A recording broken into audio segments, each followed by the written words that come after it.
Red Square by Martin Cruz Smith. Narrated by Frank Muller.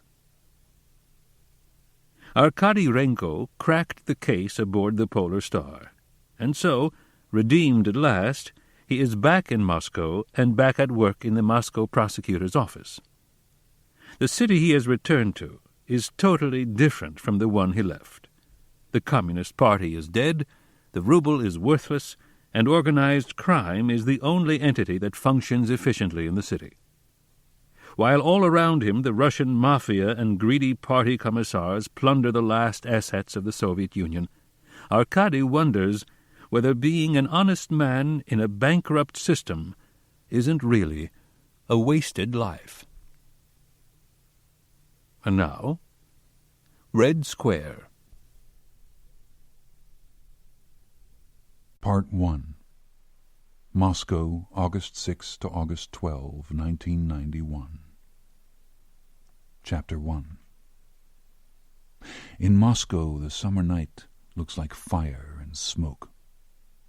Stars and moon fade. Couples rise and dress and walk the street. Cars wander with their headlights off. There! Yak saw an Audi passing in the opposite direction. Arkady slipped on headphones, tapped the receiver. His radio's out. Yak U-turned to the other side of the boulevard and picked up speed. The detective had askew eyes set in a muscular face, and he hunched over the wheel as if he were bending it. Arkady tapped out a cigarette. First of the day. Well, it was 1 a.m., so it wasn't much to brag about. "Closer," he said, and pulled the phones off. "Let's be sure it's Rudy." Ahead were the lights of the peripheral highway that circled the city. The Audi swung onto the ramp to merge with highway traffic. Yak edged between two flatbed trucks carrying steel plates that clapped with every undulation of the road. He passed the lead truck, the Audi, and a tanker. On the way, Arkady had caught the driver's profile, but there were two people in the car, not one. He picked someone up. "We need another look," he said. Yak slowed. The tanker didn't pass, but a second later the Audi slid by. Rudy Rosen, the driver, a round man with soft hands fixed to the wheel, was a private banker to the mafias, a would-be Rothschild who catered to Moscow's most primitive capitalists. His passenger was female, with the wild look achieved by Russian features on a diet, somewhere between sensual and ravenous, with short, stylishly cut blonde hair brushed back to the collar of her black leather jacket. As the Audi passed, she turned and sized up the investigator's car, a two-door Zhiguli 8, as a piece of trash.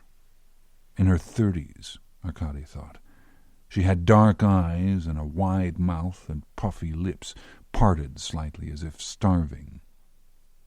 As the Audi swung in front, it was followed by the sound of an outboard engine and the appearance of a Suzuki that inserted itself between the two cars.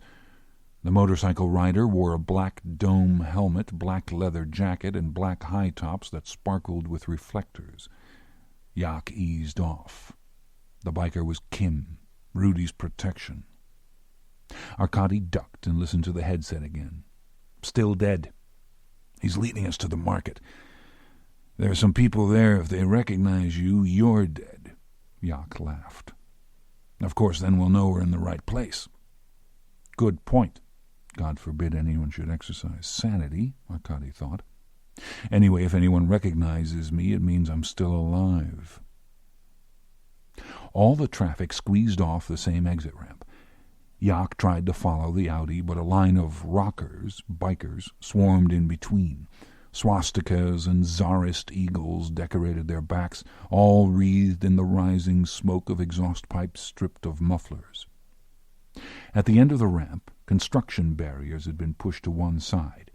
The car bounced as if they were crossing a potato field, and yet Arkady saw silhouettes that loomed high against the faint northern sky.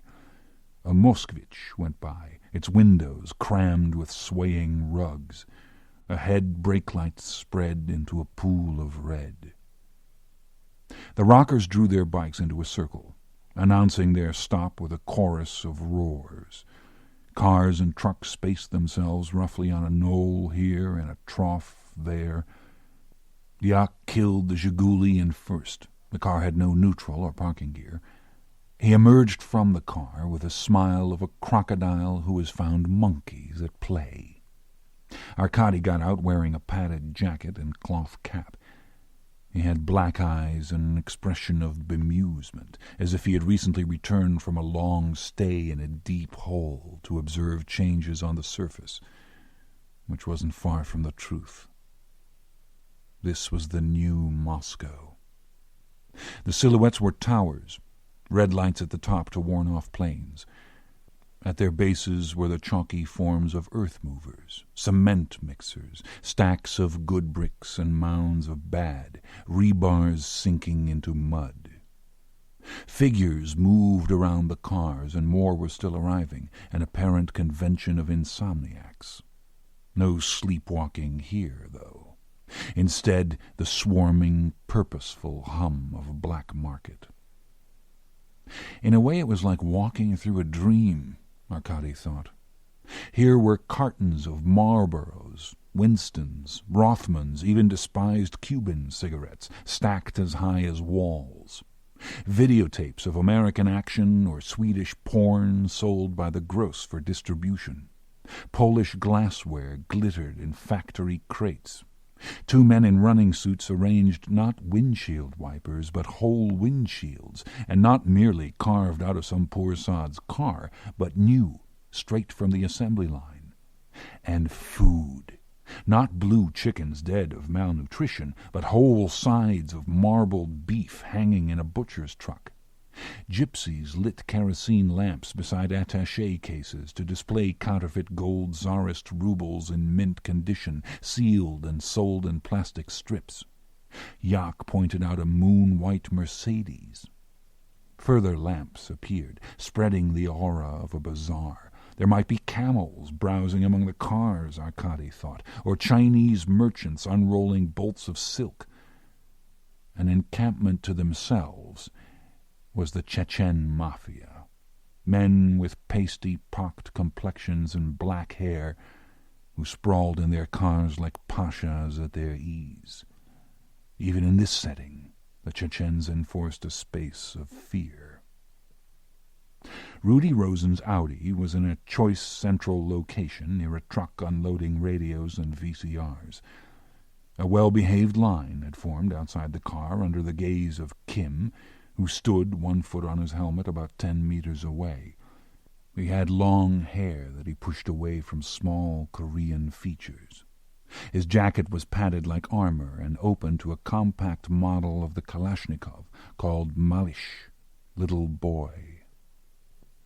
"I'm getting in line," Arkady told Yak. "Get some license plate numbers, then watch Kim."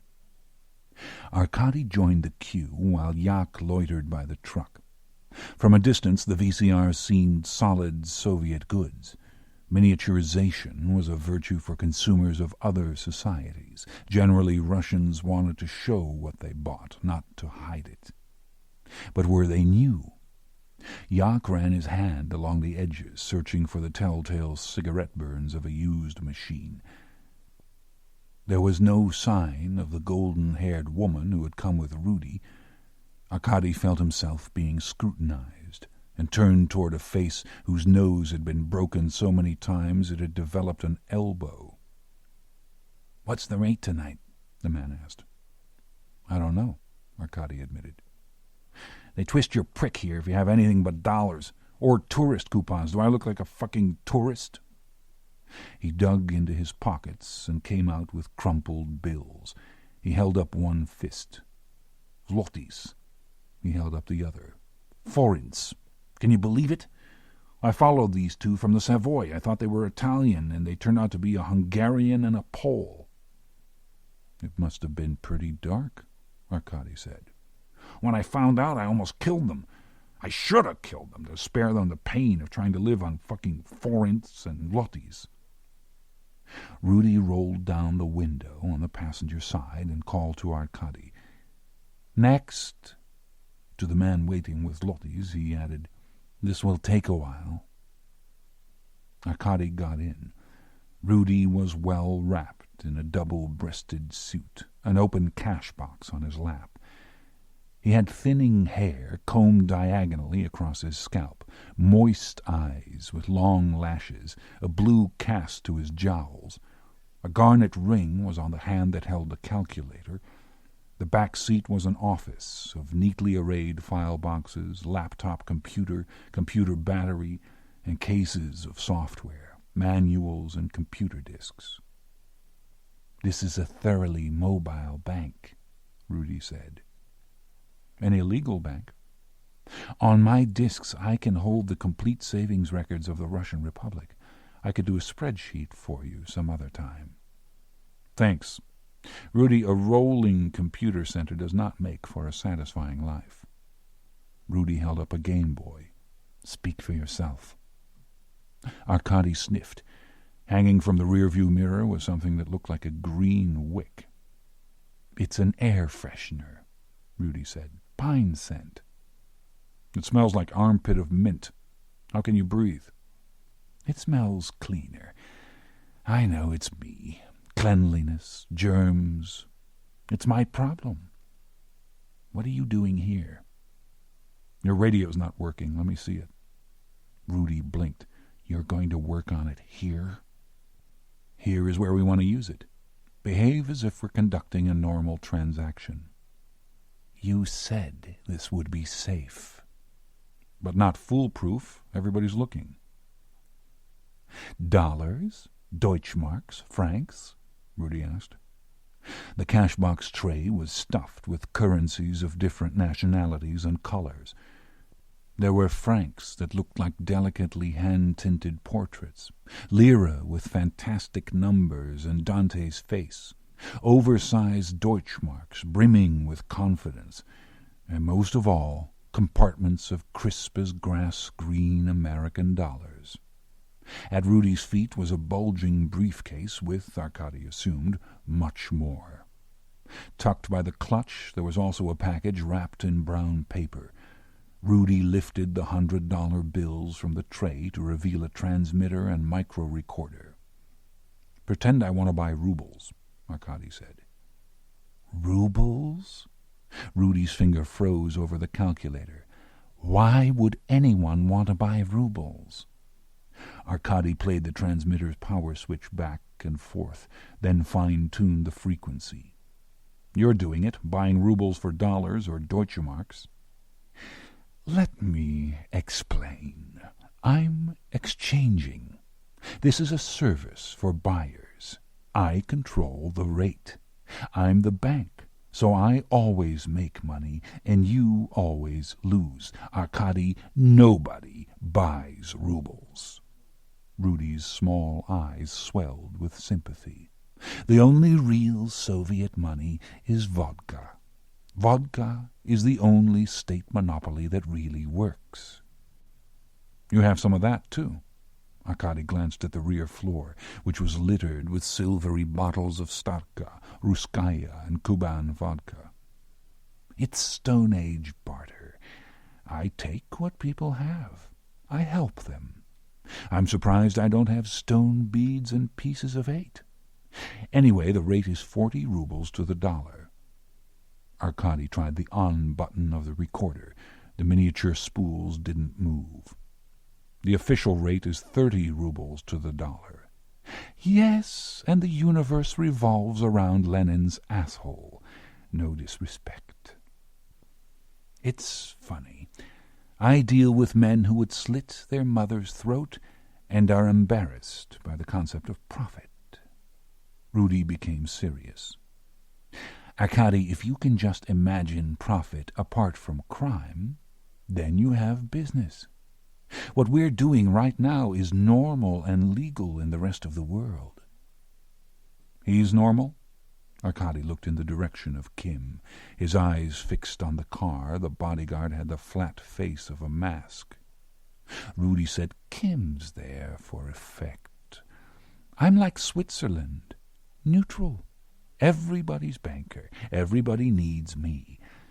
Arkady, we're the only part of the economy that works. Look around. Long Pond Mafia, Baumanskaya Mafia, local boys who know how to deliver goods, Lyubertsy Mafia, a little tougher, a little dumber, just want to improve themselves. Like your partner Borya? Arkady tried tightening the spools with a key. Borya's a great success story. Any other country would be proud of him. And the Chechens?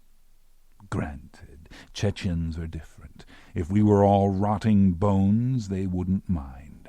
But remember one thing, the biggest mafia is still the party. Never forget that. Arkady opened the transmitter and slapped out the batteries. Through the window he noticed customers growing restless, though Rudy seemed in no hurry. If anything, after his initial nervousness, he was in a serene, valedictory mood. The problem was that the transmitter was militia goods, never strong cause for confidence. Arkady twisted the connecting jacks. "You're not scared?" "I'm in your hands." "You're only in my hands because we have enough to put you in a camp." Circumstantial evidence of non-violent crimes. Incidentally, another way to say non-violent crimes is business. The difference between a criminal and a businessman is that the businessman has imagination. Rudy glanced at the rear seat. "I have enough technology here for a space station. You know, that transmitter of yours is the only thing in this car that doesn't work." I know. Arkady lifted the contact prongs and gently slipped the batteries back in. "There was a woman in your car. Who is she?" "I don't know. I really don't know. She had something for me." "What? A dream? Big plans? Is greed involved?" Rudy let a modest smile shine. "I hope so. Who wants a poor dream? Anyway, she's a friend." "You don't seem to have any enemies." "Chechens aside, no, I don't think I do." "Bankers can't afford enemies?" "Arkady, we're different. You want justice. No wonder you have enemies. I have smaller aims, like profit and pleasure, the way sane people live around the world. Which of us helps other people more?" Arkady hit the transmitter with the recorder. "I love to watch Russians fix things," Rudy said. "You're a student of Russians?" "I have to be. I'm a Jew." The spools started to roll. "It's working," Arkady announced. "What can I say? Once again, I'm amazed." Arkady laid transmitter and recorder under the bills. "Be careful," he said. "If there's trouble, shout." "Kim keeps me out of trouble." When Arkady opened the door to leave, Rudy added, "In a place like this, you're the one who has to be careful." As the line outside pressed forward, Kim pushed it back with rapid shoves. He gave Arkady a black stare as he brushed by. Yak had bought a shortwave radio that hung like a space-age valise from his hand. The detective wanted to stow his purchase in the Zhiguli. On the way to the car, Arkady said, "Tell me about this radio. Shortwave, long wave, medium wave, German?" "All waves." Yak squirmed under Arkady's gaze. "Japanese." "Did they have any transmitters?" They passed an ambulance that offered vials of morphine in solution and disposable syringes still in sterile American cellophane. A biker from Leningrad sold acid from his sidecar. Leningrad University had a reputation for the best chemists. Someone Arkady had known 10 years before as a pickpocket was now taking orders for computers. Russian computers, at least. Tires rolled out of a bus straight to the customer. Women's shoes and sandals were arrayed on tiptoe on a dainty shawl. Shoes and tires were on the march, if not into the daylight, at least into the twilight. There was a white flash and a gust of glass from behind them, in the middle of the market. Perhaps a camera bulb and a broken bottle Arkady thought, though he and Yak started to return in the direction of the disturbance. A second flash erupted like a firework that caught each face in recoil. The flash subsided to an everyday orange, the sort of fire men start in an oil can to warm their hands on a winter's eve. Little stars rose and danced in the sky. The acrid smell of plastic was tinged by the heady bouquet of gasoline. Some men staggered back with sleeves on fire, and as the crowd spread and Arkady pushed through, he saw Rudy Rosen riding a blazing phaeton, upright, face black, hair aflame, hands clasped to the wheel, brilliant in his own glow but motionless within the thick, noxious storm clouds that whipped from the interior and out the gutted windows of his car. Arkady got near enough to look through the windshield at Rudy's eyes sinking into the smoke. He was dead. There was that silence, that gutted gaze in the middle of the flames. Around the burning car, other cars were moving, spilling rugs, gold coins, VCRs. A mass evacuation flowed to the gate. The ambulance lumbered off, plowing over a figure in its headlights, followed by a Chechen motorcade. Cycles split into several streams, searching for gaps in the sight fence. Yet some men stayed, and as the stars drifted overhead, fought to catch them.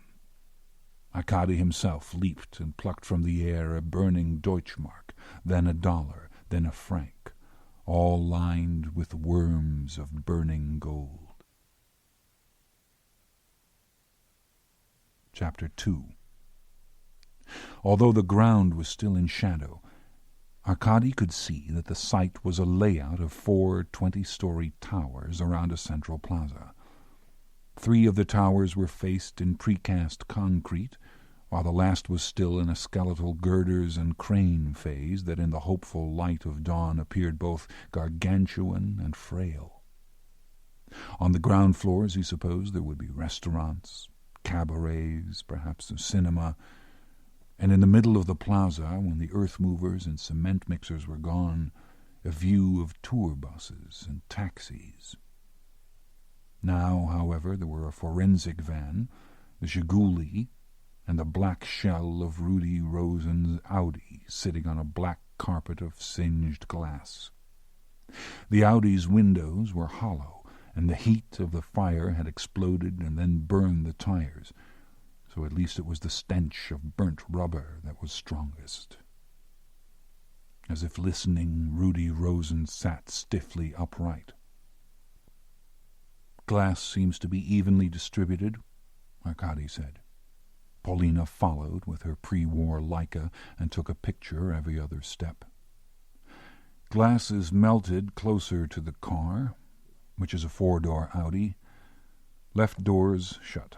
Hood shut, headlights burned out. Right doors shut, trunk shut, tail lights burned out. There was nothing to do but get on his hands and knees. Fuel tank is blown. Muffler separated from exhaust pipe." He got up. "License plate black now, but a Moscow number is legible and identified as property of Rudik Rosen. By the wide spread of glass, origin of fire seems to have been inside the passenger compartment, not out." "Pending expert reports, of course," Paulina said, to maintain her reputation for disrespect. Young and tiny, the pathologist wore one coat and one smirk, summer and winter, her hair piled high and stabbed ferociously with pins. "You should get the thing up on a lift." Arkady's comments were written down by Minin, a detective with the deep-set eyes of a maniac. Behind Minin, a cordon of militia marched across the site. Arson dogs dragged their handlers around the towers, racing from pillar to post, raising their legs. "Exterior paint is peeled," Arkady went on. "Chrome on the door latch is peeled. There go prints," he thought. Nevertheless, he wrapped a handkerchief around his hand to open the front passenger door. "Thank you," Polina said. At Arkady's touch, the door swung open, spilling ash on his shoes. "Interior of the car is gutted," he continued. "Seats are burned down to frames and coils. Steering wheel seems to have melted and disappeared." "Flesh is tougher than plastic," Polina said. "Rear rubber floor mats melted around what appears to be puddled glass. Rear seat burned to springs. Charred computer battery and residue of non-ferrous metal. Flecks of gold, probably from conductors, which was all that was left of the computer Rudy was so proud of. Metal shuttles from computer disks, the megabytes of information. Covered with ash, the file boxes." Reluctantly, Arkady moved to the front.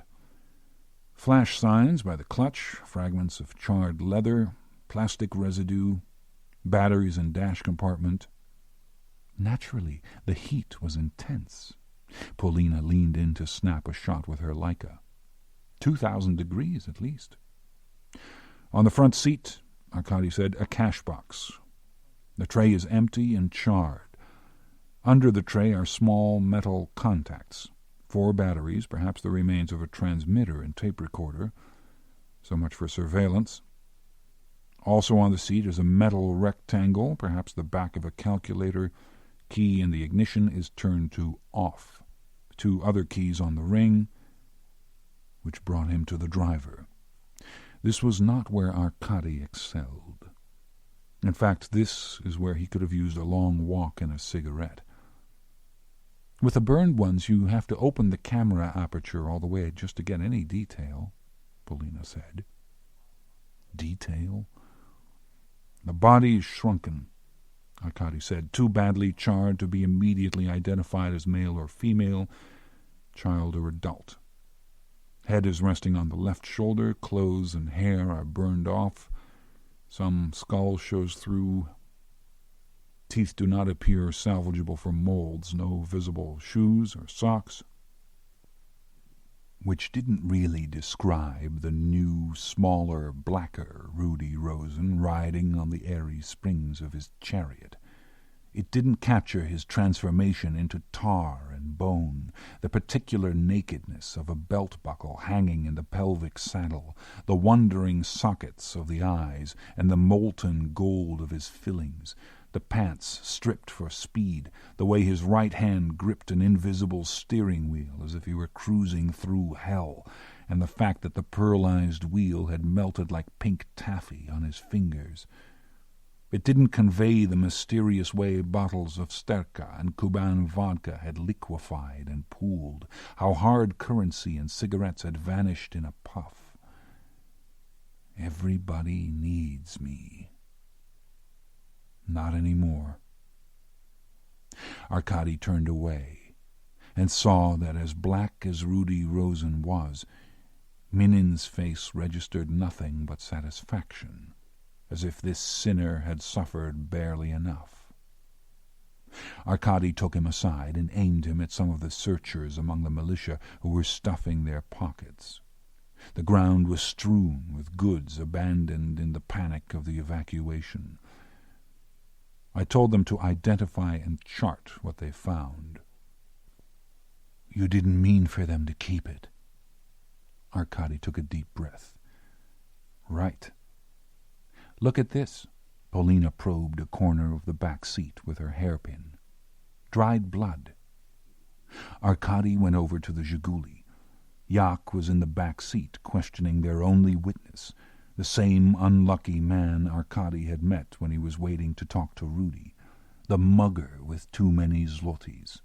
Yak had tackled him just inside the fence. According to his ID and work papers, Gary Orbelyan was a Moscow resident and hospital orderly, and by the looks of his coupons, due for a new pair of shoes. You want to see ID? Yak said. He pulled back Gary's sleeves. On the inside of the left forearm was the picture of a nude sitting in a wine glass and holding the ace of hearts. He likes wine, women, and cards, Yak said. On the right forearm was a bracelet of spades, hearts, diamonds, and clubs. He loves cards. On the left little finger, a ring of upside-down spades. This means conviction for hooliganism. On the right ring finger, a knife through a heart.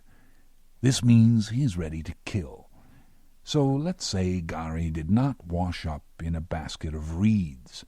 Let's say Gary is a multiple offender who was apprehended at a gathering of speculators and who should cooperate. "Fuck you," Gary said. In the daylight his broken nose looked welded on.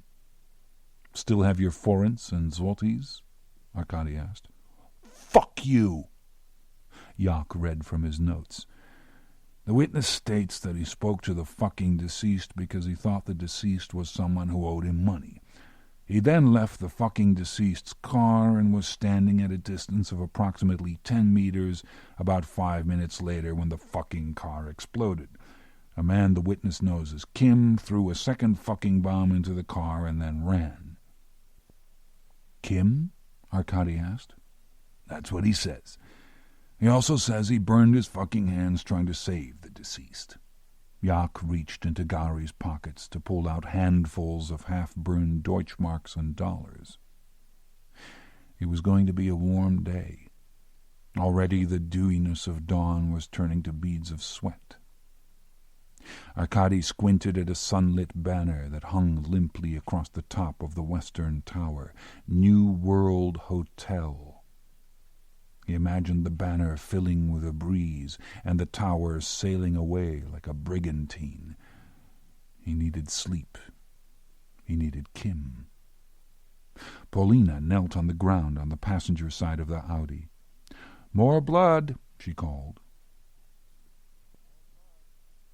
As Arkady unlocked Rudy Rosen's apartment door, Minin pressed forward with a huge Stechkin machine pistol. Definitely not standard issue. Arkady admired the weapon, but he worried about Minin. "You could saw a room in half with that thing," he told him. "But if someone's here, they would have opened the door or blown it off with a shotgun. A pistol won't help now. It just scares the ladies." He dispensed a reassuring nod to the 2 street sweepers he had gathered as legal witnesses to the search. They answered with shy glimpses of steel teeth. Behind them, a pair of forensic technicians pulled on rubber gloves. "Search the home of someone you don't know when you're an investigator," Arkady thought. "Search the home of someone you do know and you're a voyeur." Odd. He had watched Rudy Rosen for a month, but never been inside his apartment before. Upholstered front door with peephole, living dining room, kitchen, bedroom with TV and VCR, another bedroom turned into an office, bathroom with whirlpool, bookcases with hardbound collections of culture, Gogol, Dostoevsky, bios of Brezhnev and Moshe Dayan, stamp albums and back issues of Israel Trade, Soviet Trade, Business Week, and Playboy. At once the forensic technicians began a survey, Minin 1 step behind them to make sure nothing disappeared. "Don't touch a thing, please," Arkady told the street sweepers, who stood reverentially in the middle of the room as if they had stepped into the Winter Palace. A kitchen cabinet held American Scotch and Japanese brandy, Danish coffee in aluminum foil sacks, no vodka. In the refrigerator, smoked fish, ham, pâté, butter with a Finnish label, a cool jar of sour cream, and in the freezer a chocolate bar and an ice cream cake with pink and green frosting in the shape of flowers and leaves. It was the sort of cake that used to be sold in common milk shops, and was now a fantasy found only in the most special buffets. A little less rare, say, than a Fabergé egg. Kilims on the living-room floor. On the wall, matched portrait photographs of a violinist in formal clothes and his wife at a piano. Their faces had the same roundness and seriousness as Rudy's. The front window looked down on Donskaya Street and over rooftops north toward the giant Ferris wheel slowly rolling nowhere in Gorky Park. Arkady moved on to an office with a Finnish maple desk, stairmaster, telephone, and fax. A power surge protector at the outlet, so Rudy had used his laptop computer in the apartment. The drawers held paper clips, pencils, stationery from Rudy's hotel shop, savings book, and receipts. Minin opened a closet and slapped aside American warm-up outfits and Italian suits. "Check the pockets," Arkady said. "Check the shoes." In the bedroom bureau, even the underwear had foreign labels. Bristle brush on the television set. On the night table, travelogue, videotapes, satin sleep mask, and alarm clock. A sleep mask was what Rudy needed now, Arkady thought.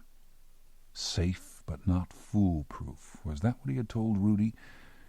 Why did anyone ever believe him?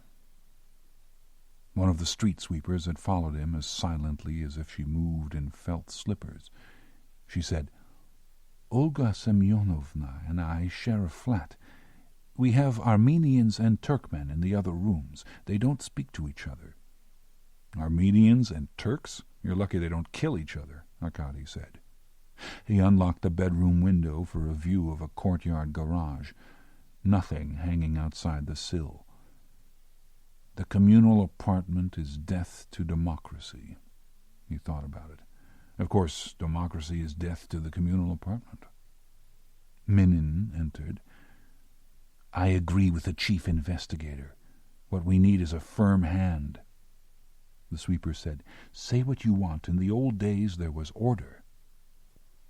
"It was rough order, but it was effective," Minin said. And they both turned to Arkady with such expectation that he felt like a mad dog on a pedestal. "Agreed. There was no shortage of order," he said.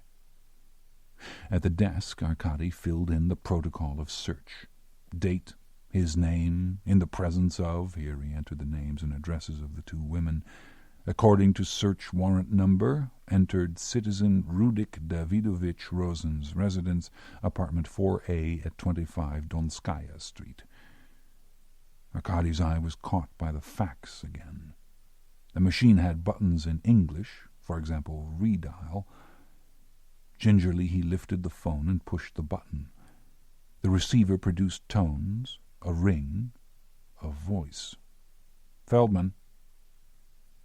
"I'm calling for Rudy Rosen," Arkady said. "Why can't he call himself?" "I'll explain when we talk." "You didn't call to talk?" "We should meet." "I don't have time. It's important." "I'll tell you what's important. They're going to shut the Lenin Library. It's collapsing. They're turning off the lights, locking the rooms. It's going to be a tomb like the pyramids at Giza." Arkady was surprised that anyone associated with Rudy cared about the state of the Lenin Library. "We still have to talk." "I work late." "Any time." "Outside the library tomorrow at midnight." "Midnight?" "Unless the library comes down on top of me." "Let me just check the phone number." "Feldman, Feldman, Professor Feldman." He recited the number and hung up. Arkady set the receiver down. Terrific machine. Minin had a bitter laugh for one so young. "The forensic bastards will strip this place, and we could use a fax." "No, we leave everything, especially the fax." "Food and liquor, too?" "Everything." The second sweeper's eyes grew larger. The magnetic force of guilt made her stare at pearls of vanilla ice cream that traced a trail in the oriental carpet to the refrigerator and back. Minin whipped open the freezer door. "She ate the ice cream while our backs were turned, and the chocolate's gone." "Olga Semyonovna!" The first sweeper was also shocked. The accused lifted her hand from a pocket and seemed to sink at the knees, as if the weight of the incriminating chocolate bar were too much. Tears coursed down the folds of her cheeks and dropped from her trembling chin as if she had stolen a silver cup off an altar. Terrific, Arkady thought. We've made an old woman cry over candy. How could she not succumb? Chocolate was an exotic myth, a whiff of history, like the Aztecs. "Well, what do you think?" Arkady asked Minin. "Should we arrest her? Not arrest her, but beat her, or just let her go? It would be more serious if she had taken the sour cream, too. But I want to know your opinion." Arkady really was curious to learn how zealous his assistant was. "I suppose," Minin said finally, "we can let her go this time." "If you think so." Arkady turned to the women and said, "Citizens, that means you both will have to help the organs of the law a little more."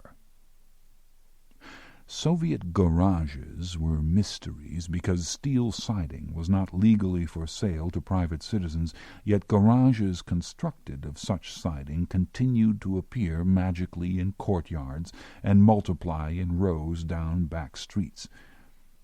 Rudy Rosen's second key opened the mystery in the courtyard. The hanging bulb Arkady left untouched. In the sunlight he could see a toolkit, cases of motor oil, windshield wipers, rear-view mirrors, and blankets kept to cover the car in winter. Under the blankets there was nothing more unusual than tires. Later, Minin and the technicians could dust the bulb and tap the floor. The sweepers had stood timidly in the open door the entire time. The old dears hadn't tried to make off with even a lug wrench. Why wasn't he tired or hungry? He was like a man with a fever but no diagnosed disease. When he caught up with Yak at the In-Tourist Hotel lobby, the detective was swallowing caffeine tablets to stay awake. "Gary's full of shit," Yak said. "I don't see Kim killing Rudy. He was his bodyguard. I'm so sleepy that if I find Kim, he's going to shoot me, and I won't even notice. He's not here." Arkady looked around the lobby. To the far left was a revolving door to the street and the outdoor Pepsi stand that had become a landmark for Moscow prostitutes. Inside stood a line of security men who scrupulously let in only prostitutes who paid. Camped within the grotto darkness of the lobby, tourists waited for a bus. They'd been waiting for some time and had the stillness of abandoned luggage. The information stands were not only empty, but seemed to express the eternal mystery of Stonehenge. Why were they built? The only action was to the right, where a semi-Spanish courtyard under a skylight invited attention to the tables of a bar and the stainless steel glitter of slot machines. Rudy's lobby shop was the size of a large armoire. A case displayed postcards with views of Moscow, monasteries, the fur-trimmed crowns of dead princes. On the back wall hung ropes of amber nuggets and the bunting of peasant shawls.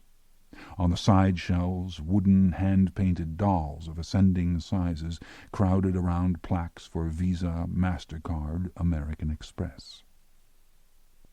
Yak unlocked and opened the glass door. "One price for credit cards," he said, "half price for hard currency, which, when you consider that Rudy bought the dolls from idiots for rubles, still gave him a profit of 1,000%.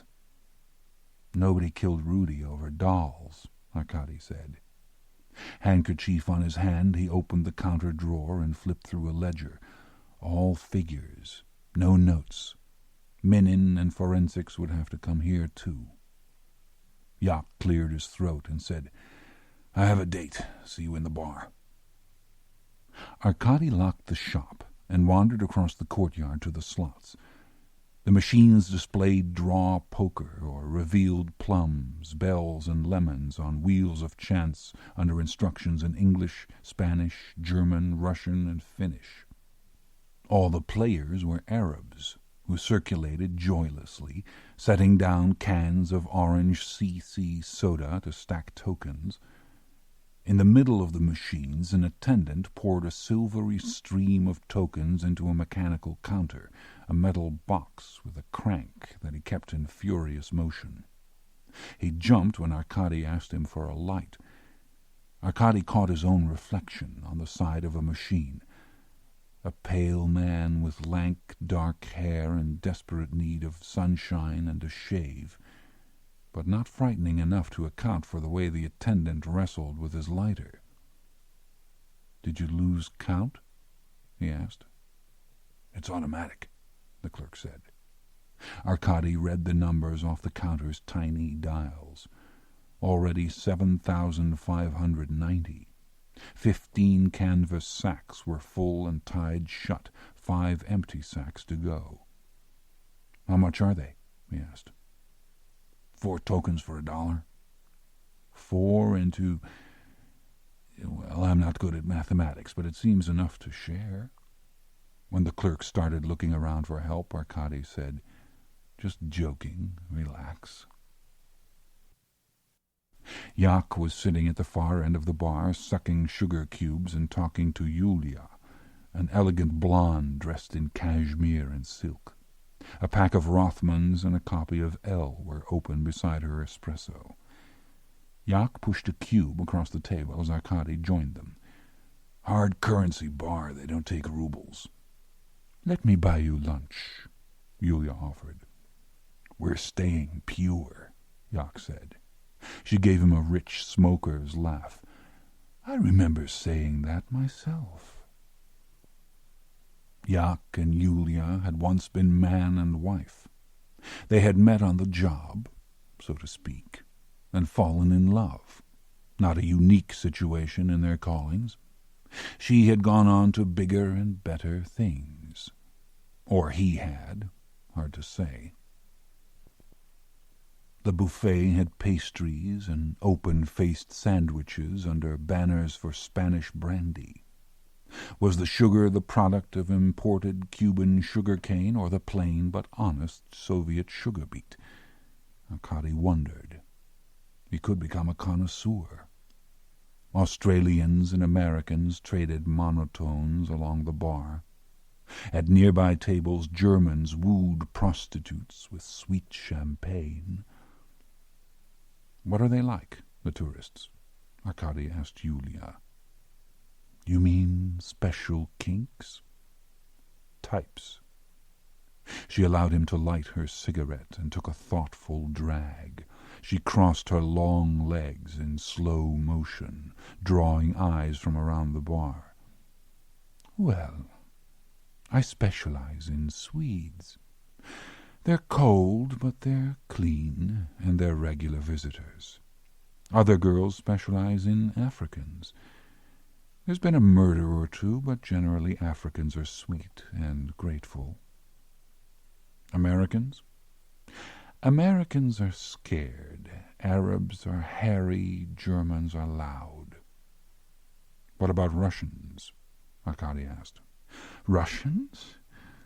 I feel sorry for Russian men. They're lazy, useless, drunk." "But in bed?" Jak asked. "That's what I was talking about," Yulia said. She looked around. "This place is so low class." "Did you know that there are 15-year-old girls working the sidewalk?" she asked Arkady. "At night, girls work the rooms, knocking on doors. I can't believe Jak asked me here." "Yulia works at the Savoy," Jak explained. The Savoy was a Finnish venture around the corner from the KGB. It was the most expensive hotel in Moscow. "The Savoy says they don't have any prostitutes," Arkady said. "Exactly. It's very high class. Anyway, I don't like the word prostitute." Putana was the word most often used for high-class, hard-currency prostitutes. Arkady had the feeling that Yulia wouldn't like that word either. "Yulia's a multilingual secretary," Jak said. "A good one, too." A man in a warm-up suit set his athletic bag on a chair, sat down and ordered a cognac. A few sprints, a little cognac. It sounded like a good regimen. He had the knotty hair of a Chechen, but worn long in back, short on the sides, with curly bangs dyed an off-orange. The bag looked heavy. Arkady watched the attendant. He doesn't seem happy. Rudy was always here when it counted. If Kim killed Rudy, who's going to protect him? Yak read from a notebook. According to the hotel, 10 entertainment machines leased by Transcom Services Cooperative from Recreativos Franco S.A. show total average reported receipts of about $1,000 a day. Not bad. The tokens are counted daily and checked daily against the meters in the backs of the machines. The meters in the slots are locked in. Only the Spanish can get into them and reset them. You saw 20 sacks, Arkady said. Yak calculated.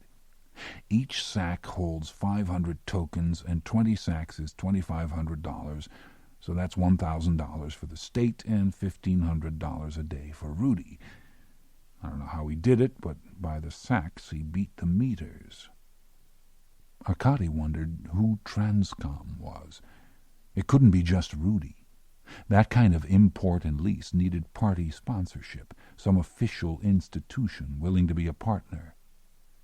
Yak turned his eyes to Yulia. Marry me again.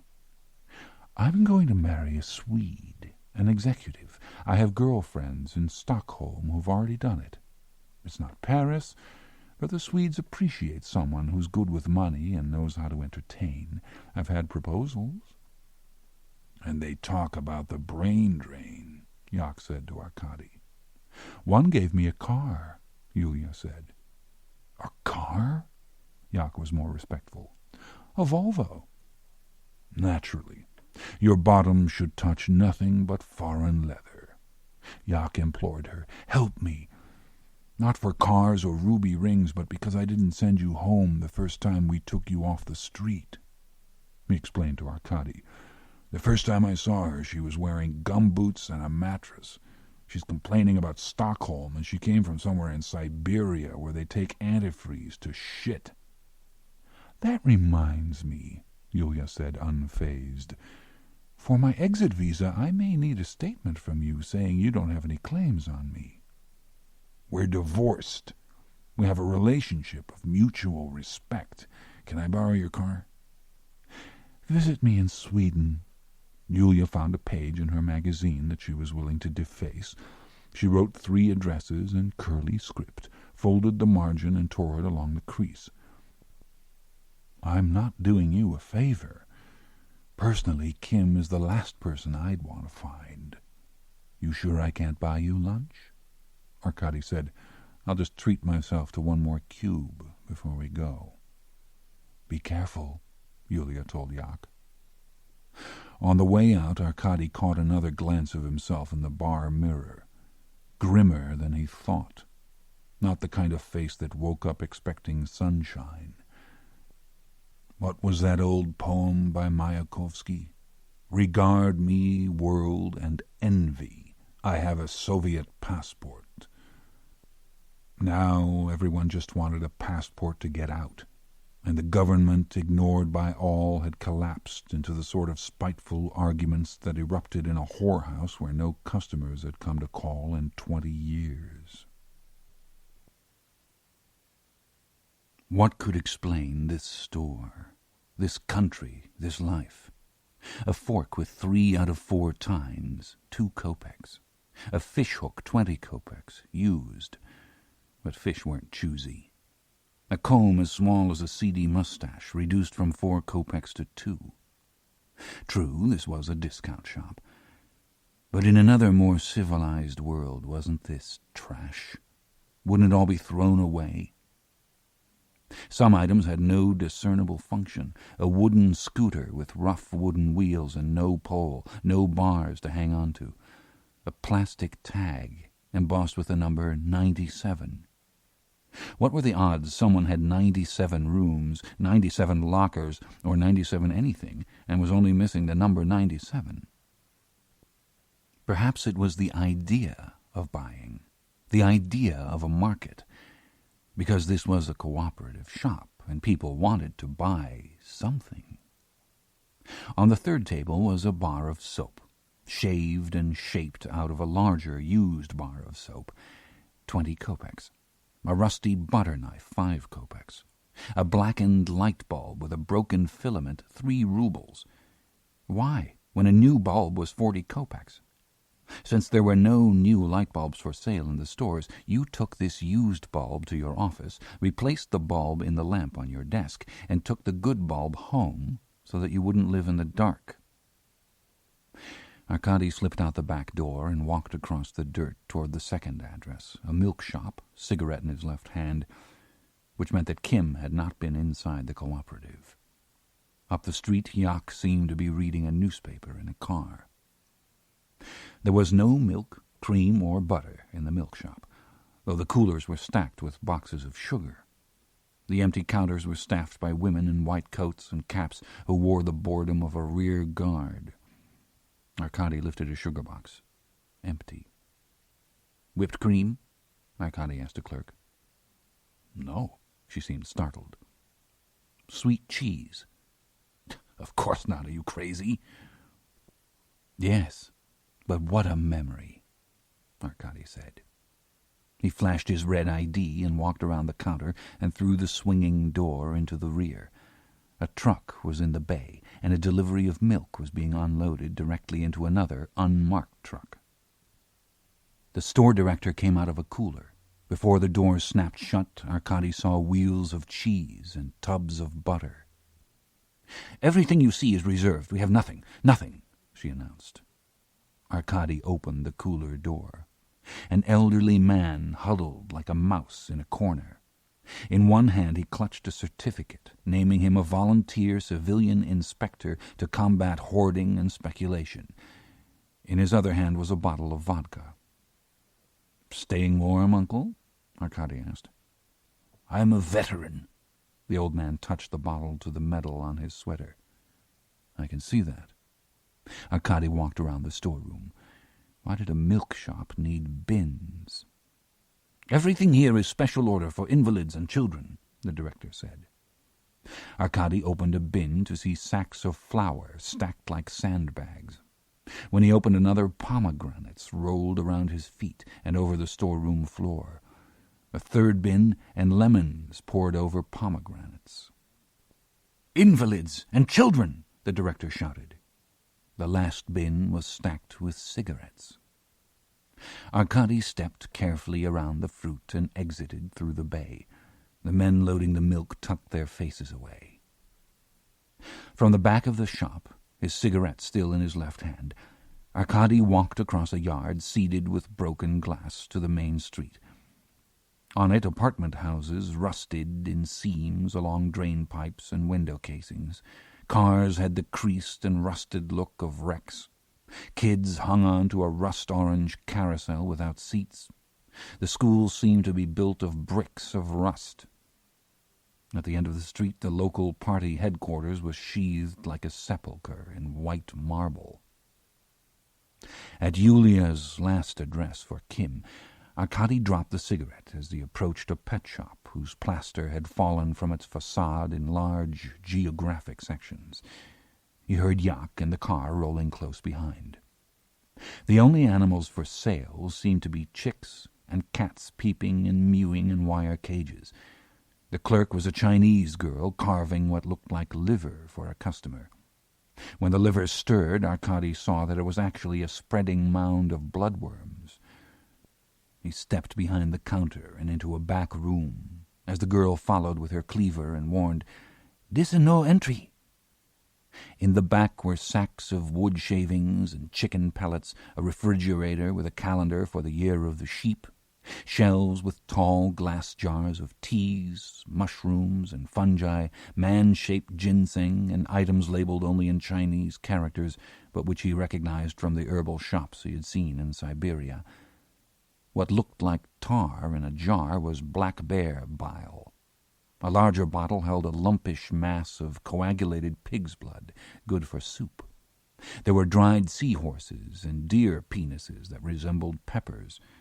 Bear paws, another illegal delicacy, were stacked on a rope. An armadillo stirred, half alive, on a string. "No entry," the girl insisted. She couldn't have been more than 12, and the cleaver looked as long as her arm. Arkady apologized and left. A second door led upstairs littered with birdseed to a metal door. He knocked and pressed himself against the wall. "Kim, we want to help you. Come out so we can talk. We're friends."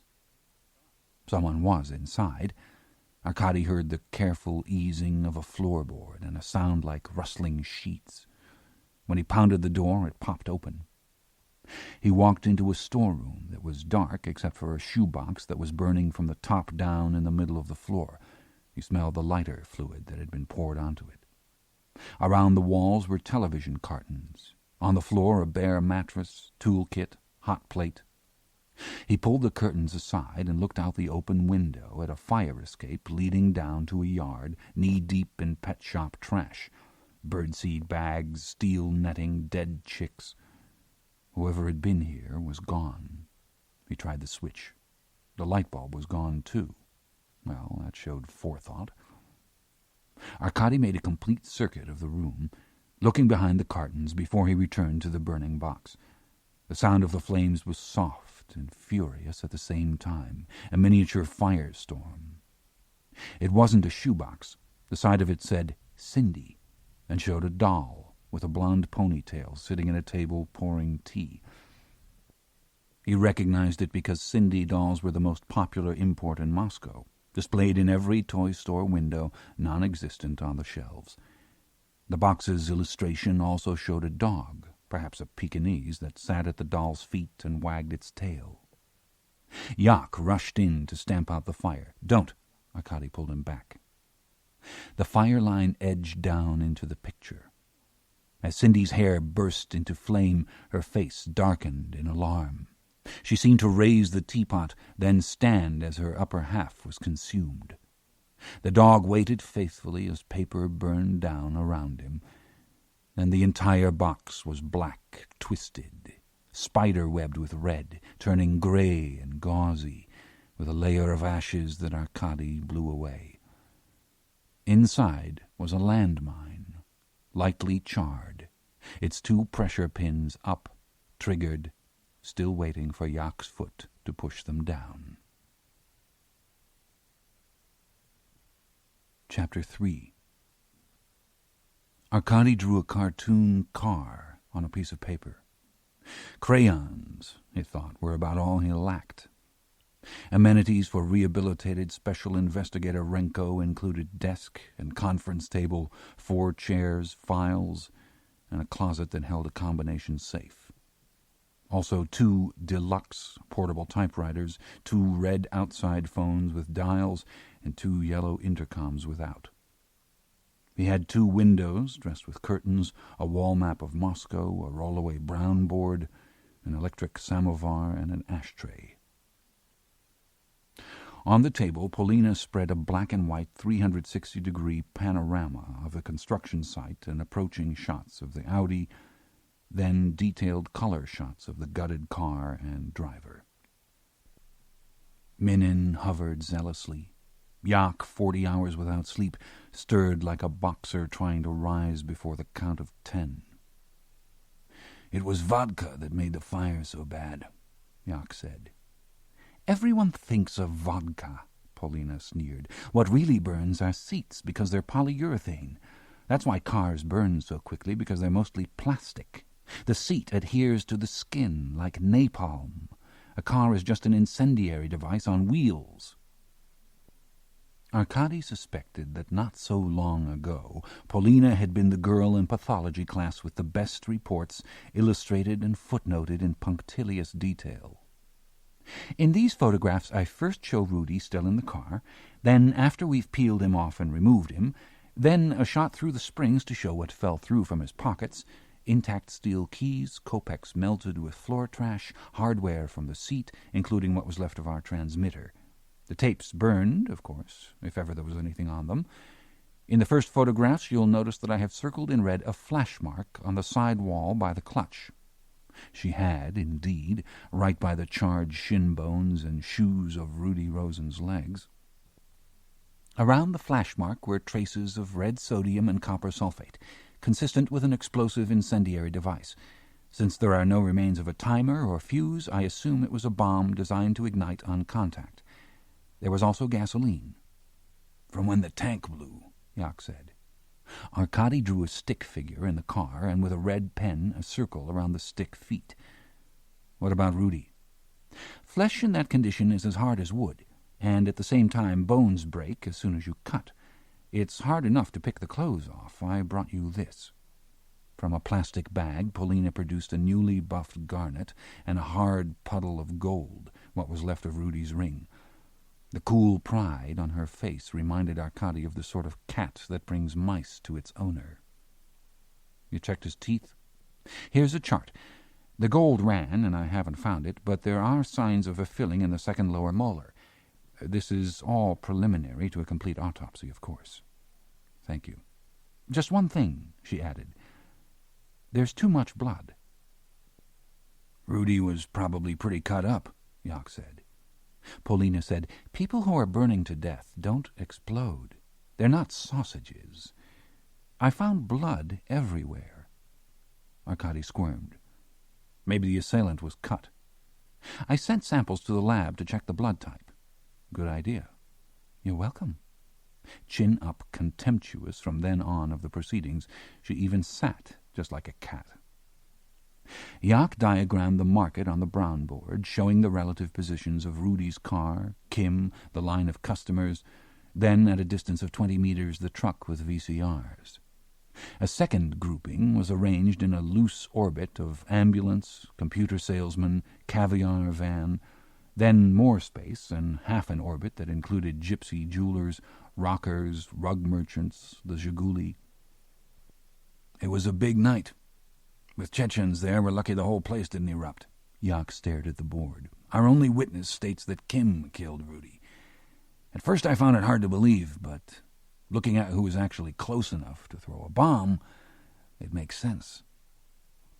This is from a memory of what you saw in the confusion in the dark? Polina asked. Like much of life, Arkady searched his desk for cigarettes. No sleep, a little nicotine would take care of that. What we have here is a black market, not the usual daytime variety for ordinary citizens, but a black market at night for criminals.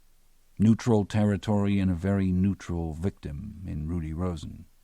He remembered Rudy's description of himself as Switzerland.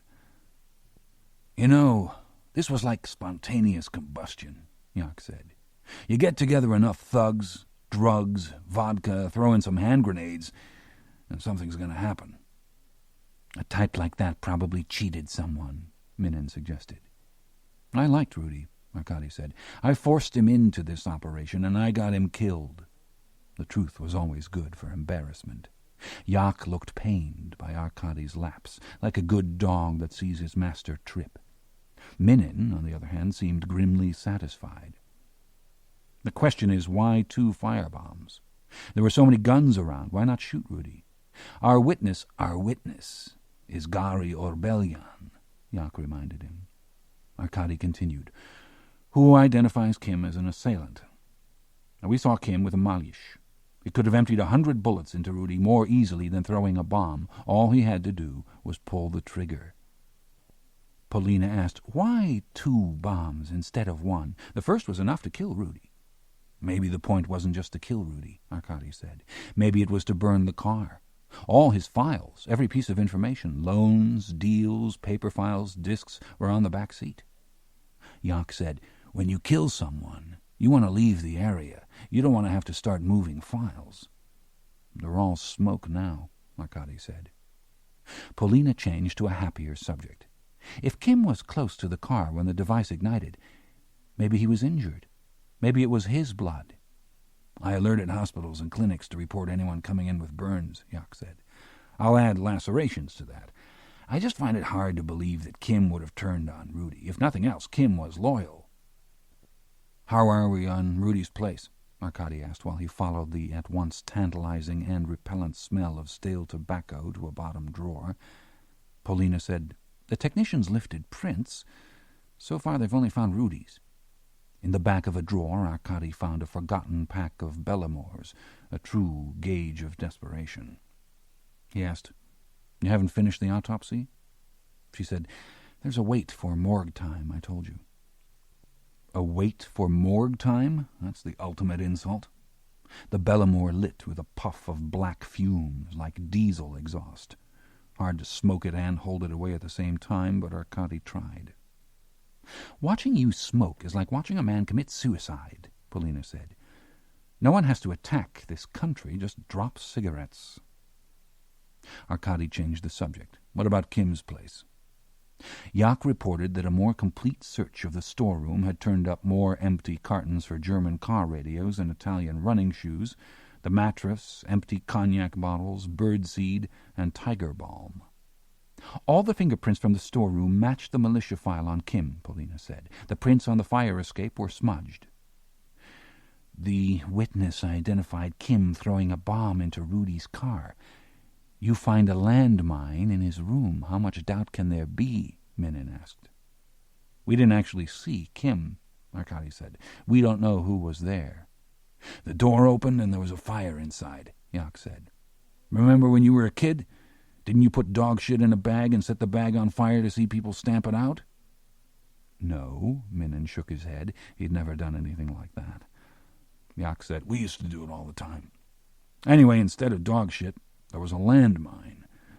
I can't believe I fell for it. Almost." A photo in front of Yak showed the mine's oblong case, the raised pins. It was a small Army anti-personnel mine with a trinitrotoluol charge, the kind nicknamed Souvenir 4. The detective lifted his eyes and regained his poise. "Maybe it's a gang war. If Kim went over to the Chechens, Borya will be looking for him. I bet the mine was left for Borya." Polina had never removed her coat. She stood and buttoned the top with quick fingers that expressed both decisiveness and disgust. "The mine in the bag was left for you. The bomb in the car was probably meant for you, too," she told Arkady. "No," he said, and was about to explain to Polina how backward her reasoning was when she left, shutting the door as her last word. Arkady killed the Bellamore and regarded his two detectives. "It's late, children. That's enough for one day." Minin rose reluctantly. "I still don't see why we have to keep a militiaman at Rosen's apartment." Arkady said, "We want to keep it the way it is for a while. We left valuable items there." "The clothes, television, savings book?" "I was thinking of the food, Comrade Minin." Minin was the only party member on the team. Arkady fed him comrade as occasional slops to a pig.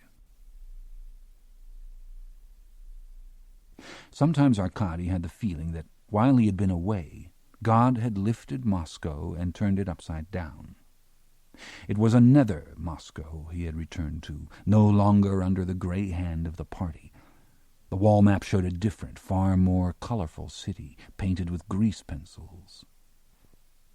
Red, for example, was for the Mafia from Lyubertsy, a workers' suburb east of Moscow. Kim was unusual for being Korean, but otherwise he was typical of the boys who grew up there. The Lyubers were the dispossessed, the lads without elite schools, academic diplomas, and party connections, who had, in the last 5 years, emerged from the city's metro stations first to attack punkers and then to offer protection to prostitutes, black markets, government offices. Red circles showed Lyubertsy spheres of influence: the tourist complex at Izmailovo Park, Domodyedovo Airport, video hawkers on Shabalovka Street. The racetrack was run by a Jewish clan, but they bought muscle from Lyubertsy. Blue was for the Mafia from Long Pond, a northern dead-end suburb of barrack housing. Blue circles marked their interest in stolen cargo at Sheremetyevo Airport and prostitutes at the Minsk Hotel, but their main business was car parts. The Moskvich auto factory, for example, sat in a blue circle.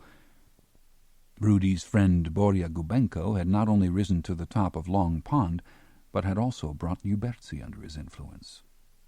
Islamic green was for the Chechens, Moslems from the Caucasus Mountains. 1,000 lived in Moscow, with reinforcements that arrived in motorcades, all answering to the orders of a tribal leader called Mahmud. The Chechens were the Sicilians of the Soviet mafias. Royal purple was reserved for Moscow's own Bomanskaya mafia, from the neighborhood between Lefortovo prison and the Church of the Epiphany. Their business base was the Rishki market. Finally, there was brown, for the boys from Kazan, more a swarm of ambitious hit-and-run artists than an organized mafia. They raided restaurants on the Arbat, moved drugs, and ran teenage prostitutes on the streets.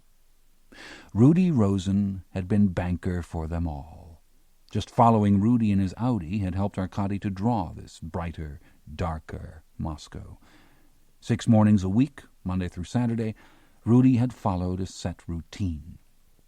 A morning drive to a bathhouse run by Borya on the north side of town, then a swing with Borya to pick up pastries at Izmailovo Park and meet the Lubers.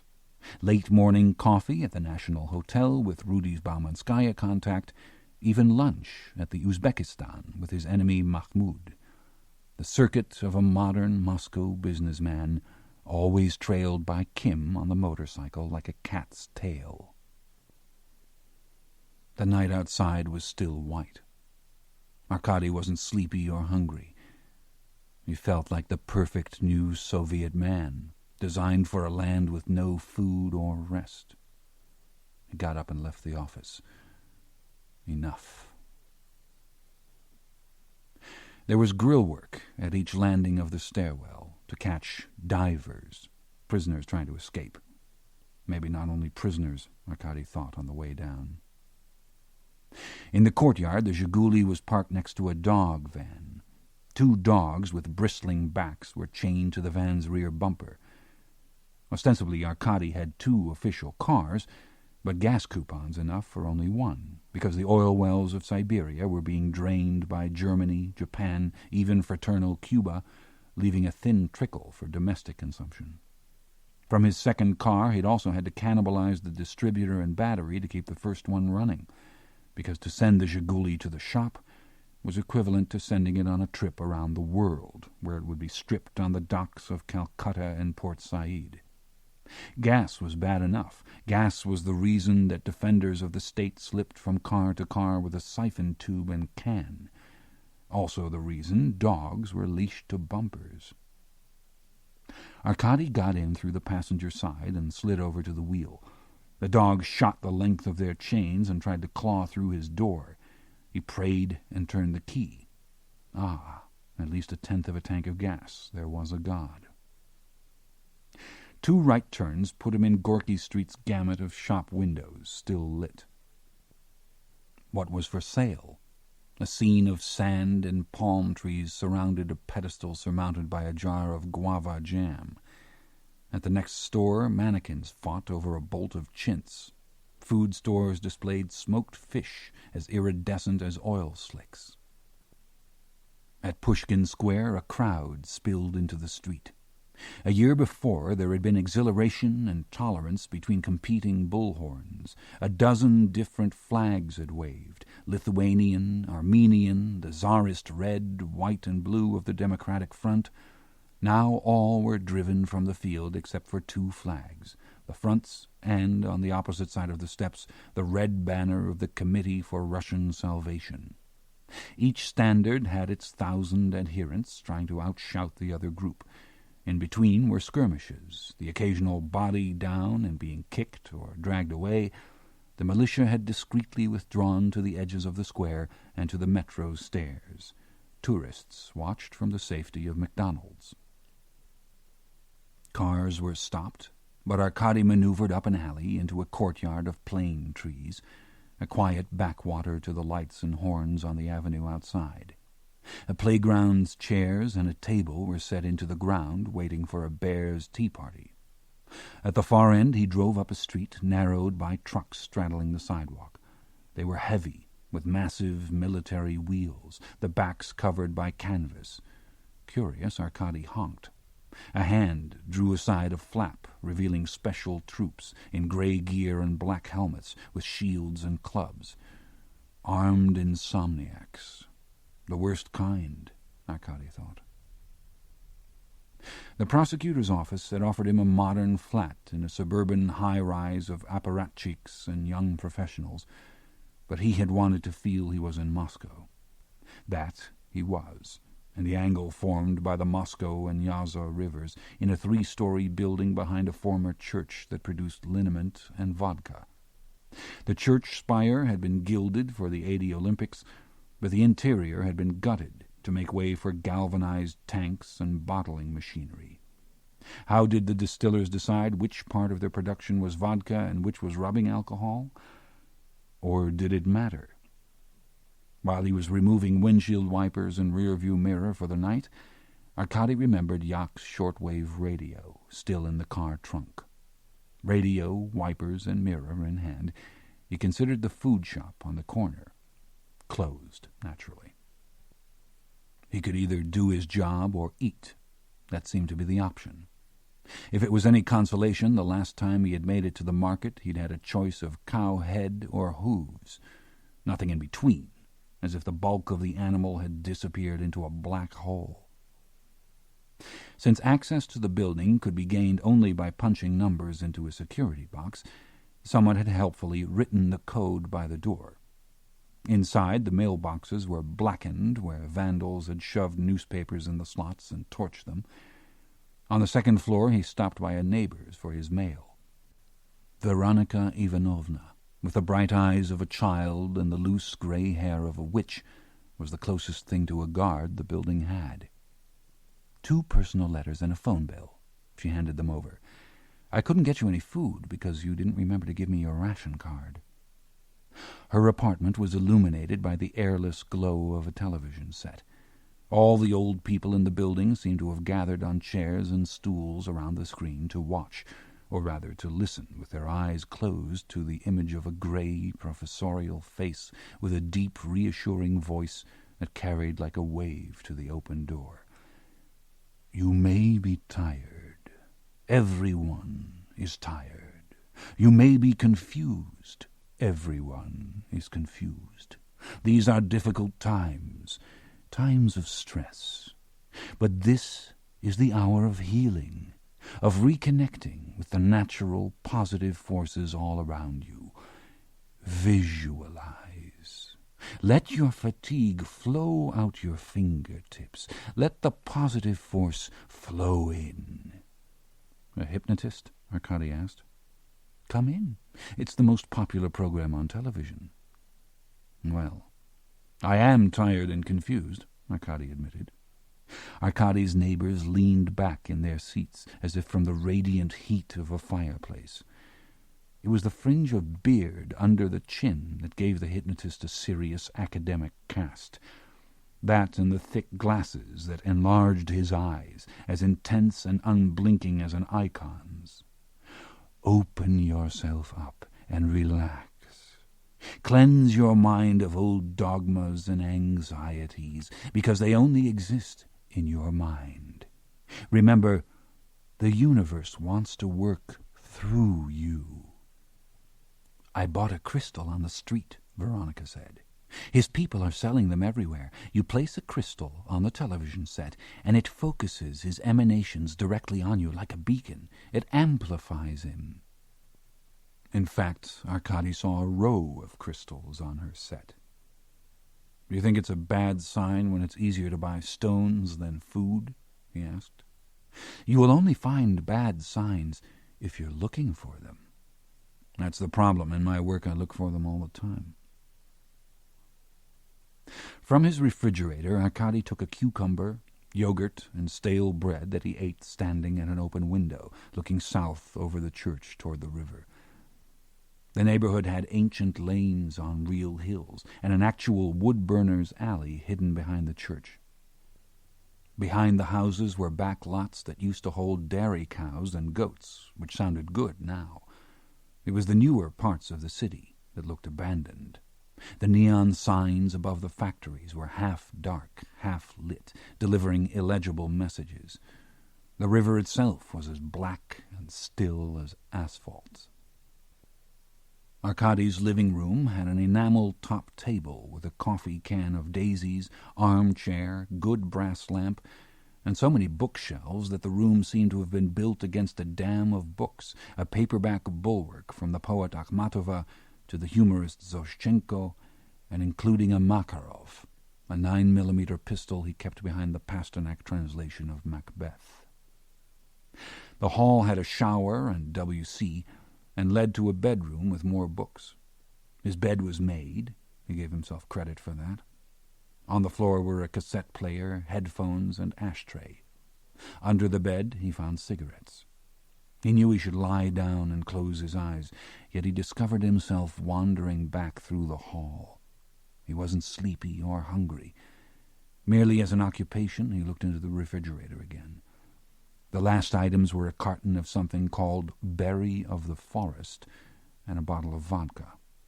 The carton demanded a mauling to permit a stream of brown, gritty juice to plop into a glass. By taste it was either apple, prune, or pear. Vodka barely cut it. To Rudy. He drank and filled the glass again.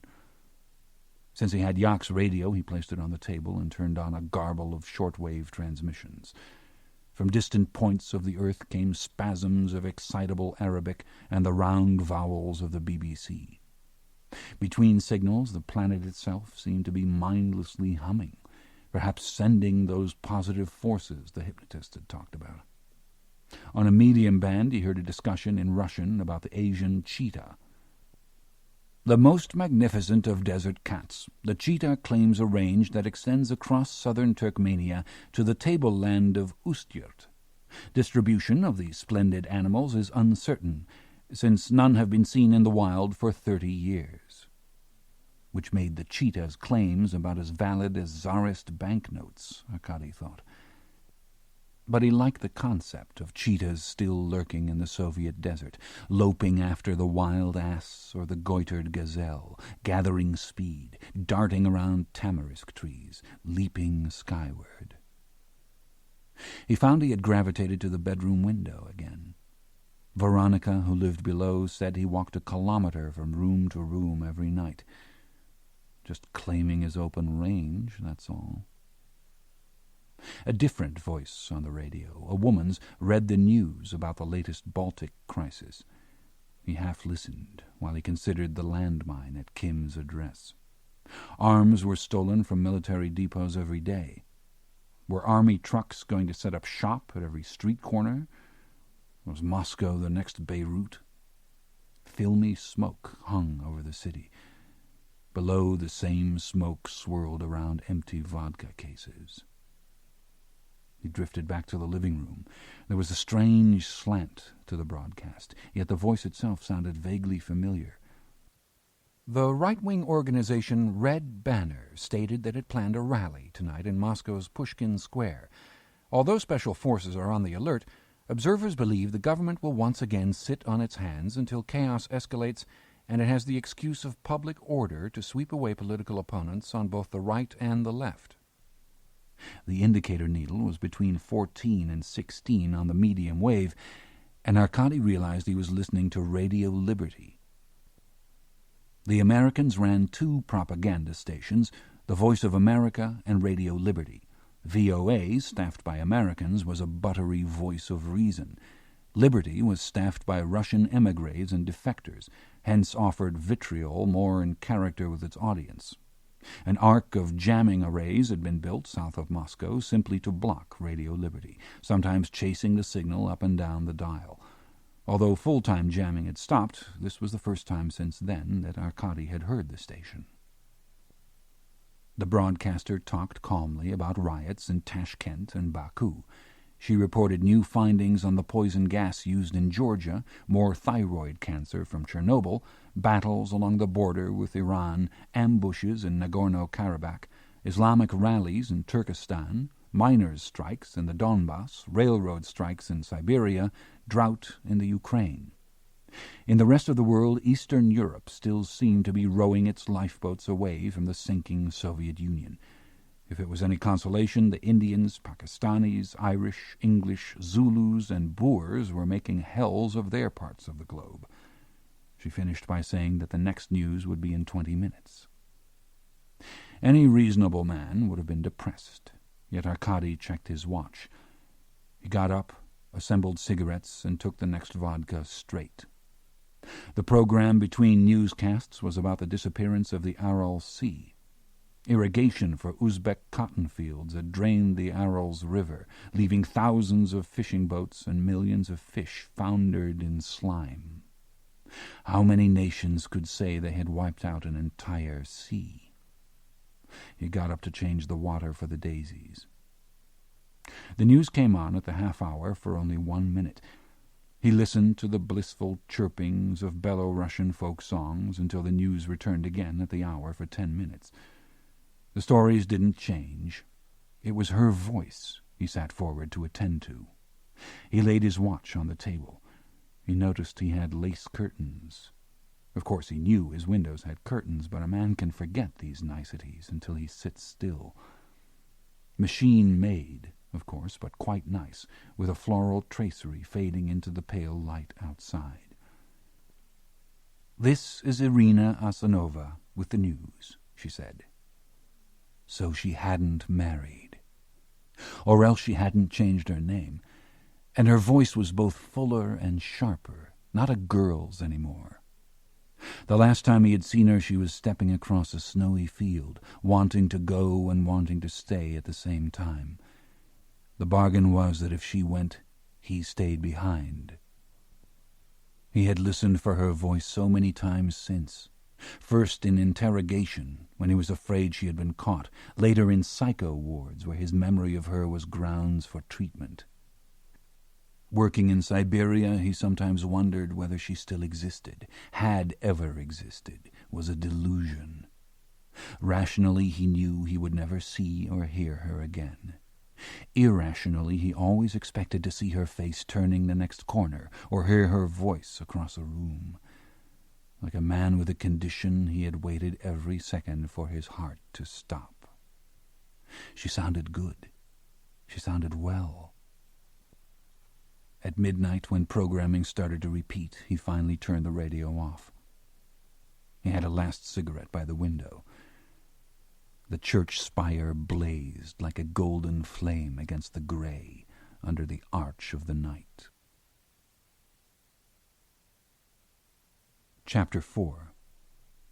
The museum had a catacombs low ceiling and compressed atmosphere. Unlit dioramas were spaced down the walls like abandoned chapels. At the far end, instead of an altar, open crates held unpolished plaques and dusty flags.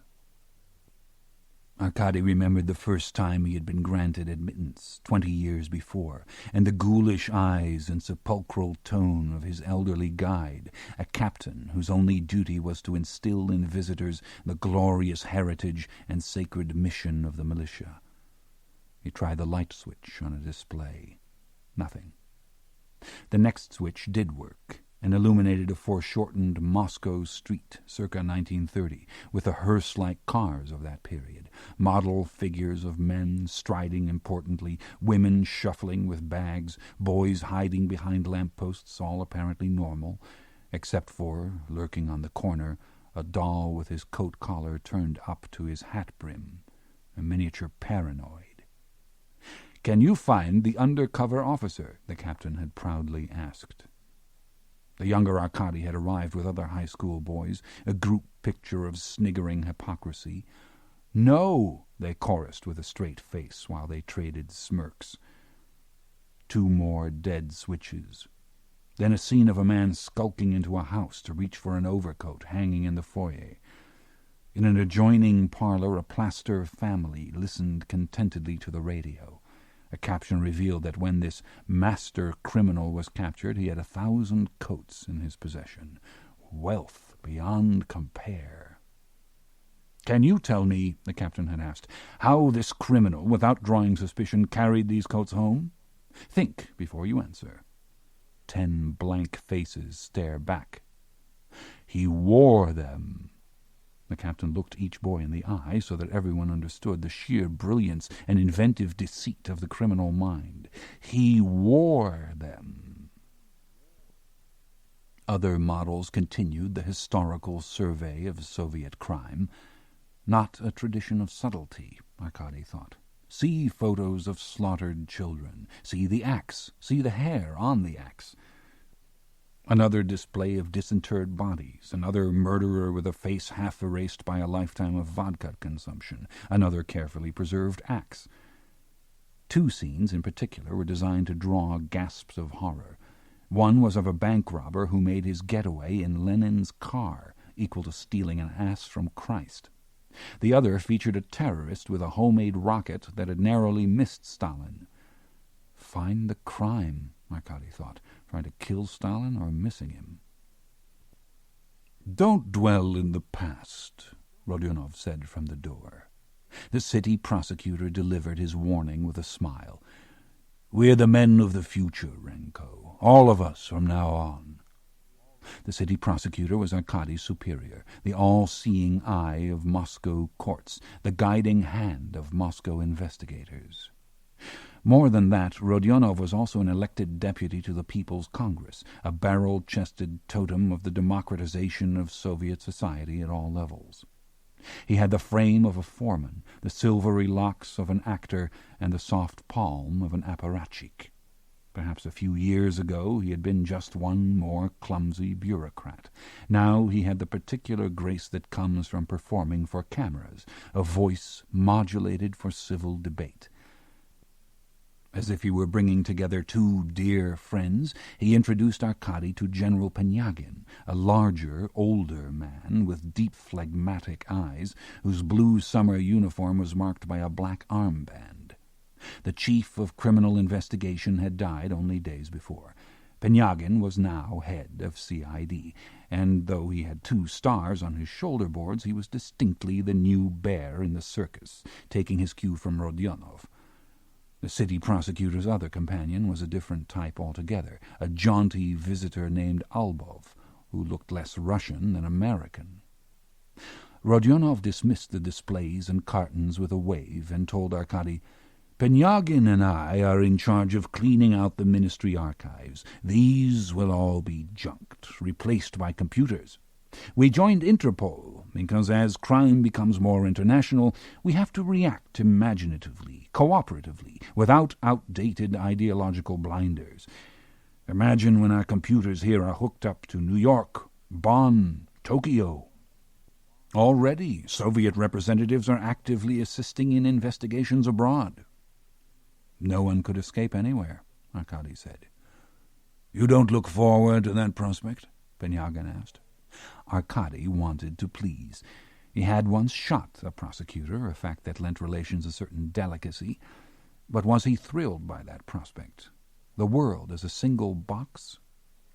"You've worked with Americans in the past," Rodionov reminded Arkady, "for which you suffered. We all suffered. That's the tragic nature of mistakes. The office suffered the loss of your services during crucial years. Your return to us is part of a vital healing process that we all take pride in. Since this is Penyagin's first day at CID, I wanted to introduce him to one of our more special investigators." "I understand you demanded certain conditions when you returned to Moscow," Penyagin said. "You were given 2 cars, I hear." Arkady nodded. "With 10 liters of gas. That makes for short car chases." "Your own detectives, your own pathologist," Rodionov reminded him. "I thought a pathologist who wouldn't rob the dead was a good idea." Arkady glanced at his watch. He had assumed they would leave the museum for the usual conference room with Bay's table and double sets of aides taking notes. "The important point," Rodionov said, "is that Renko wanted to run independent investigations with a direct channel of information to me. I think of him as a scout in advance of our regular forces, and the more independently he operates, the more important the line of communication between him and us becomes." He turned to Arkady, and his tone became more serious. "That's why we have to discuss the Rosen investigation." "I haven't had time to review the file," Penyagin said. When Arkady hesitated, Rodionov said, "You can talk in front of Albov. This is an open, democratic conversation." Rudek Davidovich Rosen, Arkady recited from memory. Born 1952, Moscow, parents now dead, diploma with distinction in mathematics from Moscow State University, uncle in the Jewish mafia that runs the racetrack. During school vacations, young Rudy helped set the odds. Military duty in Germany, accused of changing money for Americans in Berlin, not convicted. Came back to Moscow, motor pool dispatcher at the Commission on Cultural Work for the Masses, where he sold designer clothes retail out of cars.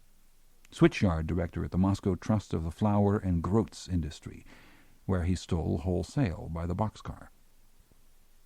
Up to yesterday managed a hotel souvenir shop, from which he ran the lobby slot machines and bar, which were sources of hard currency for his money-changing operation. With the slots and the exchange, Rudy made money at both ends. "He lent money to the mafias, that's it?" Penyagin asked. "They have too many rubles," Arkady said. "Rudy showed them how to invest their money and turn it into dollars. He was the bank."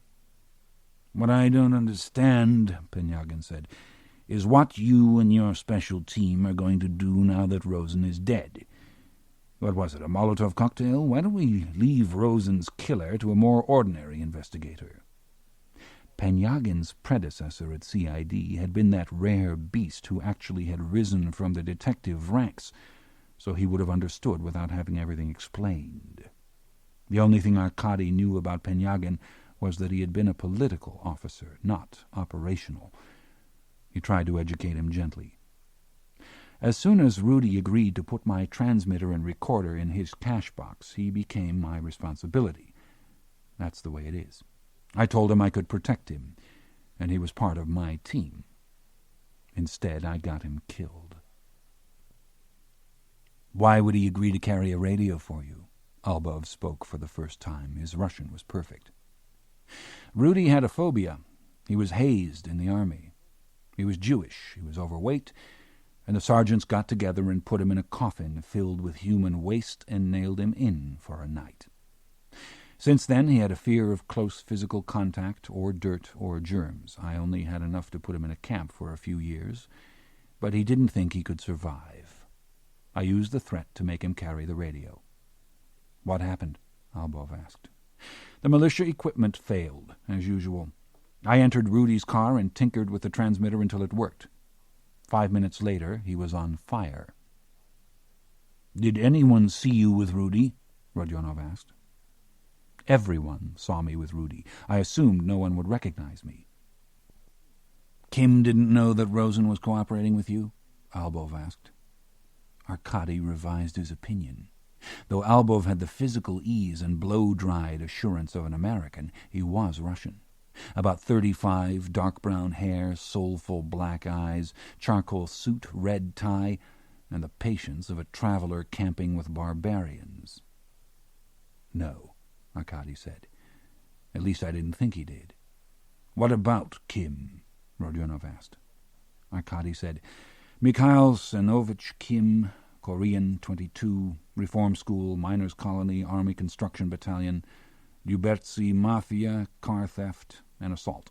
Rides a Suzuki, but we expect him to take any bike off the street, and of course he wears a helmet, so who knows who he is. We can't stop every biker in Moscow. The witness identifies him as the assailant. We're looking for him, but we're also looking for other witnesses." "But they're all criminals," Penyagin said. "The best witnesses were probably the killers." "That's generally the case," Arkady said. Rodionov shuddered. "The whole thing is a typical Chechen attack." "Actually," Arkady said, "Chechens are more partial to knives. Anyway, I don't think the point was to only kill Rudy. The bombs burned the car, which was a computerized mobile bank stuffed with disks and files. I think that's why they used 2 bombs, in order to make sure. They did a good job. It's all gone now, along with Rudy." "His enemies must be happy," Rodionov said. "There was probably more incriminating evidence about his friends on those disks than about his enemies," Arkady said. Albov said, "It sounds as if you liked Rosen." He burned to death. You could say I sympathized. Would you describe yourself as an unusually sympathetic investigator? Everyone works in a different way. How is your father? Arkady thought for a moment, more to adjust to this shift of ground than to search for an answer. Not well, why do you ask? Albov said, He's a great man, a hero. More famous than you, if you don't mind my saying so. I was curious. He's old. Seen him lately? If I do, I'll tell him you asked. Albov's conversation had the slow but purposeful motion of a python. Arkady tried to catch the rhythm. If he's old and sick, you should see him, don't you think? Albov asked. You select your own detectives? Yes. Arkady was trying to answer the second question. Kuznets is an odd name. For a detective, I mean. Jak Kuznets is the best man I have. But there aren't that many Estonians who are Moscow detectives. He must be especially grateful and loyal to you. Estonians, Koreans, Jews. It's hard to find any Russians in your case. Of course, some people think that's the problem with the whole country. Albov had the calm gaze of a Buddha. Now he let it incline toward the prosecutor and the general. Gentlemen, your investigator seems to have both a team and a goal. The times demand that you let initiative have its head, not bring it to a halt. I hope we don't make the same mistake with Renko that we made before. Rodionov could tell the difference between a red light and a green. My office is totally committed to our investigator, of course. I can only repeat that the militia wholeheartedly supports the investigator, Penyagin said. You're from the prosecutor's office? Arkady asked Albov. No. I didn't think so. Arkady added up the suit and ease. State Security or Ministry of the Interior? I'm a journalist. You brought a journalist to this meeting? Arkady asked Rodionov. My direct channel to you includes a journalist? An international journalist, Rodionov said. I wanted a more sophisticated point of view. Albov said, Remember, the prosecutor is also a people's deputy. There's an election to consider now. Well, that is sophisticated, Arkady said. Albov said, The main thing is, I've always been an admirer. This is a turning point in history. This is Paris in the Revolution, Petrograd in the Revolution. If intelligent men can't work together, what hope is there for the future? Arkady was still stunned after they left. Maybe Rodionov would show up next time with the editorial board of Izvestia, or cartoonists from Krokodil. And what would become of the crates and dioramas of the militia museum? Were they really going to be replaced by a computer center? And what would become of all the bloody axes, knives, and threadbare overcoats of Soviet crime? Would they be stored? Of course, he answered himself, because the bureaucratic mind saved everything. Why? Because we might need it, you know. In case there was no future, there was always the past. Jak drove, skipping lanes in the manner of a virtuoso pianist going up and down a keyboard. Don't trust Rodionov or his friends, he told Arkady as he shouldered another car to the side. You don't like anyone from the prosecutor's office. Prosecutors are political shits, always have been, no offense. Jak glanced over. But they're party members, even if they quit the party, even if they become a people's deputy. In their hearts, they're party members. You didn't quit the party, you were thrown out. That's why I trust you. Most prosecutors, investigators never leave their office. They're part of the desk. You get out. Of course, you wouldn't get far without me. Thanks. One hand on the wheel, Jak handed Arkady a list of numbers and names. Plates from the black market. The truck nearest Rudy when he blew up is registered to the Lenin's Path Collective farm. I think it was supposed to be carrying sugar beets, not VCRs. There were 4 Chechen cars. The Mercedes was registered in the name of Apollonia Gubenko. Apollonia Gubenko? Arkady tried it on the tongue. There's a round name. Borya's wife, Jak said. Of course, Borya has a Mercedes of his own. They looped ahead of a Lada, whose windshield was patched with pins, paper, and glue. Windshields were hard to come by. The driver steered with his head out the side. "Jak, what is an Estonian doing in Moscow?" Arkady asked. "Why aren't you defending your beloved Tallinn from the Red Army?" "Don't give me any more of that shit," Jak warned.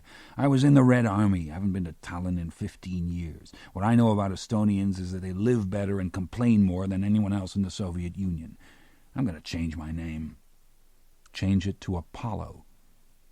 "You still have an accent, though, that nice Baltic click." "Fuck accents. I hate this subject." Jak made an effort to cool down. "Speaking of dumb, we're getting calls from a coach at Red Star Komsomol who says Rudy was such a club supporter that the boxers there gave him one of their trophies. The coach thinks it should be among Rudy's personal effects. An idiot, but a persistent guy." As they approached Kalinin Prospect, a tour bus tried to cut in front of Jak. It was an Italian bus with tall windows, Baroque chrome, and 2 tiers of stupefied faces, almost a Mediterranean trireme, Arkady thought. The Zhiguli accelerated with a burst of blue smoke. Jak tapped the brakes just enough to threaten the finish on the bus's front bumper and raced ahead, laughing triumphantly. "Homo Sovieticus wins again." At the gas station, Arkady and Jak got into separate lanes for meat pies and soda. Dressed like a lab technician in white coat and toque, the pie vendor whisked flies from her wares. Arkady remembered the advice of a friend who picked mushrooms to stay away from those surrounded by dead flies. He reminded himself to check the ground when he reached the pushcart. A far longer line, all male, stretched from a vodka store at the corner. Drunks sagged and leaned like broken pickets on a fence. Their clothes had the grayness of old rags. Their faces were raw red and blue, but they clutched empty bottles in the solemn knowledge that no new bottle would cross the counter except in exchange for an empty. Also, it had to be the right size, empty bottle, not too big, not too small. Then they had to pass militiamen stationed at the door to check coupons for out-of-towners trying to buy vodka marked for Moscow. As Arkady watched, a satisfied patron left the store, cradling his bottle like an egg, and the line inched forward. There was a selection, which was what was holding up Arkady's line, meat or cabbage pies. Since the filling was sure to be no more than a suggestion, a delicate soupçon of ground pork or steamed cabbage, a fine line within dough, first steeped in boiling fat and then allowed to cool and congeal, it was a choice that demanded a fine palate, not to mention hunger. The vodka line also stalled, held up by a customer who had swooned on his way into the store and dropped his empty. The bottle rang as it rolled to the gutter. Arkady wondered what Irina was doing. All morning he had denied to himself that he was thinking about her. Now, with the chiming of the bottle, the very strangeness of the sound, he saw her having her midday meal, not on the street, but in a western cafeteria of gleaming chrome, brightly lit mirrors, smoothly rolling carts bearing white porcelain cups. "Meat or cabbage?" It took him a moment to return. "Meat, cabbage," the vendor repeated and held up identical pies. Her own face was as round and coarse, her eyes sunk in a crease. "Come on, everyone else knows what they want." "Meat," Arkady said, "and cabbage." She grunted, sensing indecision rather than appetite. Maybe this was his problem, Arkady thought, lack of appetite. She made his change and handed over 2 pies embellished by paper napkins dripping grease. He checked the ground. No dead flies, though the ones buzzing around looked depressed. "You don't want it?" the vendor asked. Arkady was still seeing Irina, feeling the warm pressure of her, and smelling not the rancid fumes of grease, but the clean crispness of sheets. He seemed to be moving quickly through progressive stages of insanity, or else Irina was moving from oblivion to the unconscious, then to the conscious areas of his mind.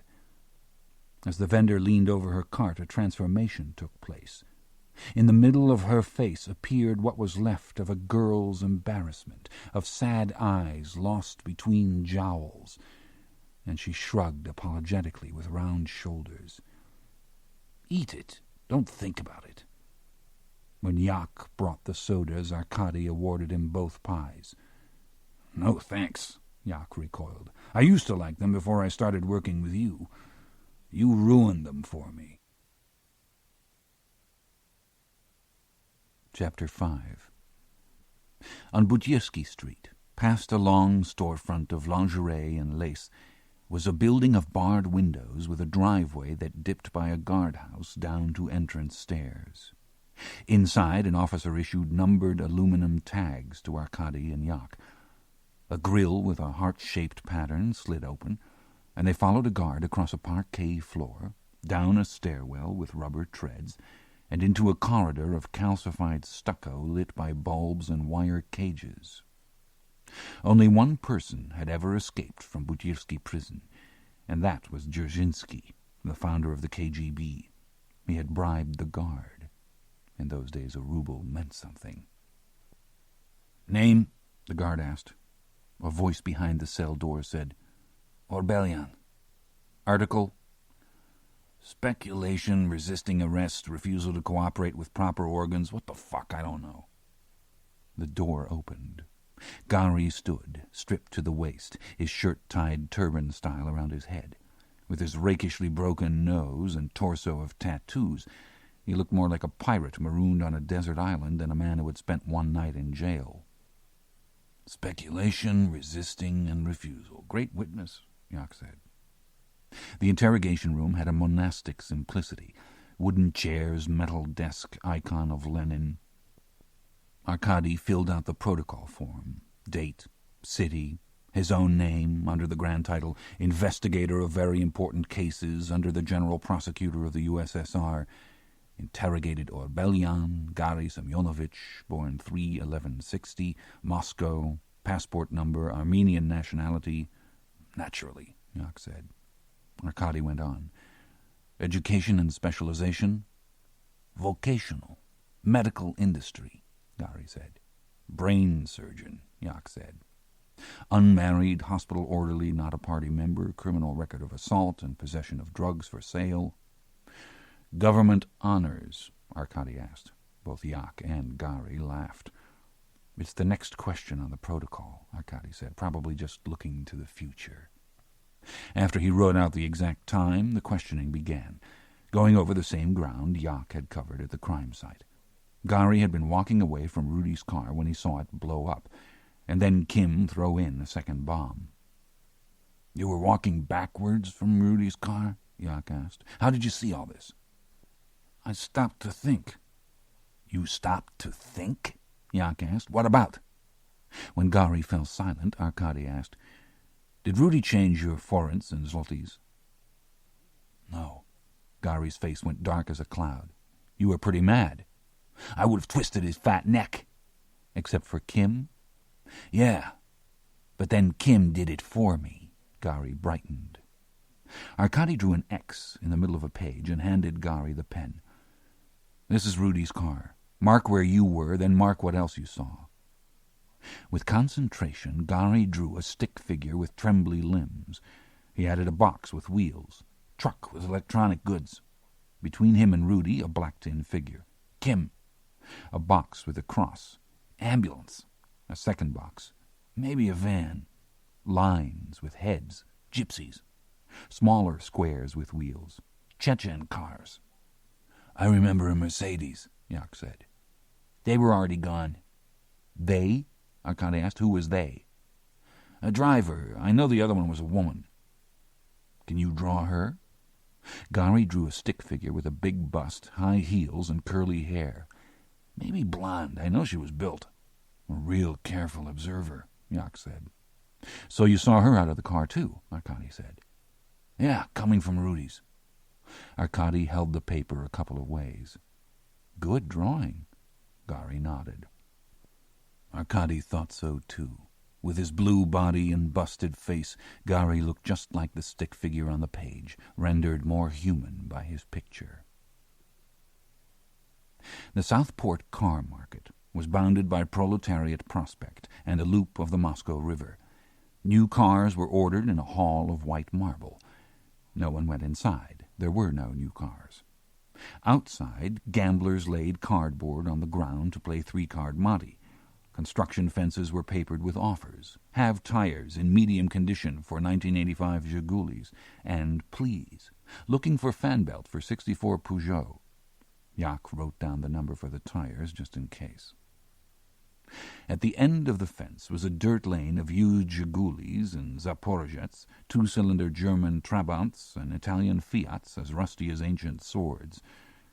Buyers moved with eyes that scrutinized tire tread, odometer, upholstery, dropping to one knee with a flashlight to see whether the engine was actively leaking oil on the spot.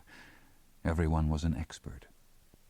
Even Arkady knew that a Moskvich built in far-off Izhevsk was superior to a Moskvich built in Moscow, and that the only clue was the insignia on the grille. Around the cars were Chechens in warm-up outfits. They were dark, bulky men with low brows and long stares. Everyone cheated. Car sellers went to the market clerk's wooden shack to learn, depending on model, year, and condition, what price they could demand and on which they would pay tax, which bore no resemblance to the money that actually passed between seller and buyer. Everyone, seller, buyer, and clerk, understood that the real price would be 3 times higher. Chechens cheated in the most devious way. Once a Chechen had title in hand, he paid only the official price, and there was as much chance of a seller getting the rest of his money as taking a bone from the jaws of a wolf. Of course, the Chechen turned around and sold the car for full price. The tribe amassed fortunes at the Southport market. Not off every sale, that would destroy the incentive that brought fresh cars, but off an intelligent percentage. Chechens culled the market as if it were a flock of sheep that was all their own. Yak and Arkady stopped halfway down the line, and the detective nodded toward a car parked by itself at the end of the lane. It was an old, black, once official Chaika sedan with a scalloped chrome grille rubbed to a mirror finish. Curtains were drawn across the side windows of the back seat. "Fucking Arabs," Yak said. "They're no more Arab than you are," Arkady said. "I thought you were free of prejudice. Mahmoud is an old man. I hope he's got the strength to show you his collection of skulls." Arkady went on alone. The last car for sale was a Lada so dented that it looked as if it had been rolled to the market end over end. 2 young Chechens with tennis bags stopped him to ask where he was headed. When Arkady mentioned Mahmoud's name, they escorted him to the Lada, pushed him into the back, felt his arms, legs, and torso for a gun or a wire, and told him to wait. One went to the Chaika. The other got in front, opened his bag, and turned to slide a gun between the 2 front seats so that the muzzle nestled in Arkady's lap. The gun was a new single-barrel Bear carbine, cut to half-length and retooled for shot. The visors of the car were fringed with beads, the dash decorated with snapshots of grapevines, mosques, and decals of AC/DC and Pink Floyd. An older Chechen got in behind the wheel, ignored Arkady, and opened the Koran, droning aloud as he read. He had a heavy gold ring on the pinky finger of each hand. Another got in beside Arkady with a skewer of shashlik wrapped in paper and handed pieces of meat around, including Arkady, not in a friendly fashion, more as if he were a despised guest. All they needed were mustachios and bandoliers, Arkady thought. The Lada pointed away from the market, but in the rearview mirror he occasionally caught sight of Yak examining different cars. Chechens had nothing to do with Arabs. Chechens were Tartars, a western tide of the golden horde that had settled in the fastness of the Caucasus Mountains. Arkady studied the postcards on the dash. The city with the mosque was their mountain capital of Grozny, as in Ivan Grozny, Ivan the Terrible. Did that twist the Chechen psyche a little bit, growing up with a name like that? Finally the first Chechen returned, accompanied by a boy not much bigger than a jockey. He had a heart-shaped face with raddled skin and eyes full of ambition. He reached into Arkady's jacket for his ID, studied it, and slipped it back. To the man with the shotgun he said, "He killed a prosecutor." so by the time Arkady got out of the car he was accorded some respect. Arkady followed the boy up to the Chaika, where the rear door opened for him. A hand reached out and pulled him in by the collar. Vintage Chaikas had a stately Soviet style. Upholstered ceiling, elaborate ashtrays, banquette seats with corded piping, air conditioning, plenty of room for the boy and driver up front, and Mahmoud and Arkady in back. Also bulletproof windows, he was sure. Arkady had seen pictures of mummified figures dug from the ashes of Pompeii. They looked like Mahmoud, bent and gaunt, no lashes or brows, skin a parchment grey. Even his voice sounded burned. He turned stiffly, as if hinged, to hold his visitor at arm's length and stare with eyes as black as little coals. "Excuse me," Mahmoud said. "I had this operation. The wonder of Soviet science. They fix your eyes so you don't have to wear glasses anymore. They don't do this operation anywhere else in the world. What they don't tell you is from then on you only see at one distance. The rest of the world is a blur." "What did you do?" Arkady asked. "I could have killed the doctor. I mean, I really could have killed the doctor. Then I thought about it. Why did I have this operation? Vanity. I'm 80 years old. It was a lesson. Thank God I'm not impotent." He held Arkady steady. "I can see you right now. You don't look very good." "I need some advice." "I think you need more than advice. I had them keep you down there while I asked some questions about you. I like to have information. Life is so various. I've been in the Red Army, White Army, German Army. Nothing is predictable. I hear that you've been an investigator, a convict, an investigator again. You are more confused than I am." "Easily." "It's an unusual name.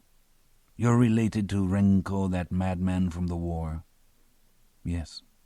"You have mixed eyes. I see a dreamer in one eye and a fool in the other. You see, I'm so old now that I'm going around a second time, and I appreciate things. Otherwise you go crazy. I gave up cigarettes 2 years ago for the lungs. You have to be positive to do that. You smoke?" "Yes." "Russians are a gloomy race. Chechens are different." "People say that." Mahmoud smiled. His teeth looked oversized, like a dog's. "Russians smoke. Chechens burn." Rudy Rosen burned. For an old man, Mahmoud changed expression quickly. "Him and his money, I heard." "You were there," Arkady said. The driver turned.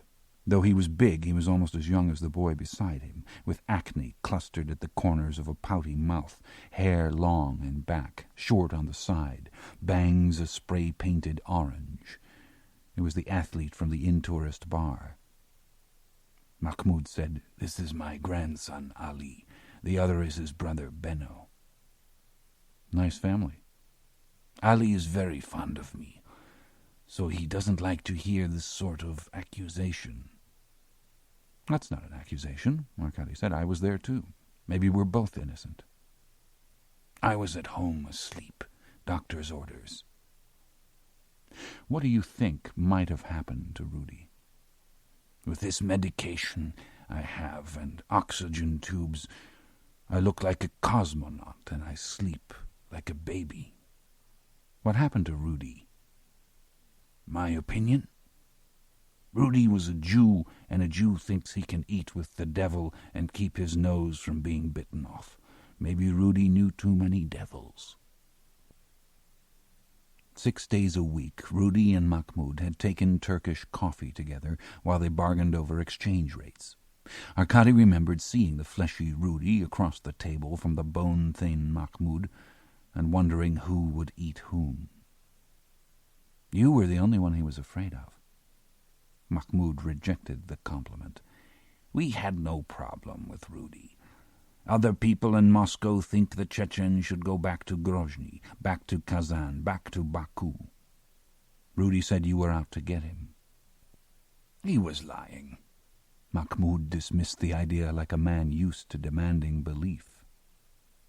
It's hard to argue with the dead, Arkady noted as tactfully as he could. Do you have Kim? Rudy's bodyguard? No, he's probably looking for you. Mahmoud said to the front of the car, Benno, could we have some coffee? Benno passed back a thermos, small cups and saucers, spoons, and a paper bag of sugar cubes. The coffee came out of the thermos like black sludge. Mahmoud's hands were large, fingers and nails curved. The rest of him might have shrunk with age, but not the hands. Delicious, Arkady said. He felt his heart fibrillate with joy. The mafias used to have real leaders. Antibiotic was a theatrical promoter, and if he liked a show, he'd hire the whole hall for himself. He was like family to the Brezhnevs, a character, a racketeer, but his word was good. Remember Otarik? I remember he was a member of the Writers' Union, even though his application had 22 grammatical errors, Arkady said. Well, writing was not his main occupation. Anyway, now they're replaced by these new businessmen like Borya Gubenko. It used to be that a gang war was a gang war. Now I have to watch my back two ways, from hitmen and militia. What happened to Rudy? Was he part of a gang war? You mean a war between Moscow businessmen and bloodthirsty Chechens? We're always the mad dogs. Russians are always the victims. I'm not addressing you personally, but as a nation you see everything backwards. Could I give you a small example from my life? Please. Did you know that there was a Chechen Republic? Our own. If I bore you, stop me. The worst crime of old people is to bore young people. Even as he said this, Mahmoud clutched Arkady's collar again. Go on. Some Chechens had collaborated with the Germans. So in February 1944, mass meetings were called in every village. There were soldiers and brass bands. People thought it was a military celebration, and everyone came. You know what those village squares are like, a loudspeaker in each corner playing music and announcements. Well, this announcement was that they had 1 hour to gather their families and possessions. No reason given. 1 hour. Imagine the scene. First the pleading, which was useless. The panic of looking for small children, for grandparents, forcing them to dress and dragging them out the door to save their lives. Deciding what you should take, what you can carry, a bed, a bureau, a goat. The soldiers loaded everyone into trucks, Studebakers. People thought the Americans were behind it and Stalin would save them. In Mahmoud's stare, Arkady saw black irises locked like the lens of a camera. In 24 hours there wasn't a Chechen left in the Chechen Republic. 500,000 people gone. The trucks put them on trains, in unheated freight cars which traveled for week after week after week in the middle of winter. Thousands died. My first wife, my first 3 boys. Who knows at what siding the guards threw their bodies out? When the survivors were finally allowed to climb down from the cars, they found themselves in Kazakhstan, in Central Asia. Back home, the Chechen Republic was liquidated. Russian names were given to our towns. We were removed from maps, histories, encyclopedias. We disappeared. 20, 30 years went by before we managed to return to Grozny, even to Moscow. Like ghosts, we make our way back home to see Russians in our houses, Russian children in our yards, and they look at us and they say, "Animals." Now, you tell me, who's been the animal? They point fingers at us and shout, "Thief!" Tell me, who's the thief? When anyone dies, they find a Chechen and say, "Murderer." Believe me, I would like to meet the murderer. Do you think I should feel sorry for them now? They deserve everything that's happening to them. They deserve us. Mahmoud's eyes became their most intense. Dead coals come alive, and then dimmed. His fingers unclenched and released Arkady's lapel. Fatigue folded into a smile across his face. "I apologize. I wrinkled your jacket." It came wrinkled. Nevertheless, I got carried away. Mahmoud smoothed the jacket. He said, "I'd like nothing more than to find Kim. Grapes." Benno handed back a wooden bowl overflowing with green grapes. By now Arkady could see not so much a family resemblance among him, Ali, and Mahmoud, as a likeness of species, like the bill of a hawk. Arkady took a handful. Mahmoud opened a short knife with a hooked blade to carefully slice off a bunch. When he ate, he rolled down the window to spit on the ground. "Diverticulitis. I'm not supposed to swallow the seeds. It's a terrible thing to grow old." Chapter 6. Polina was dusting Rudy's bedroom for prints when Arkady arrived from the car market. He had never seen her out of her raincoat before. Because of the heat, she wore shorts, had knotted her shirt into a halter, and tied her hair up in a kerchief, and with her rubber gloves and little camel's hair brush she looked like a child playing house. "We dusted before." Arkady dropped his jacket on the bed. "Aside from Rudy's prints, the technicians got nothing." "Then you have nothing to lose," Polina said cheerfully. "The human mole is in the garage, tapping for trapdoors." Arkady opened the window over the courtyard and saw Minin in his hat and coat in the open door of the garage. "You shouldn't call him that." "He hates you." "Why?" Polina rolled her eyes, then climbed a chair to dust the bureau mirror. "Where's Yak?" "We've been promised another car. If he gets it, he'll go to the Lenin's Path Collective Farm." "Well, it's potato time. They can use Yak." At a variety of odd locations, on hairbrush and headboard, inside the medicine cabinet door and under the raised toilet lid, were the shadowy ovals of brushed prints. Others had already been lifted with tape and transferred to slides lying on the night table. Arkady pulled on rubber gloves. "This isn't your job," he said. "It isn't your job either. Investigators are supposed to let detectives do the real work.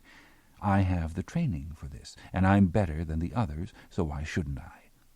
Do you know why no one wants to deliver babies?" "Why?" Immediately he was sorry he asked. "Doctors don't want to deliver babies because they're afraid of AIDS, and because they don't trust Soviet rubber gloves. They wear 3 or 4 at a time. Imagine trying to deliver a baby wearing 4 pairs of gloves. They don't do abortions either for the same reason. Soviet doctors would rather set women out about 100 meters away and watch them explode. Of course, there wouldn't be so many babies if Soviet condoms didn't fit like rubber gloves." "True." Arkady sat on the bed and looked around. Though he had followed Rudy for weeks, he still knew too little about the man. "He didn't bring women here," Polina said. "There are no crackers, no wine, not even a condom. Women leave things, hairpins, pads, face powder on a pillow. It's too neat." How long was she going to be up on the chair? Her legs were whiter and more muscular than he would have expected. Perhaps she'd wanted to be a ballerina at one time. Black curls escaped from the discipline of her kerchief and coiled at the nape of her neck. "You're working room by room?" Arkady asked. "Yes." "Shouldn't you be out with your friends playing volleyball or something?" "It's a little late for volleyball."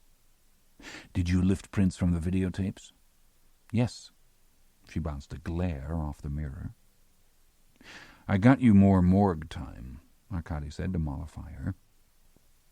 Isn't that the way to soothe a woman, he thought, by offering her more time in a morgue? "Why do you want to go back inside Rudy?" "There was too much blood. I did get laboratory results on the blood from the car. It was his type, at least." Good. If she was happy, he was happy. He turned on the television and VCR, inserted one of Rudy's tapes, pushed play and fast forward. Accompanied by high-speed gibberish, images rushed across the screen. The Golden City of Jerusalem, Wailing Wall, Mediterranean Beach, Synagogue, Orange Grove, high-rise hotels, casinos, El Al. He slowed the tape to catch the narration, which was more glottal than Russian. "Do you speak Hebrew?" he asked Polina. "Why in the world would I speak Hebrew?"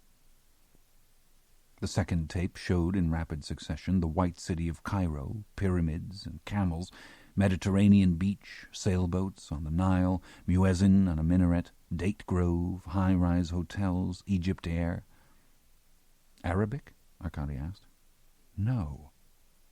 The third travelogue opened in a beer garden and raced through etchings of medieval Munich, aerial views of rebuilt Munich, shoppers on the Marienplatz, beer cellar, polka bands and lederhosen, Olympic Stadium, Oktoberfest, Rococo Theater, Gilded Angel of Peace, Autobahn, another beer garden, nearby Alps, vapor trail of Lufthansa. He rewound to the Alps to listen to a narration that was both ponderous and exuberant. "You speak German?" Polina asked. The dusted mirror was starting to look like a collection of moth wings, each one an oval of whorls. "A little." Arkady had spent his army years in Berlin listening to Americans and had picked up some German in the truculent fashion that Russians approach the language of Bismarck, Marx, and Hitler. It wasn't only that Germans were a traditional foe. It was because for centuries the Tsars had imported Germans as taskmasters, not to mention that the Nazis had regarded all Slavs as subhuman. There was a certain accretion of national ill will. "Auf Wiedersehen," said the television. "Auf Wiedersehen." Arkady turned the set off. "Polina, auf Wiedersehen. Go home, see your boyfriend, go to a movie." "I'm almost done." So far, Polina seemed to have sensed more about the apartment than Arkady had. He knew he was missing not so much clues as essence. Rudy's phobia about physical contact had created an apartment that was solitary and sterile. No ashtrays, not even butts. He craved a cigarette, but didn't dare upset the apartment's hygienic balance. Rudy's single weakness of the flesh appeared to be food. Arkady opened the refrigerator. Ham, fish, and Dutch cheese were still cool, in place, and overwhelming, even to a man who had just eaten an appetizer of Mahmoud's grapes. The food was probably from Stockman's, the Helsinki department store that delivered complete smorgasbords, office furniture, and Japanese cars for hard currency to Moscow's foreign community. God forbid they should live like Russians. In its rind of wax, the cheese shone like a mushroom cap. Polina stepped into the bedroom doorway, one arm already thrust into her raincoat. "Are you examining the evidence or consuming it?" "Admiring it, actually. Here is cheese from cows who graze on grass that grows on dikes 1,000 miles away, and it's not as rare as Russian cheese. Wax is a good medium of prints, isn't it? Humidity is not the best atmosphere. It's too humid for you? I didn't say I couldn't do it. I just didn't want to get your hopes up. Do I look like a man with high hopes?" "I don't know. You're different today." It was not characteristic of Polina to be uncertain about anything. "You—" Arkady put a finger to his lips. He heard a barely audible noise, like the fan of a refrigerator, except that he was standing by the refrigerator. "A toilet," Polina said. "Someone's relieving themselves on the hour." Arkady went to the water closet and touched the pipes. Usually pipes banged and rang like chains. This sound was fainter, more mechanical than liquid, and inside Rosen's apartment, not out. It stopped. "On the hour?" Arkady asked. "On the dot. I looked, but I didn't find anything." Arkady went into Rudy's office. The desk was undisturbed, the phone and fax silent. He tapped the fax and a red alert light blinked. Tapped harder and the button winked as regularly as a beacon. The volume had been turned all the way down. He pulled the desk forward and found facsimile paper that had scrolled between the desk and the wall. "First rule of investigation, pick things up," he said. "I hadn't dusted here yet." The paper was still warm. On top was the transmission date and time, 1 minute ago. The message, typed in Russian, read, "Where is Red Square?" Anyone with a map could answer that. He read the previous message. The transmission time on it had been 61 minutes ago. "Where is Red Square?" You didn't need a map. Ask anyone in the world, up the Nile, in the Andes, or even in Gorky Park. There were 5 messages in all, each sent on the hour, with the same insistent demand, "Where is Red Square?" The first also said, "If you know where Red Square is, I can offer contacts with International Society for 10% finder's fee." A finder's fee for Red Square sounded like easy money. The machine had automatically printed a long transmitting phone number across the top. Arkady called the international operator, who identified the country code as Germany and the city as Munich. "Do you have one of these?" he asked Polina. "I know a boy who does." Close enough. Arkady wrote on Rudy's stationery, "Need more information." Polina inserted the page, picked up the receiver and dialed the number, which answered with a ping. A light flashed over a button that said transmit, and when she pushed the button, the papers started to roll. Polina said, "If they're trying to reach Rudy, they don't know he's dead.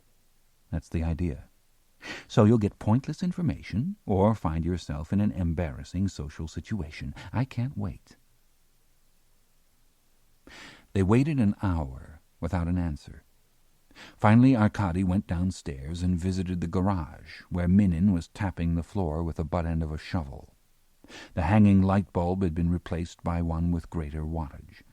Tires were moved to the side and stacked according to size. Rubber belts and oil cans were enumerated and tagged. Minin's only concession to the heat had been to remove his coat and jacket. His hat stayed on his head, casting an umbra across the middle of his face. The man in the moon, Arkady thought. When he saw his superior, Minin came to sullen attention.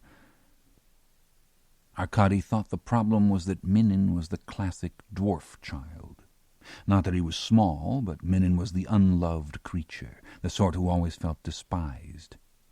Arkady could have removed him from the team. An investigator didn't have to accept everyone assigned to him. But he didn't want to justify Minin's attitude. Also, he hated to see an ugly man pout. "Investigator Renko, when Chechens are on the loose, I think I would be of better use on the street than in this garage. We don't know if we're after the Chechens, and I need a good man doing this. Some people would slip the tires under their coat." Humor seemed to give Minin a wide berth. He said, "Do you want me to go upstairs and watch Polina?" "No." Arkady tried human interest. "There's something new about you, Minin. What is it?" "I don't know." "That's it." On Minin's sweat-darkened shirt was the enamel pin of a red flag. Arkady never would have noticed it if he hadn't taken off his jacket. "A membership pin?" "Of a patriotic organization," Minin said. "Very stylish." "We stand for the defense of Russia. for the repeal of so-called laws that steal the people's wealth and give it to a narrow group of vultures and money-changers, for a cleansing of society and an end to chaos and anarchy. You don't mind?" It was a challenge as much as a question. "Oh, no. On you it looks right." Driving to Boria Gubenko's, it seemed to Arkady that the summer evening had fallen like a silence. Streets vacant, taxis camped outside hotels refusing to carry anyone but tourists. One store was besieged with shoppers, while stores on either side were so empty they looked deserted. Moscow looked like a cannibalized city, without food, gas, or basic goods. Arkady felt like a cannibalized man, as if he might be missing a rib, a lung, some part of his heart. It was oddly reassuring that someone in Germany had asked a Soviet speculator about Red Square. It was confirmation that Red Square still existed. Boria Gubenko picked up a ball from a pail, set it on his tee, cautioned Arkady about the backswing, concentrated, drew the club back so that it seemed to encircle his body, uncoiled, and lashed the ball on a line. "Want to try it?" he asked. "No, thanks, I'll just watch," Arkady said. A dozen Japanese, teed up on squares of plastic grass, drew back their clubs and drove golf balls that sailed as diminishing dots the interior length of the factory. The irregular pop of balls sounded like small arms fire, appropriately, since the factory used to turn out bullet casings. During the White Terror, Patriotic War, and Warsaw Pact, workers had manufactured millions of brass and steel core cartridges.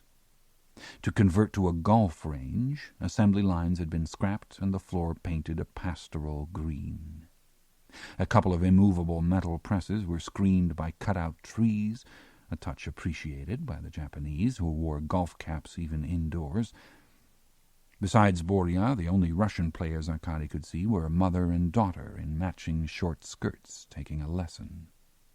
On the far wall, balls thudded against a green canvas marked in ascending distances, 200, 250, 300 meters. Boria said, "I confess I overestimate a little bit. A happy customer is the secret of business." He posed for Arkady. "What do you think? The first Russian amateur champion?" "At least." Boria's big frame was tamed by a plush pastel sweater. His unruly hair wetted into sleek golden wings around a watchful, angular face with eyes of crystal blue. "Look at it this way." Boria plucked another ball from the pail. "I spent 10 years playing football for Central Army. You know the life, terrific money, apartment, car, as long as you can perform. You get injured, you start to slip, and suddenly you're on the street. You go right from the top straight to the bottom. Everyone wants to buy you a beer, but that's it. That's the payoff for 10 years and your busted knees. Old boxers, wrestlers, hockey players, same story. No wonder they go into the mafia. Or worse, start playing American-style football. Anyway, I was lucky." More than lucky. Boria seemed to have crystallized into a new, successful persona. In the new Moscow, no one was as transcendently popular and prosperous as Boria Gubenko. Behind the driving range, slot machines sang beside a bar decorated with Marlboro posters, Marlboro ashtrays, and Marlboro lamps. Boria lined up his shot. If possible, he looked more robust than in his playing days, also sleek, like a well-groomed lion. He swung and froze, studying a drive that faded as it rose. "Tell me about this club," Arkady said. "It's hard currency, members only. The more exclusive you make it, the more foreigners want in. I'll tell you the secret," Boria said. "Another secret?" "Location. The Swedes have poured millions into an 18-hole resort outside town. It's going to have conference facilities, communication center, super security so that businessmen and tourists can come without ever really staying in Moscow. In comparison, we're downtown, right on the river, practically across from the Kremlin. Look what it took. A little paint, astroturf, clubs and balls were in guidebooks and foreign magazines, and all of it was Rudy's idea. He looked Arkady up and down. What sport did you play? Football in school. Position? Mainly goal. Arkady wasn't going to claim any athletic distinction in Borya's company. Like me, the best position. You study, see the attack, learn anticipation. The game comes down to a couple of kicks. And when you commit, right? If you try to save yourself, that's how you get hurt. For me, of course, playing was a way to see the world. I didn't understand what food was until we went to Italy. I still referee some international games just to eat well. To see the world had to be a mild description of Borya's ambition, Arkady thought. Gubenko had grown up in the concrete Khrushchev barracks of Long Pond. In Russian, Khrushchev rhymed with slum, giving bite to the title. Borya would have been raised on cabbage soup and cabbage hopes, and here he was talking about Italian restaurants. Arkady asked, "What do you think happened to Rudy?" "I think that what happened to Rudy was a national disaster. He was the only real economist in the country." "Who killed him?" Without hesitating, Borya said, "Chechens. Mahmoud is a bandit with no concept of Western style or business. The fact is he holds everyone else back. The more fear, the better, never mind that it closes a market down. The more unsettled everyone is, the stronger the Chechens become." On the tees, a tier overhead, the Japanese hit a unified salvo, followed by excited shouts of "Banzai!" Borya smiled and pointed his club up. "They fly from Tokyo to Hawaii for a weekend of golf. I have to throw them out at night." "If Chechens killed Rudy," Arkady said, "they had to get past Kim. For all his reputation, muscle man, martial arts, he doesn't seem to have been much protection. When your best friend Rudy was looking for a bodyguard, didn't he come to you for advice?" "Rudy carried a lot of money, and he was concerned about his safety." "And Kim?" "The factories in Ubertsi are closing down. The problem with interacting with the free market, Rudy always said, is that we manufacture shit. When I suggested Kim to Rudy, I thought I was doing them both a favor." "If you find Kim before we do, what will you do?" Borya aimed the club at Arkady and dropped his voice. "I'd call you. I would. Rudy was my best friend, and I think Kim helped the Chechens. But do you think I'd endanger all this, everything I've achieved, to take some sort of primitive revenge? That's the old mentality. We have to catch up with the rest of the world, or we're going to be left behind. We'll all be in empty buildings and starving to death. We have to change. Do you have a card?" he asked suddenly. "Party card?" "We collect business cards and have a drawing once a month for a bottle of Chivas Regal." Borya controlled a smile. Barely. Arkady felt like an idiot. Not an ordinary idiot, but an outdated, socially uninformed idiot. Borya put down his driver and proudly led Arkady to the buffet. In chairs upholstered in red, white, and black Marlboro colors were more Japanese in baseball caps and Americans in golfing shoes. Arkady suspected that Borya had hit upon the exact decor of an airport lounge, the natural setting of the international business traveler. They could have been in Frankfurt, Singapore, Saudi Arabia, anywhere, and for this very reason felt at home. Above the bar, a television showed CNN. The crowded buffet offered an array of smoked sturgeon, trout, red and black caviar, eggplant caviar, German chocolates, and Georgian pastries around bottles of sweet champagne, Pepsi, pepper vodka, lemon vodka, and 5-star Armenian cognac. Arkady was dizzy from the smell of food. "We also have karaoke nights, putting tournaments, and corporate parties," Borya said. "No prostitutes, no hustlers. It couldn't be more innocent." Like Borya? The man had not only gone from football to the mafia, but had made the second, steeper evolutionary leap to entrepreneur. The way his western sweater draped his shoulders, the directness of his eyes, the freer gestures of clean hands, all said businessman. Boria gave a discreet proprietary wave, and a uniformed waitress immediately arrived from the buffet and set a plate of silver herring on the table in front of Arkady. The fish seemed to swim before his eyes. Boria asked, "Remember unpolluted fish?" "Not well enough, thanks." Arkady dug a last cigarette from the pack. "Where do you get the fish?" "Like anyone else, I trade this, barter that." "On the black market?" Boria shook his head. "Direct. Rudy said there wasn't a farm or fishing collective that wasn't willing to do business if you could offer more than rubles." "Rudy told you what to offer?" Boria held Arkady's eyes with his. "Rudy started out as a football fan. He ended up as an older brother. He simply wanted to see me happy. He gave me advice. That doesn't sound like a crime to me." "It depends on the advice."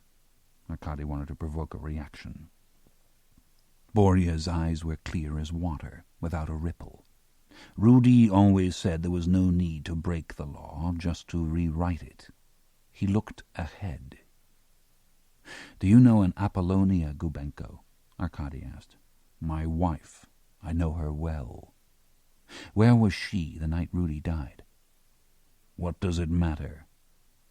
"There was a Mercedes registered in her name at the black market about 30 meters from where Rudy died." Boria took a little longer to answer. He glanced at the television, where an American tank was rolling through a desert. "She was with me. We were here." "At 2 a.m? "I often close after midnight. I remember we went home in my car because Polly's was in the garage being repaired." "You have 2 cars?" "Between Polly and me, 2 Mercedes, 2 BMWs, 2 Volgas, and a Lada. In the West, people can invest in stocks and bonds. We have cars. The trouble is, as soon as a nice car goes to the garage, someone borrows it. I can try to find out who." "You're sure she was with you, because a woman was seen in it?" "I treat women with respect. Polly is her own person. She doesn't have to answer to me for every second of her time, but that night she was with me." "Did anyone else see you here?" "No. The secret of business is you stay close to the cash register and lock up yourself." "There are a lot of secrets in business," Arkady said. Boria leaned forward and spread his hands. Although Arkady knew he was a big man, he was surprised at the wingspan. He remembered how Boria the player used to roar out of the Central Army goal to stop penalty kicks. Gubenko let his hands fall. His voice was soft.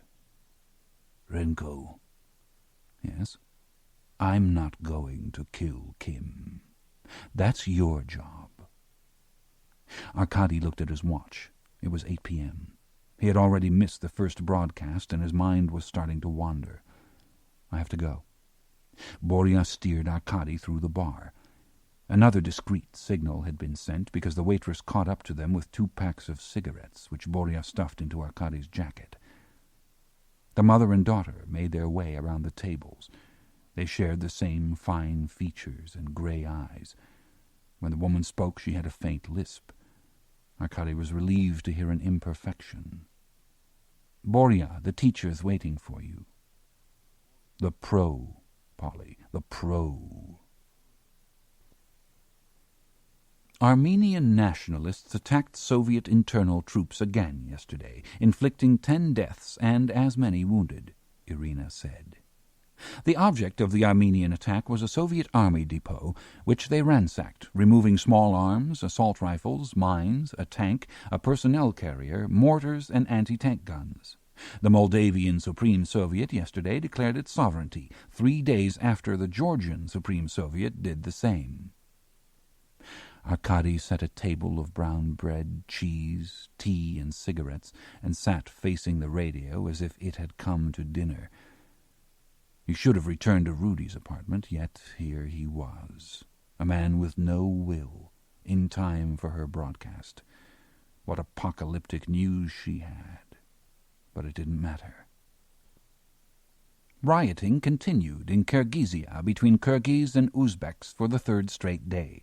Armored personnel carriers patrolled the streets of Osh after Uzbeks took control of the downtown tourist hotels and directed automatic fire at the local offices of the KGB. Deaths in the unrest now total 200, and the question of draining the Uzgen Canal to find more bodies has been raised. The bread was fresh, and the cheese was sweet. A breeze drifted in the open window, and the curtain stirred like a skirt. A Red Army spokesman admitted today that Afghan insurgents have penetrated the Soviet border. Since Soviet troops withdrew from Afghanistan, the border has become accessible to drug runners and to religious extremists who are urging Central Asian republics to begin a holy war against Moscow. The sun hung on the northern horizon, onion domes and chimney pots. Her voice was a shade huskier, and her Siberian accent sounded more schooled and sophisticated. Arkady remembered her gestures, sometimes flamboyant, and the color of her eyes like amber. Listening, he found himself leaning toward the radio. He felt ridiculous, as if he should be holding up his side of the conversation. Miners in Donetsk yesterday demanded the resignation of the government and the removal of the party, and announced the start of a new strike. Work stoppages have also begun in all 26 mines in the Karaganda Basin and in 29 mines in Rostov-on-Don. Mass rallies in support of the strikers were held by miners in Sverdlovsk, Chelyabinsk, and Vladivostok. The news was not important. He hardly heard it. It was her voice and breath, transmitted across 1,000 miles.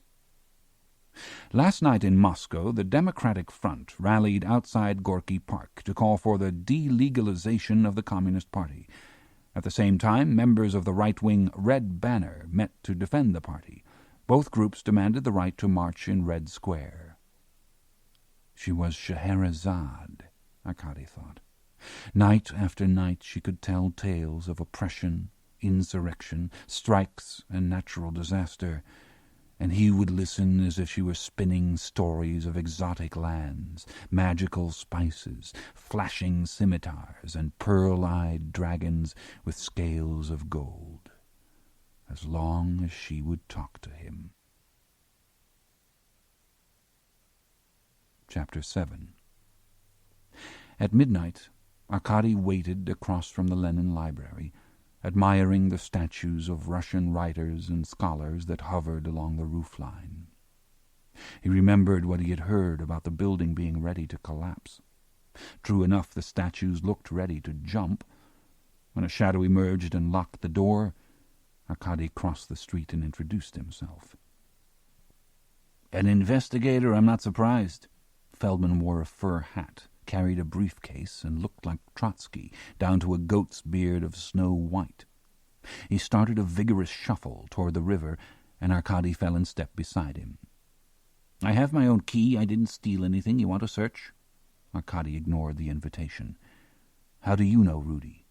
"It's the only time to work. I thank God I'm an insomniac. Are you?" "No." "You look like one. See a doctor. Unless you don't mind." "Rudy?" Arkady tried again. "Rosen? I didn't. We met once a week ago. He wanted to talk about art." "Why art?" "I'm a professor of art history. I told you I was a professor on the phone. You're a hell of an investigator, I can tell already." "What did Rudy ask?" "He wanted to know everything about Soviet art. Soviet avant-garde art was the most creative, most revolutionary period in history, but Soviet man is an ignoramus. I couldn't educate Rosen in half an hour." "Did he ask about any paintings in particular?" "No. But I catch your point, and it is amusing. For years the party demanded socialist realism, and people hung paintings of tractors on their walls and hid avant-garde masterpieces behind the toilet or under the bed. Now they're dragging them out. Suddenly Moscow is full of art curators. You like socialist realism?" "Socialist realism is one of my weakest areas." "Are you talking about art?" "No." Feldman regarded Arkady with a more wary, interested eye.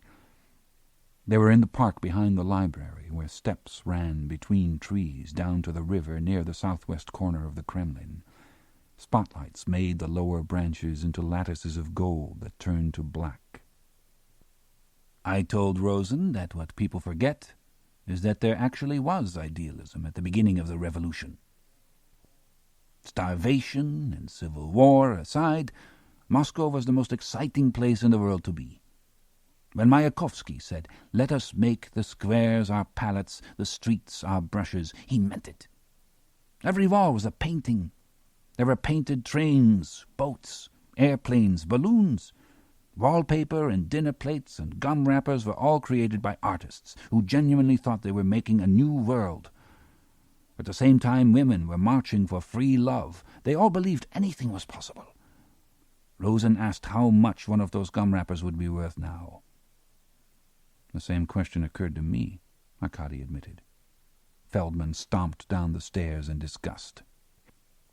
Since avant-garde art was not approved, you chose a fairly suicidal specialty. Is that how you got used to working late at night? Arkady asked. Not a totally stupid observation. Feldman stopped short. Why is red the color of revolution? It's traditional. Prehistoric, not traditional. The two earliest habits of the ape-man were cannibalism and painting himself red. Soviets are the only ones who still do it. Look what we did to the genius of the revolution. Describe Lenin's tomb. It's a square of red granite. It's a constructivist design inspired by Malevich. It's a red square on red square. There's more to it than just Lenin laid out like a smoked herring. Art was everywhere in those days. Tatlin designed a revolving skyscraper taller than the Empire State Building. Popova drew high fashions for peasants. The artists of Moscow were going to paint the trees of the Kremlin red. Lenin did object to that, but people thought that anything was possible. Those were days of hope, days of fantasy. You lecture on this? No one wants to hear. They're like Rosen, they only want to sell. I spend all day authenticating art for idiots. Rosen had something to sell? Don't ask me. We were supposed to meet 2 days ago. He didn't come. Then why do you think he had something to sell? Today everyone is selling everything they have, and Rosen said he found something. He didn't say what. At the embankment, Feldman looked around with such fervor that Arkady could nearly imagine painted trees in the Kremlin gardens, Amazons marching on Gorky Street, dirigibles towing propaganda posters under the moon. We live in the archaeological ruins of that new world that never was. If we knew where to dig, who knows what we would find? Feldman asked, and trudged on alone across the bridge. Arkady wandered along the embankment wall toward his flat. He didn't feel sleepy, but he didn't feel like an insomniac. Just the word made him restless. He found no Amazons along the river. There were fishermen baiting hooks. A couple of years of his exile had been spent on a Pacific trawler. He had always appreciated how at dusk the rustiest, most nondescript ship became a dazzling and intricate constellation of stars, with fishing lights on masts, booms, gunwales, bridge, ramp, and deck. It occurred to him now that the same could be done for Moscow's nocturnal fishermen, with batteries and lamps on their hats, belts, and the tips of their poles. Maybe the problem wasn't insomnia. Maybe he was crazy. Why was he trying to find out who killed Rudy? When an entire society was collapsing like so many rotten beams, what difference did it make who murdered one black market speculator? Anyway, this wasn't the real world. The real world was out there where Irina lived. Here he was one more shadow in a cave where he couldn't sleep anyway. Straight ahead, the silhouette of St. Basil's stood like a crowd of turbaned Moors, backlit by the all-night floodlights of the square. In shadow at the stone base of the cathedral were about 100 soldiers from the Kremlin barracks in full field gear with radio packs and submachine guns. Red Square itself rose as a vast hill of cobblestones. To the left the Kremlin was illuminated, bricks nearly white, with swallowtail battlements that were grace notes on a fortress that seemed to stretch as far as the Chinese wall. The spires above the gates looked like churches that had been captured, roped, dragged from Europe, and erected as trophies to a czar, topped now by ruby stars. Shimmering in upturned lights, the Kremlin was midway between reality and dream, an immense, oppressive vision. From the gate at Spassky Tower a black sedan issued like a bat and flitted across the stones. Far off at the head of the square a 4-story banner for Pepsi covered the facade of the Army Museum. To his right the classical stone face of GUM, the world's largest and emptiest department store, shrank into the dark. From the roof of GUM and from the Kremlin wall, cameras constantly monitored the square, but no floodlights were bright enough to penetrate the valley of shadow in its center where he stood. No individual here would be more than a blip on a gray screen. The sheer size of scale and awesome vacuum of the square didn't so much uplift the soul as both hide it and suggest how inconsequential it was. Except for one soul. When Lenin lay dying, he begged for no memorials. The mausoleum Stalin built for him was a vengeful pile of crypts, a squat ziggurat of red and black under the battlements of the Kremlin wall. Empty tiers of white marble flanked it, the area where dignitaries would sit for the May Day parade.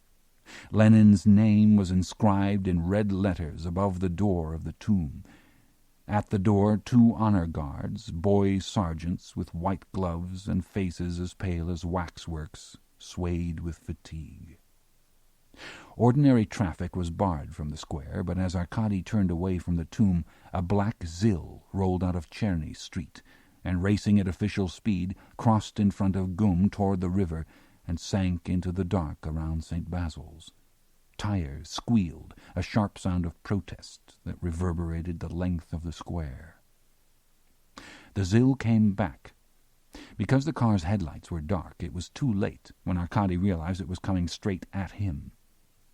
When he started to run for the museum, the Zil followed, its bumper almost on his heels. He darted left toward the tomb, and the big car roared by and cut in front. He dodged the rear bumper and headed for Cherny Street. The Zil tipped, settled, and lumbered toward him in a wider circle, the car's centrifugal force accelerating. When his escape intersected the path of the car, Arkady dove. He rose and started dizzily back toward St. Basil's, but slipped on the stones. Headlights rose up. He fell to one knee and raised his arm across his eyes. The Zil stopped directly in front of him. 4 uniforms emerged from the halos, exploding in his eyes. Dark dress-green generals' uniforms with brass stars, fringed shoulder boards, and mosaics of medals behind ropes of golden braid. But as his vision returned, Arkady saw that the men inside the uniforms were strangely shrunken, holding each other up. As the driver got out, he almost fell. He wore a civilian sweater and jacket topped by a sergeant major's cap. He was drunk, and his eyes were leaking tears that rolled from his eyes to his jowls. "Belov?" Arkady asked as he stood. "Arkasha." Belov's voice was as deep and hollow as a barrel. "We were at your address, and you were not at home. We went to your office, and you weren't there. We were just driving around when we saw you, and then you ran." Arkady dimly recognized the generals, though they were gray and stunted versions of the tall, impressive officers who used to trail behind his father. Here were the staunch heroes of the siege of Moscow, the tank commanders of the Bessarabian offensive, the vanguard of the push to Berlin, each of the 4 properly wearing an Order of Lenin awarded for a decisive action that significantly altered the course of the war. Except that Shuksin, who had always slapped his boots with a crop, was now so shriveled and bent that he was hardly much higher than the top of those boots. And Ivanov, who had always claimed the privilege of carrying his father's field case of plans, was as stooped as an ape. Kuznetsov had turned as round as a child, whereas Gul was a skeleton, his vigor and ferocity reduced to hair bristling from his brows and ears. Though Arkady had hated them all his life, despised them, really, because they had abused him out of sycophancy rather than evil, he was astonished at their feebleness. Boris Sergeyevich was different. He had been Sergeant Belov, his father's driver, the very same bodyguard who had escorted the boy Arkady to Gorky Park. Later Boris became Investigator Belov, though his gift was less for legal scholarship than for devotion to orders and ironclad loyalty. His attitude toward Arkady had never been less than adoration. Arkady's arrest and exile was something Belov had never grasped, like, say, French or quantum mechanics. Belov removed his cap and placed it under his left arm as if reporting for duty. "Arkady Kirillovich, it is my painful task to inform you that your father, General Kirill Ilyich Renko, has died." The generals advanced and shook Arkady's hand. "He should have been Marshal of the army," Ivanov said. Shuksin said, "We were comrades in arms. I marched into Berlin with your father." Gul waved a rusty arm. "I marched here in this same square with your father and laid 1,000 fascist flags at Stalin's feet." "Our most sincere condolences for this immeasurable loss." Kuznetsov sobbed like an aunt. Belov said, "The funeral is already arranged for Saturday. That's soon, but your father left instructions for everything as usual. He wanted me to give you this letter. I don't want it. I have no idea of the contents." Belov tried to push an envelope inside Arkady's jacket. "Father to son." Arkady knocked Belov's hand away. He was surprised by his own brusqueness to a good friend and by the depth of his revulsion for the others. "No thanks." Shuksin took a wobbly step toward the Kremlin. "Then the army was appreciated. Soviet power meant something. Then the fascists shit their pants whenever we blew our nose." Gul picked up the theme. "Now we crawl to Germany to kiss their ass. That's what we get for letting them get off their knees. And what do we get for saving Hungarians and Czechs and Poles except the spit on our face?" The passion of his question was too much for Ivanov. The ancient bearer of the field case slumped against the fender of the car. They were all so thoroughly soaked with vodka, Arkady realized, that a match would set them off like rags. "We saved the world, remember?" Shuksin demanded. "We saved the world." Belov pleaded. "Why?" "He was a killer," Arkady said. "That was war." Gul asked, "Do you think we would have lost Afghanistan, or Europe, or a single republic?" "I'm not talking about the war," Arkady said. "Read the letter," Belov begged. "I'm talking about murder," Arkady said. "Arkasha, please." Belov's eyes were as pleading as a dog's. "For me. He's going to read the letter." The generals rallied, regrouped, and crowded around. One push and they would probably collapse and turn to piles of dust, Arkady thought. Who did they see, he wondered? Him? His father? Who? This could be his moment of vindictive triumph, a child's long-awaited fantasy. But it was too pathetic, and the generals, grotesque as they were, also were at their most human in this last stage of fangless dotage. He took the letter. It had a luminous quality, and his name printed in spidery letters. It felt light, as if empty to the hand. "I'll read it later," Arkady said, and walked away. "The Vagankovskoye Cemetery," Belov called after him. 10 a.m. Or I'll throw it away, Arkady thought, or burn it. Chapter 8. The following day was the final one of so-called hot investigation, the last day of official alerts at travel points, a peak time for frustration and argument. Arkady and Yak chased false sightings of Kim north, west, and south at all 3 Moscow airports. On the 4th tip, they headed east, toward the dead end known as Lyubertsy. "A new informant?" Arkady asked. He was driving, which was always a sign of bad humor. "Totally new," Yak insisted. "Not Yulia," Arkady said. "Not Yulia," Yak maintained. "Borrow her Volvo yet?" "I will. Anyway, it isn't Yulia, it's a gypsy." "A gypsy?" With an effort, Arkady stayed on the road. "You always say I'm prejudiced," Yak said. "When I think of gypsies, I think of poets and musicians. I don't think of reliable informants." Yak said, "Well, this guy would sell out his brother, and that's what I call a reliable informant." Kim's motorcycle was there, an exotic midnight blue Suzuki, propped on a chrome kickstand in back of a 5-story apartment house. Arkady and Yak walked around the machine and admired it from every angle, taking an occasional glance at the building. The upper floors had balconies that were illegally enclosed. The ground was littered with refuse that seemed to have rained down from the windows, paper cartons, mattress springs, broken bottles. The next house was 100 meters away.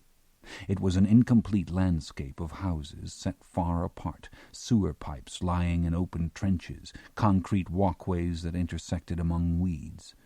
No one was walking. The sky was soiled with that particular kind of smog which expressed both industrial poison and despair.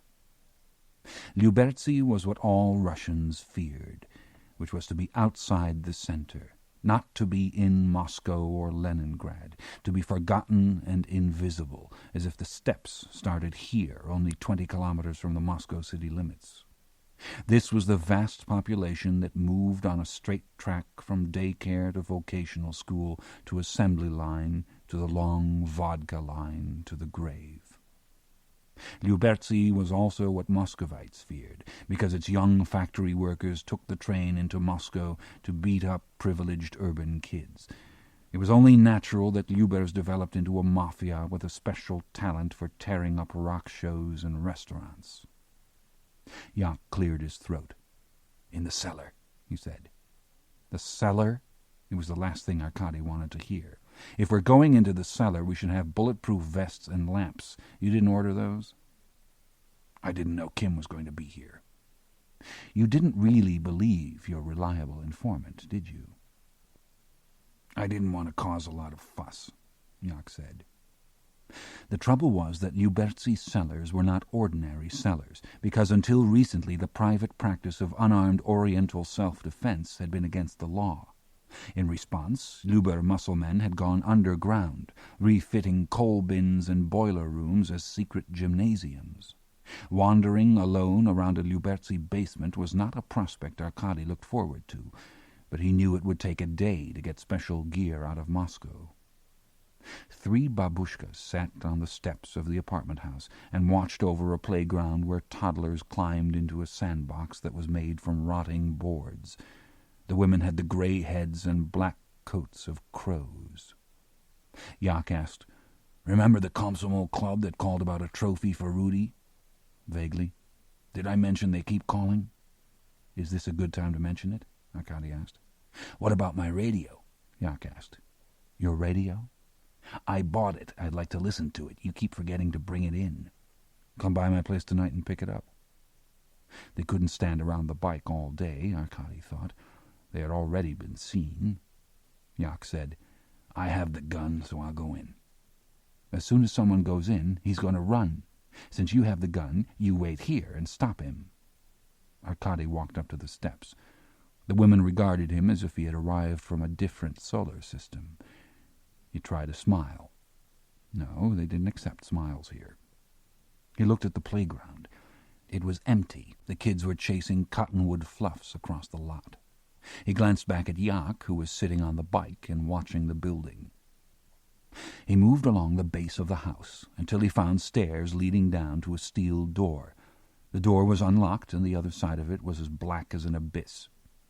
He called, "Kim? Mikhail Kim, I want to talk to you."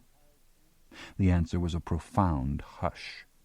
This was the sound of mushrooms growing, Arkady thought. He didn't want to enter the cellar. "Kim."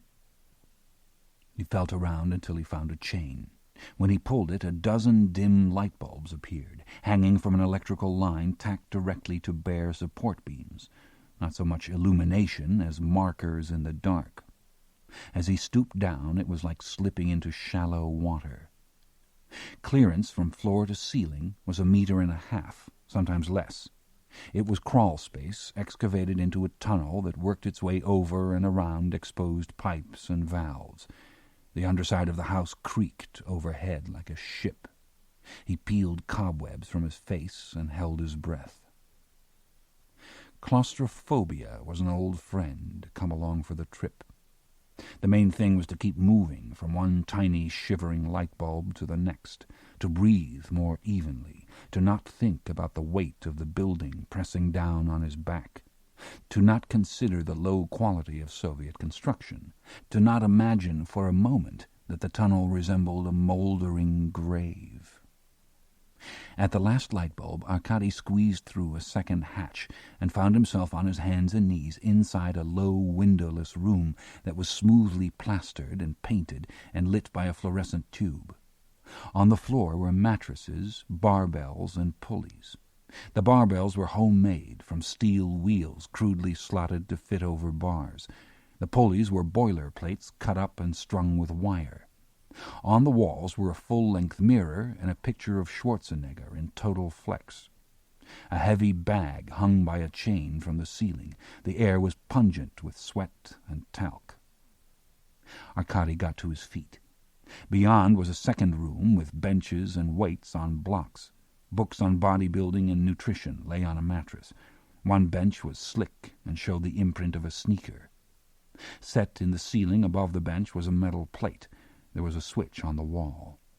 Arkady turned the light off so that he wouldn't be a silhouette. He stood on the bench, lifted the plate, and slid it back. He was beginning to hoist himself up when a gun pressed against his head. It was dark. Arkady's head was halfway through the floor behind the stairs of the building foyer. The bench was 1,000,000 miles below his swaying feet. The odor of stale urine wafted from the foyer floor. He could see a tricycle with no wheels, the cornered detritus of cigarette packs and condoms, and on the other end of the automatic, Yak. "You scared me," Yak said. He pointed the gun up. "Really?" Arkady felt as if more than his feet were dangling. Yak pulled him up. The foyer faced the opposite street from the way they had approached the building. Arkady leaned against the mailboxes, which were torched as usual. The foyer light was broken, of course.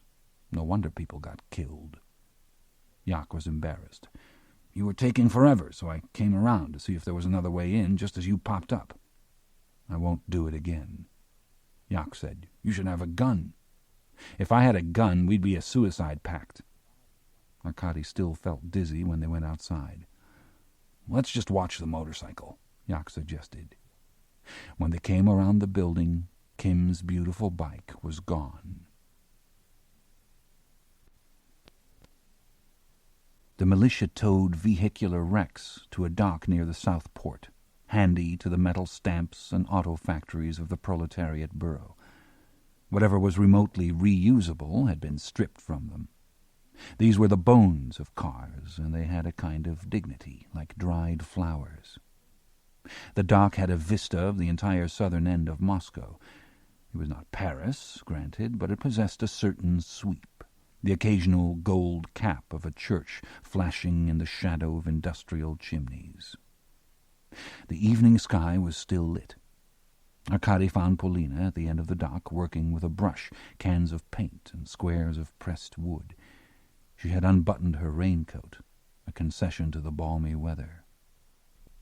"Your message sounded urgent," Arkady said. "I thought you should see this." "What?" He looked around. "You'll see." He was losing patience. "There's no emergency? You're just working?" "You're working too." "Well, I lead an obsessed but empty life. Don't you want to go dancing or see a movie with a friend?" Irina's newscasts had begun, and he knew there was something he would rather be doing. Polina dabbed green paint on a square of wood balanced on the fender of a Zil from which doors and seats had been removed. She herself made rather a pretty picture, Arkady thought. If she had an easel and a little more technique, but she just slapped the paint on. She seemed to sense his mind wandering. How did you do with Yak? It was not a day covered in glory. He looked over her shoulder. Very green. You're a critic. Artists are so temperamental. I meant it as in expansively, generously green. He stood back to study the cityscape of Black River, grey cranes and chimneys melting into a milky sky. What exactly are you painting? The wood. Ah. Paulina had 4 different pots of green paint, labeled CS1, CS2, CS3, CS4, separated from 4 pots of red, labeled RS1, RS2, etc. Each pot had its own brush. The green paint had an infernal reek. He searched his pocket, but he had left Borya's Marlboros in his other jacket. When he did find Bellamore's, Paulina blew the match out. "Explosives," she said. "Where?" "Remember, in Rudy's car we found traces of red sodium and copper sulfate? As you know, that's consistent with an incendiary device. Chemistry wasn't my strong point." "What we couldn't understand," Paulina went on, "was why we didn't find a timer or remote receiver. I did some research. You don't need a separate source of ignition if you combine red sodium and copper sulfate."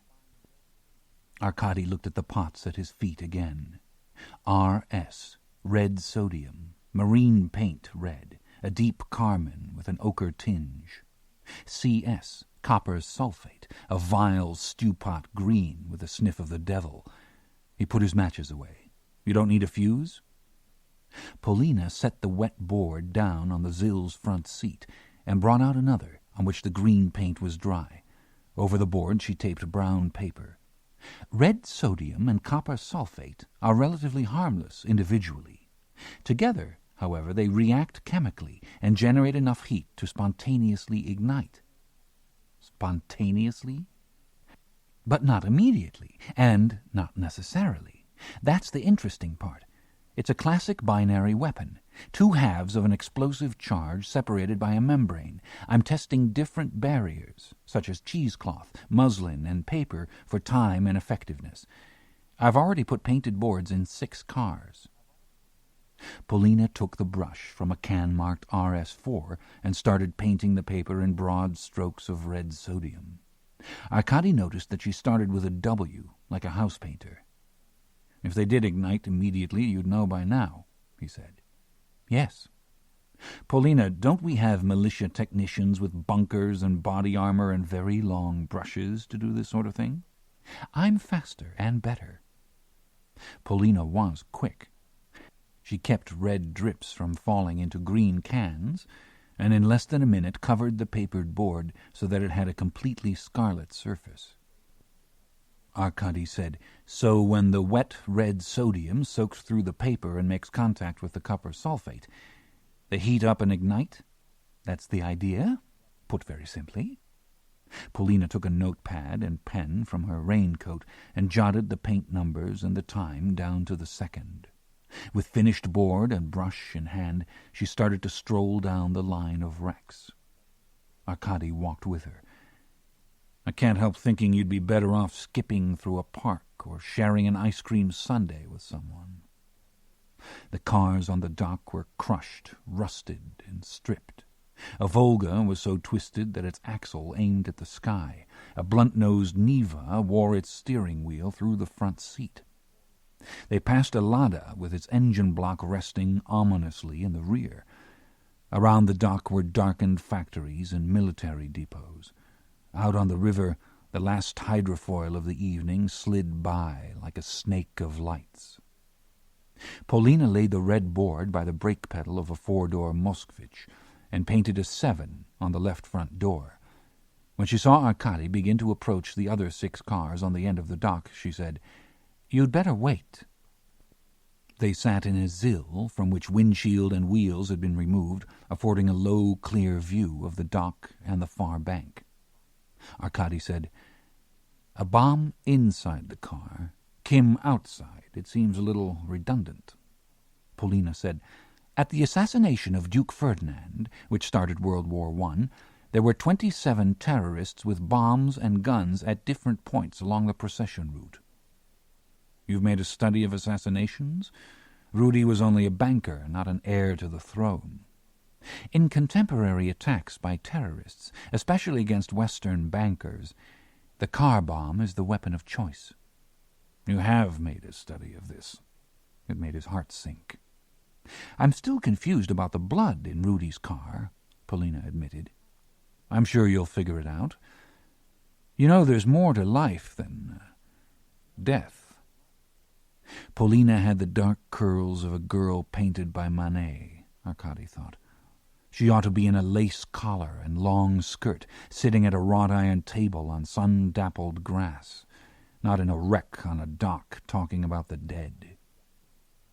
He noticed her eyes observing him. "You really do lead an empty life, don't you?" she said. "Wait a second," Arkady said. Somehow the conversation seemed to have been, without any warning or logic, reversed. "You said so yourself," she pointed out. "Well, you don't have to agree." "Exactly," Polina said. "You can lead your empty life, but you criticize how I lead mine, even though I'm working day and night for you." The first car blew, with a muffled sound like a damp drum. A white flash mixed with the explosion of windshield and windows. After a blink, and while crystallized glass was still raining down, the car interior filled with flames. Polina entered the time in her notepad. Arkady asked, "That didn't have a blasting cap or a fuse, just chemicals?" "Just what you saw, although with solutions at different concentrations. I have others with phosphorus and aluminum powder. Those need a blasting cap or some sort of blow to detonate." "That one seemed pretty effective," Arkady said. He had expected some sort of spontaneous combustion, but not an explosion of such strength. Already the fire had taken root, the front seat and dash covered with lapping flames that produced dark, noxious smoke. How did anyone ever escape car fires? "Thanks for not letting me take a closer look," Arkady said. "Entirely my pleasure. And I apologize for criticizing, even by suggestion, your professional dedication, since you're the only member of the team who has shown any competence. I'm in awe, really." While Polina scrutinized him for sarcasm, he lit a cigarette. "I'd roll down the window if there were a window," he said. The second car burst into flame, without the explosive force of the first, and the bomb in the third car was even weaker, hardly a blast at all, though it was followed by a steady, hard-working flame. The fourth met the initial standard. By now Arkady was a veteran observer and could appreciate the sequence. The initial eruption of crystallized safety glass, the blinding flare of ignition, the whoomp of compacted air, and then the two-step flowering of roseate flames and brown toxic smoke. Polina jotted down notes. She had delicate hands, made even smaller by the rolled cuffs of her coat. Her rapid writing was as neat as type. Belov had said there would be a funeral for his father. Were they going to bury the body or a pot of ashes? They could skip the crematorium and bring the old man out here for a glorious post-mortem ride in one of Polina's flaming chariots. Irina could report it on the news as one more Russian atrocity. It occurred to Arkady that cars were not meant for Russians. First of all, Russia didn't have enough roads free of frost heaves and mud wallows. More important, vehicles capable of any speed should not be placed in the hands of people given to vodka and melancholy. "Did you have something else planned tonight?" Polina asked. "No." The fifth and sixth cars exploded almost simultaneously, then burned very differently, one developing into a bowl of fire, and the other, already a burned-out shell, subsiding into guttering flames. No fire engines had arrived yet. The era of night shifts was long over. and at this hour the factories around the dock were empty except for watchmen. Arkady wondered how much of the city he and Polina could torch before anyone noticed. As she leafed through her notes, Polina said, "I wanted to put dummies in the cars." "Dummies?" "Mannequins. I wanted thermometers, too. I couldn't even find oven thermometers." "Everything's so hard to find." "Because chemical combustion is inexact, especially in the lead time to ignition." "It's my impression that it would have been more exact for Kim to spray Rudy with a submachine gun. Not that I'm not having a wonderful time watching cars blow up. It's sort of like sati. You know how Indian women immolate themselves on their husbands' funeral pyres? This is like a grand sati on the Ganges, except that we're on the Moscow and it's not the middle of the day, it's the middle of the night. And we neglected to bring any widows, even dummies. Otherwise it's practically romantic." Polina said, "That's hardly an analytical approach." "Analytical? I wouldn't need an oven thermometer. I smelled Rudy. He was done." Polina was stung. Arkady was shocked at himself. What could he say now? That he was tired, upset, wanted to be home, cupping his ear to his radio? "I'm sorry," he said. "That was mean." "I think you'd better get a different pathologist," Polina said. "I think I'd better go." As he got out, the 7th car exploded, shooting fountains of glass high into the air. After the clap of detonation, the glass rang like chimes as it fell and scattered in crystals around his feet. The Moskvich burned like a furnace at full blast, white flames leaping excitedly from window to window, broadcasting a circle of heat that made Arkady flinch and step back. As the seat burned, the nature of the flames changed into roiling, purplish smoke, rich with toxin.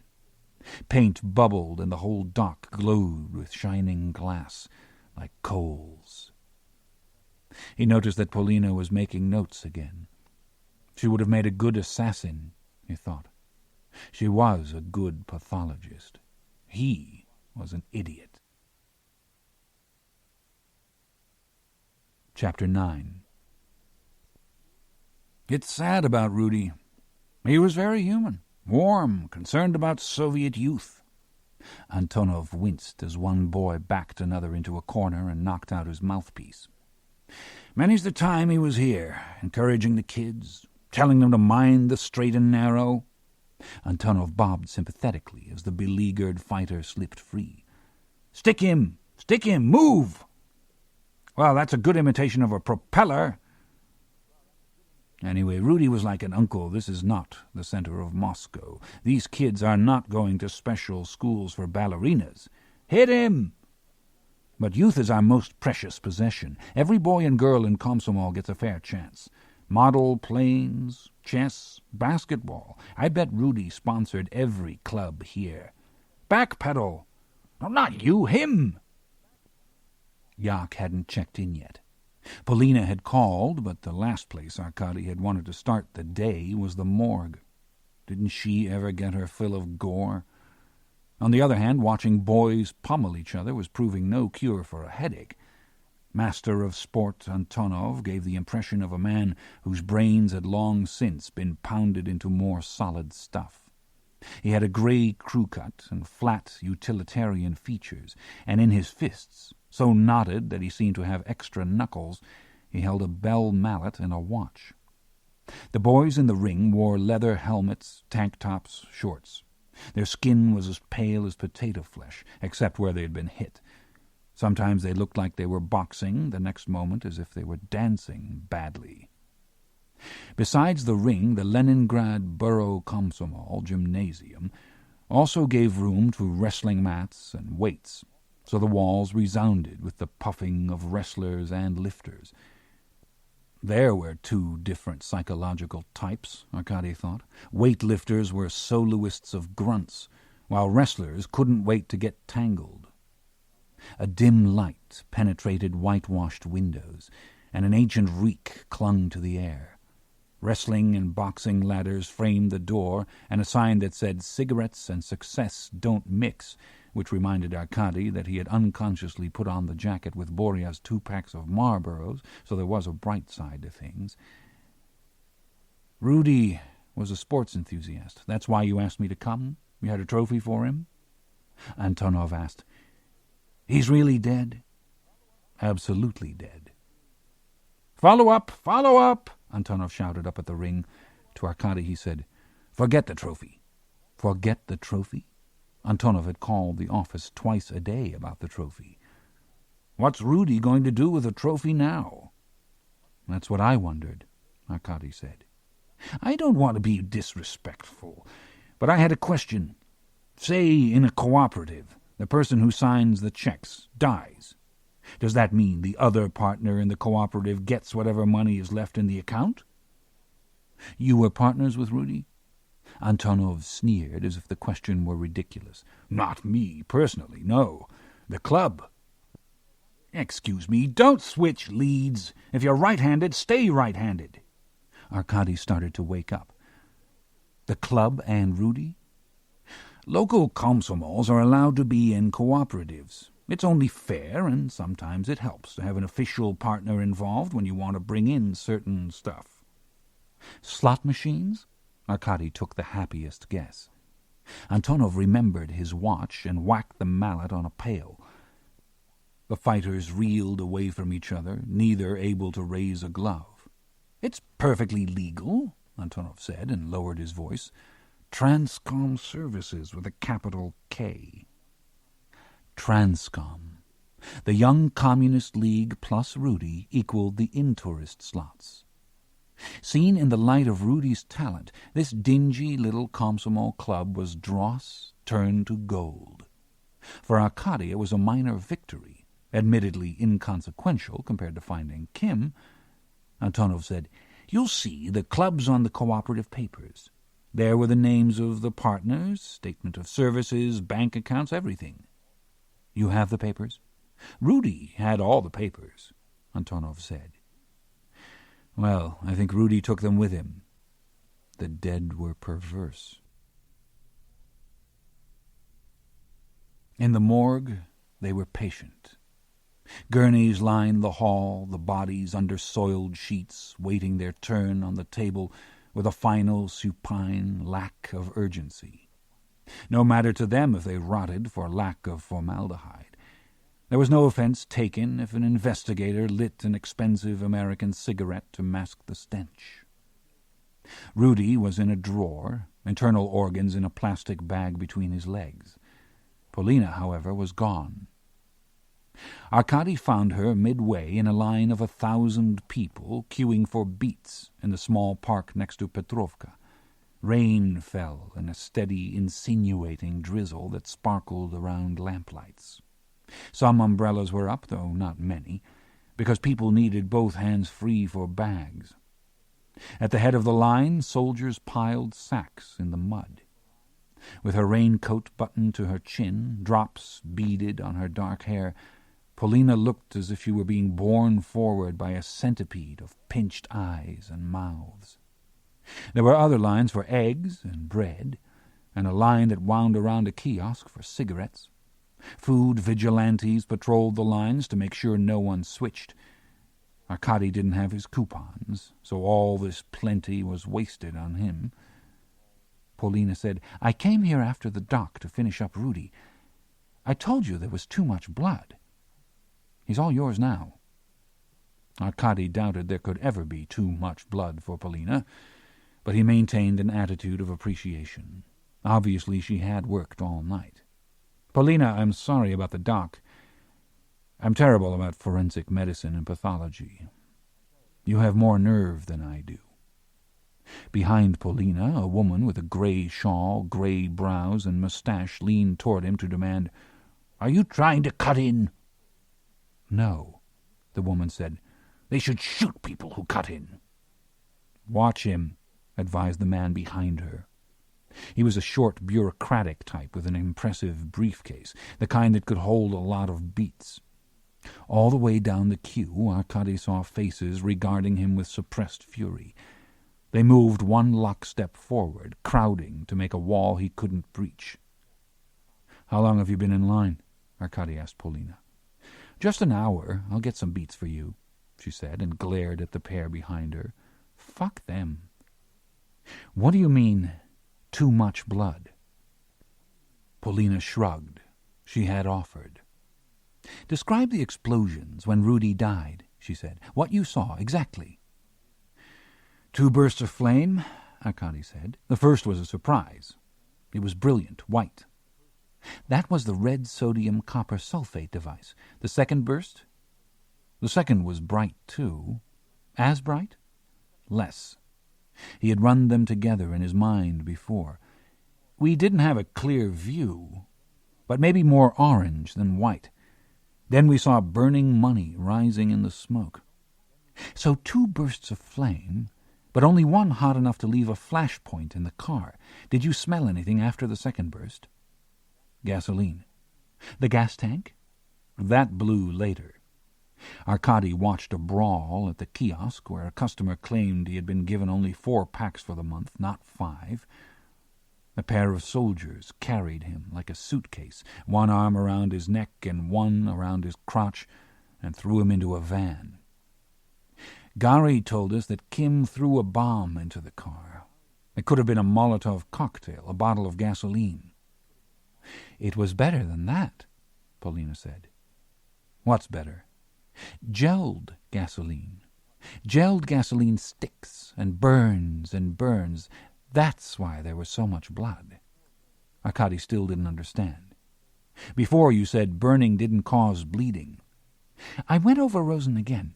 He simply didn't have the number or kind of cuts to produce all that blood inside the car and out.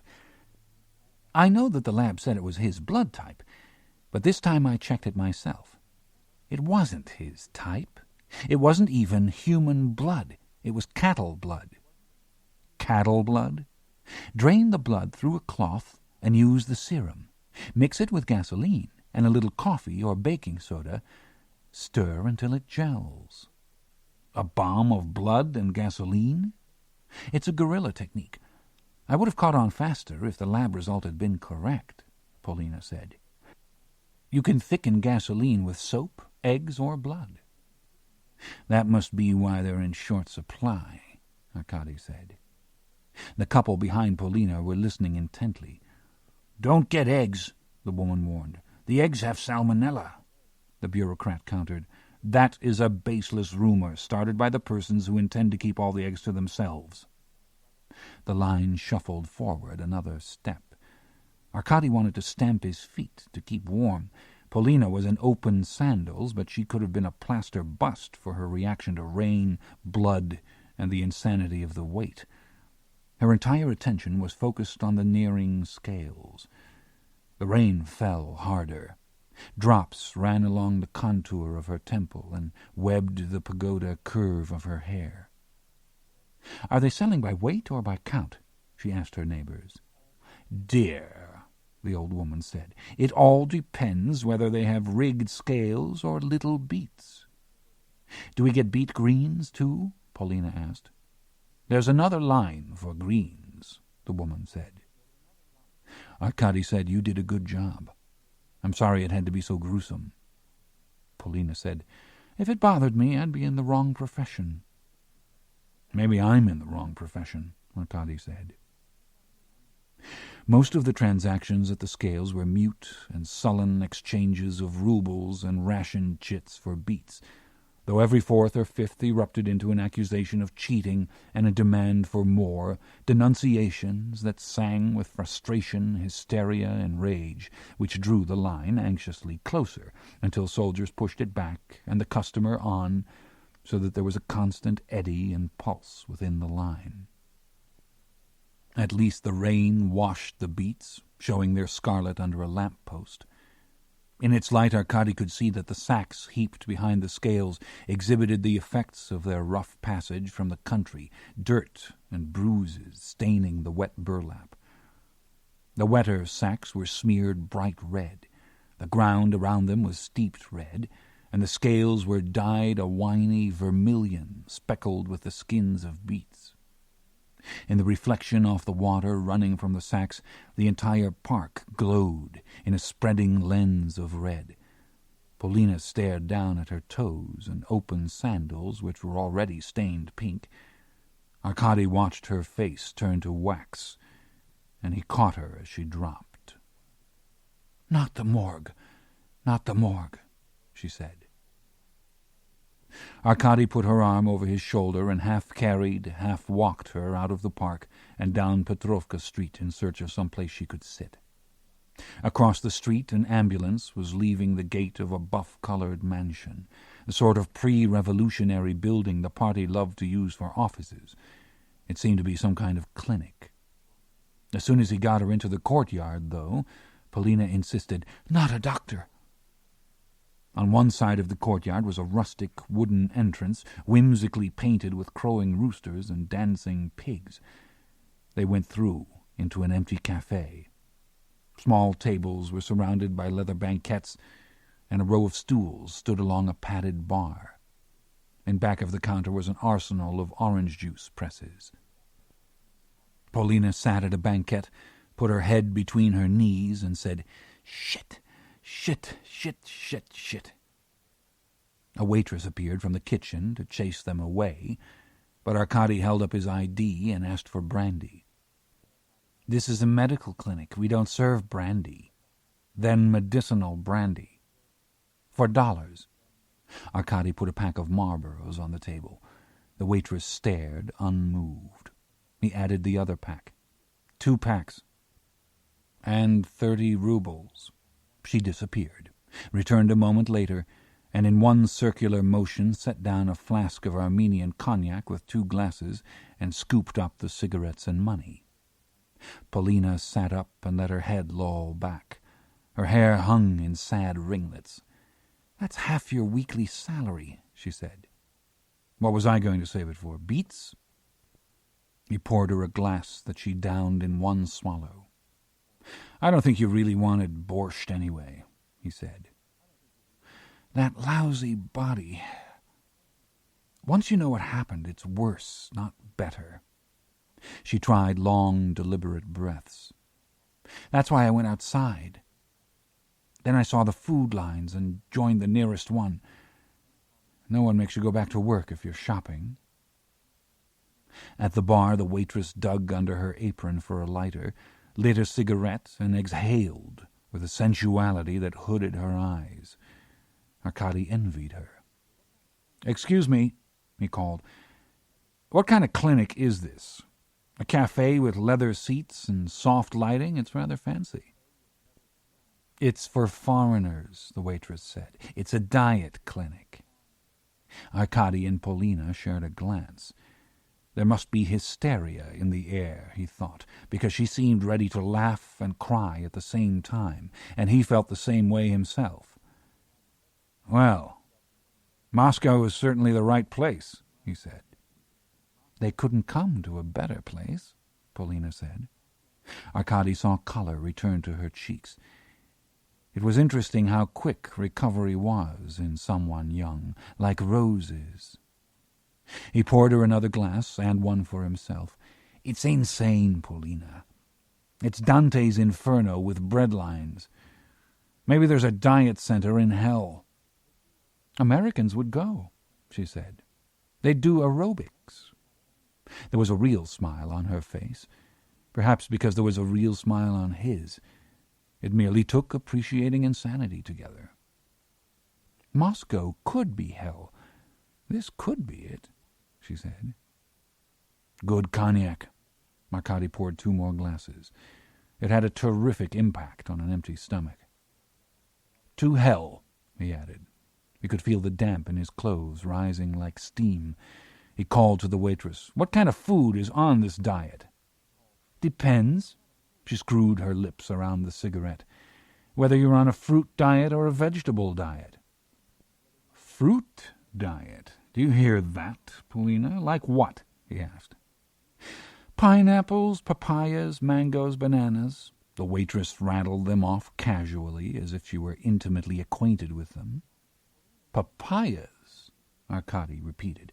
"Polina, you and I would be willing to stand in line for 7 or 8 years for a papaya. I'm not sure I even know what a papaya looks like. They could give me a potato and I'd probably be happy. Then I wouldn't lose weight. Luxury is wasted on people like you and me." He asked the waitress, "Could you show us a papaya?" She studied them. "No." "She probably doesn't even have a papaya," Arkady said. "She just says it to impress her friends. Feel better?" "I'm laughing, so I must feel a little better." "I've never heard you laugh before. It's a nice sound." "Yes." Polina slowly rocked back and forth. Her smile sank. "At medical school we used to ask each other, 'What is the worst way to die?' After Rudy, I think I know. Do you believe in hell?" "There's a question out of the blue." "Well, you're like the devil.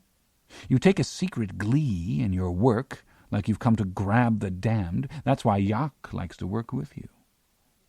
"Why do you work with me?" He didn't think she was going to quit now. Polina took a moment. "You let me do things right.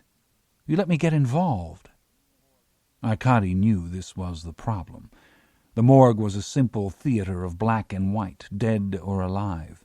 Polina had been full of analytical detachment, a blind determinism, perfect for labeling the dead as so many cold and inert specimens. But a pathologist who became involved in the investigation outside the morgue started seeing bodies as living people. And then the cadaver on the table became the picture of someone's worst and ultimate breath on earth. He had robbed her of professional distance. In a way, he had corrupted her. "Because you're smart." Arkady left it at that. She said, "I've been thinking about what you said last night. Kim had a gun. Why use 2 different kinds of bombs on Rudy? It's such a complicated way to kill him." "The point wasn't just to kill him. The point was to burn him, or burn all the records and computer disks and every piece of information that would connect him to someone else. I'm more sure of that all the time. So I am a help. A hero of red labor." He toasted her. Polina drank her cognac and leveled her gaze. "I heard that you left once," she said. "There was a woman, I heard." "Where do you hear all these things?" "You're avoiding the question." "I don't know what people say. I was out of the country for a short time, and then I came back." "The woman?" "Did not come back." "Who was right?" Polina asked. Now that, Arkady thought, was a question asked only by the very young. Chapter 10. Irina said, "The Soviet defense minister conceded that Soviet troops attacked civilians in Baku to prevent the overthrow of the Azerbaijan communist regime.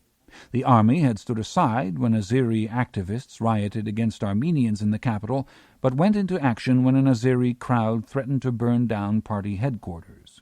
Tanks and troops broke through blockades set up by anti-communist militants and stormed into the city, firing dum-dum bullets and spraying apartment buildings without provocation. Hundreds, perhaps thousands of civilians are estimated to have died in the assault. Although the KGB had spread rumors that Azeri militants would be armed with heavy machine guns, only hunting rifles, knives, and pistols were found among the dead. Arkady had left Polina and hurried home in time to catch Irina's first broadcast. Drinks with one woman, then rushing to the voice of another. What a sophisticated life, he thought. Official justification for the military operation was the mob violence against Armenians by militants who showed documents identifying themselves as leaders of the Azeri Popular Front. Since the front does not issue such documents, a KGB provocation is once again suspected. While Arkady listened, he changed to a dry shirt and jacket. Who was right? She was. He was. There was no choice, no right or wrong, no black or white. He wished for one blinding ray of certainty. Even to be wrong would be a relief. He had stepped back in his memory so many times. His tracks would have worn through stone, and he still didn't know what else he could have done. He had told Polina, "We'll never know." Irina said, "Increasingly, Moscow has cited nationalist tensions to justify the continued presence of Soviet army troops in different republics, including the Baltic states, Georgia, Armenia, Azerbaijan, Uzbekistan, and the Ukraine. Tanks and missile launchers that were supposed to be scrapped in the arms control agreement with NATO have instead been moved to bases in the dissident republics. At the same time, nuclear missiles have been removed from those republics to the Russian Republic." He hardly heard her words. Every rumor he heard was worse than her reports. Reality was worse than her reports. So, like a beekeeper separating honey from a comb, he was able to hear only her voice and not the words. She had a darker sound tonight. Had it rained in Munich? Were there traffic jams on the Autobahn? Was she with anyone? She could have said anything, and he would have gone on listening. Sometimes he felt as if he were going to fly out the window and wheel in the sky above Moscow.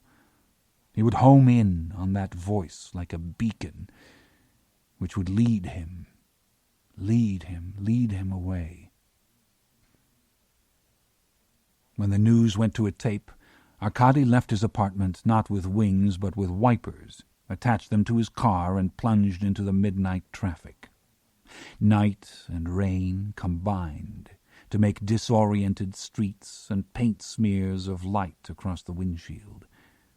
At the embankment road he had to stop for a convoy of army trucks and personnel carriers as long and slow as a freight train. While he waited, he felt his jacket for cigarettes, found an envelope, and winced when he recognized the letter Belov had given him in red square. His name was written across the face of the envelope with a fine nib, in letters that started as slashes and ended in sprawls, as if the hand had been too weak to wield a pen or a knife. Polina had asked what the worst way to die was. Holding the letter, letting it rest lightly across his palm with the shadow of water running over his name, Arkady knew the answer. It was to realize that when you died no one would care. It was to realize that you were already dead. He didn't feel that way now. He would never feel that way. Just hearing Irina made him come so alive his heart shook with every beat. What had his father written? The wise course, he thought, would be to leave the letter on the street. The rain would wash it down a storm drain. The river would carry it to the sea, where the paper would unfold and fall apart, and the ink would run and fade like poison. Instead, he slipped it back into his pocket. Minin let him into Rudy's apartment. The detective was agitated because of the rumor that speculation would become legal. "This undermines the basis of our investigation," he said. "If we can't go after money changers, who can we arrest?" "There are still murderers, rapists, and violent thieves. You'll always be busy," Arkady reassured him, and gave him his hat and coat. Getting Minin out of the place was like unearthing a mole. "Catch some sleep. I'll take over here." "The Mafia is going to open banks." "Very likely. I understand that's how they start." "I searched everything," Minin said, and stepped reluctantly onto the threshold. "Nothing hidden in books, bureaus, under the bed. I left a list on the desk." "It's suspiciously clean, isn't it?" "Well, that's what I thought too," Arkady said as he started to shut the door. "And don't worry about a lack of crime. In the future we'll have a better class of criminal. Bankers, brokers, businessmen. You'll need lots of sleep for that." Alone, the first place Arkady went was to the office desk to see whether anything new had come in on the fax. The paper was clean and bore the same faint pencil dot on the reverse side that he had left after tearing off the messages about Red Square. He picked up Minin's list. The detective had cut open Rudy's mattress and springs, inspected bureau and drawers, unscrewed switches, tapped baseboards, disassembled and reassembled the apartment, and found nothing.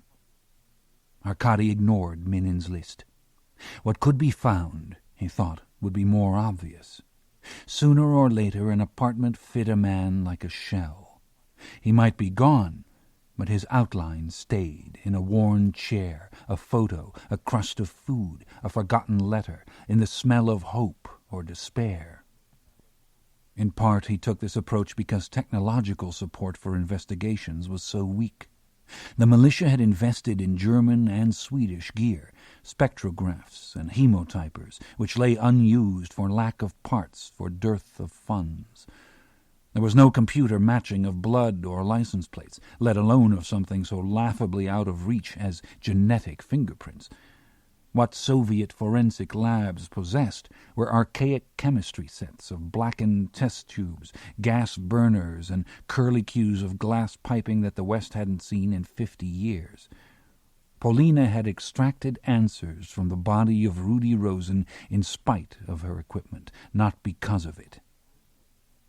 Since the chain of hard evidence tended to be thin, a Soviet investigator was more dependent on softer clues, on social nuance and logic. Arkady knew investigators who believed that with a sufficiently clear understanding of the scene of a homicide, they could deduce a murderer's sex, age, occupation, and hobbies. The only place in the Soviet Union where psychological analysis was allowed to thrive was criminal investigation. Of course, Soviet investigators had always relied on confession, too. Confession solved everything. But confession really worked only with amateurs and innocents. Mahmoud or Kim would no more confess to a crime than suddenly burst into Latin. What had this apartment said so far? One thing. Where is Red Square? Was Rosen religious? There were no menorahs, Torahs, prayer shawls, or Sabbath candles. The portraits of his parents were the bare minimum of family history. Generally, Russian homes were photo galleries of sepia ancestors in oval frames. Where were Rudy's pictures of himself, or of friends? He was hygienic. The walls were smooth, scrubbed clean, not a nail hole to mar the blank space, as if he had effaced himself. Arkady pulled books and magazines from the shelves. Business Week and Israel Trade were in English and indicated an international breadth of ambition. Did the stamp album speak of a solitary youth? Inside was a regular aquarium of outsized stamps of tropical fish issued by miniature nations and islands around the world. In a paper sleeve were loose stamps of nondescript variety, Tsarist 2 kopecks, French libertés, American franklins, no valuable red squares. He stacked the books and moved to the bedroom, where he balanced the pile on the night table. The sleep mask had a poignant quality, suggesting that a combination of rich food and diet pills made for uneasy nights. There was no chair in the bedroom. Arkady removed his shoes, sat on the bed, and at once had the shock of hearing the complaint of springs that anticipated Rudy's weight. He packed the pillows behind his back, the way Rudy would have, and flipped through the books. Every home had a few classics, just to prove literacy. Rudy read his. Arkady found underlined the humorous passage in the immortal Pushkin's The Captain's Daughter, in which a hussar offers to teach a young man the game of billiards. "It's quite essential to us soldiers," he said. "One can't always be beating Jews, you know. So there is nothing to it but to go to the inn and play billiards, and to do that one must be able to play." Or beat Jews with cues was scribbled below the line. Arkady recognized Rudy's handwriting from the bank book. Deep in Gogol's Dead Souls, Rudy had marked, "For some time Chichikov made it impossible for smugglers to earn a living. In particular, he reduced Polish Jewry almost to despair. So invincible, so almost unnatural was the rectitude, the incorruptibility which led him to refrain from converting himself into a small capitalist. In the margin, Rudy had added, "Nothing changes." There had to be more, Arkady thought. Thanks to Jewish emigration, the Moscow Mafia had good connections with Israeli criminals. He put on the television set and replayed the Jerusalem videotape, skipping from place to place, from Wailing Wall to Casino. His mind wandered to what Polina had said. Too much blood. He agreed. If gasoline could be thickened with blood, it could also be thickened with a dozen other agents easier to get a hold of. He'd seen blood in some other strange form recently, but couldn't remember where. He looked at the Egyptian tape again.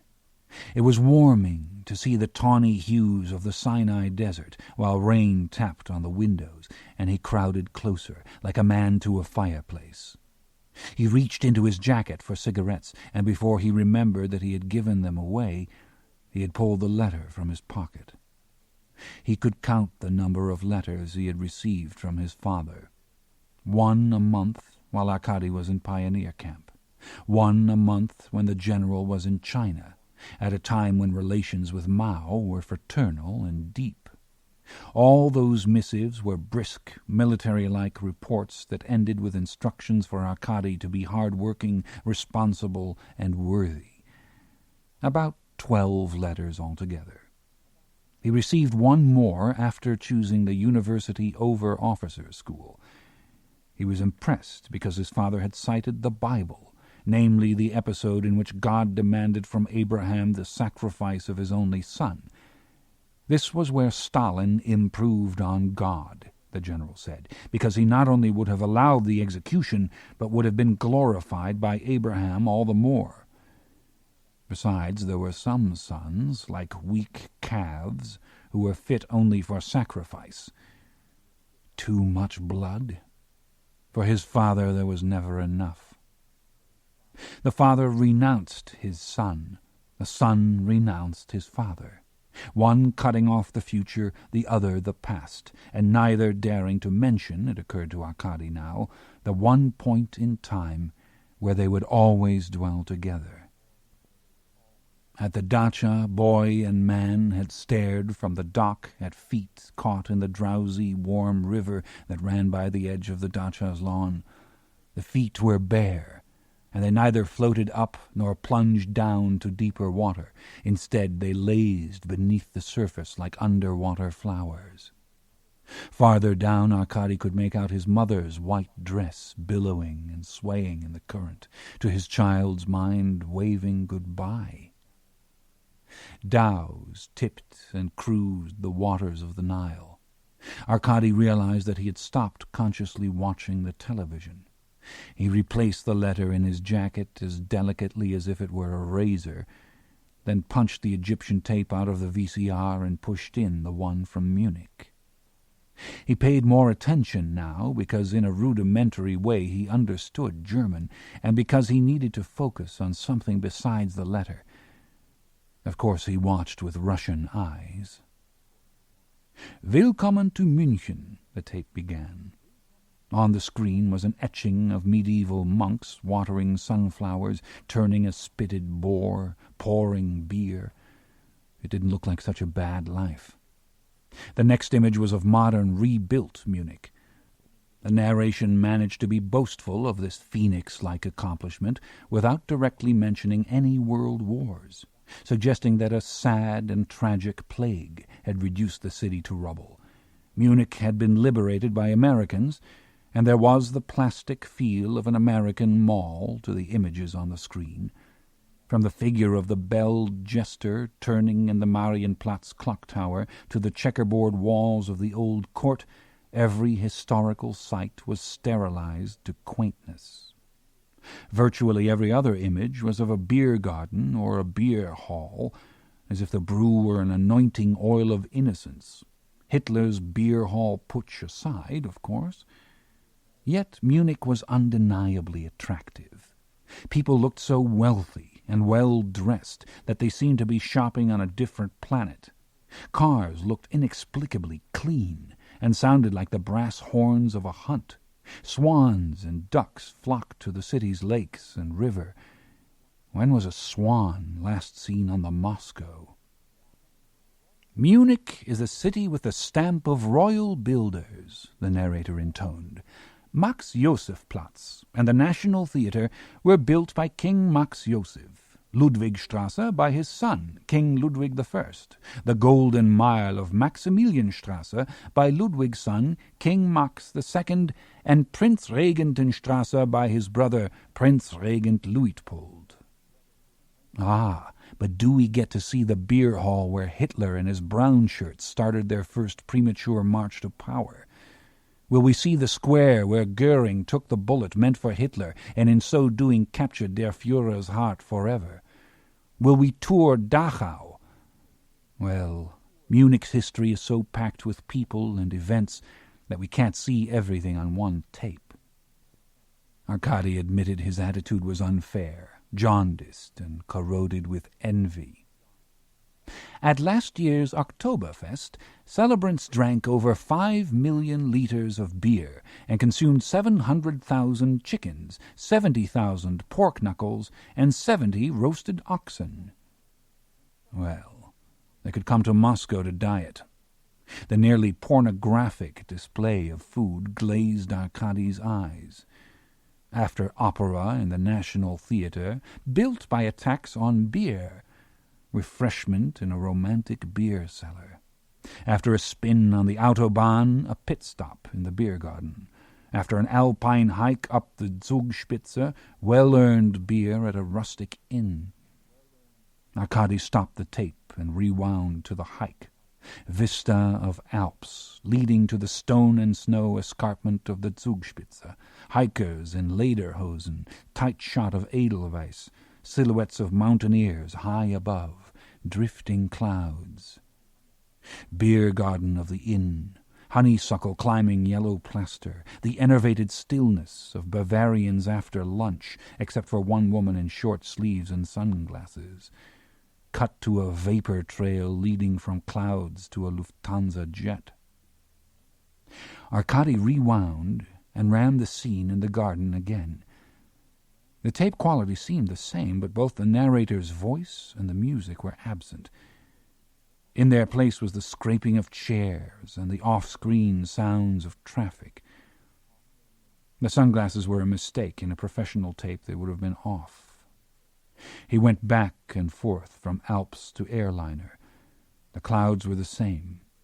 The beer garden scene had been inserted. The woman raised her glass. Blonde hair was brushed back like a mane from her broad brow and broader cheeks, short chin, medium height, mid-30s. Dark sunglasses, gold necklace, black short-sleeved sweater. Contrasts that were more sensual than pretty in any ordinary sense. Red nails, fair skin, red lips half open in the same slack, reckless study she had once given Arkady through a car window, lifting a corner of a half-smile. She mouthed, "I love you." Her lips were easy to read, because her promise was in Russian. Chapter 11. "I don't know," Yak said. "You saw her better than I did. I was driving." Arkady drew the curtains so that his office was lit only by the glow of the beer garden. On the monitor a glass was lifted and held by the pause button of the VCR. The woman who was in Rosen's car looked at us. "She looked at you," Yak said. "My eyes were on the road. If you think she's the same woman, that's good enough for me." "We need stills." "What's the matter?" "We need Kim or the Chechens. They killed Rudy. Rudy as good as told you they would. Now, if she's German, if we drag foreigners in, we have to spread the circle and share with the KGB. You know how that goes. We feed them, and they shit on us." "You told them?" "Not yet. When we have more. Arkady turned off the monitor. Like what? A name? Maybe an address in Germany? You're going to run this one around them? Arkady handed Yak the tape. We just don't want to bother them until we have something definite. Maybe the woman is still here. Yak said, You've got brass balls. You must ring when you walk. Like a belled cat, Arkady said. The bastards would just take all the credit anyway. Yak reluctantly accepted the tape, then brightened and waved a pair of car keys. I borrowed Yulia's, the Volvo.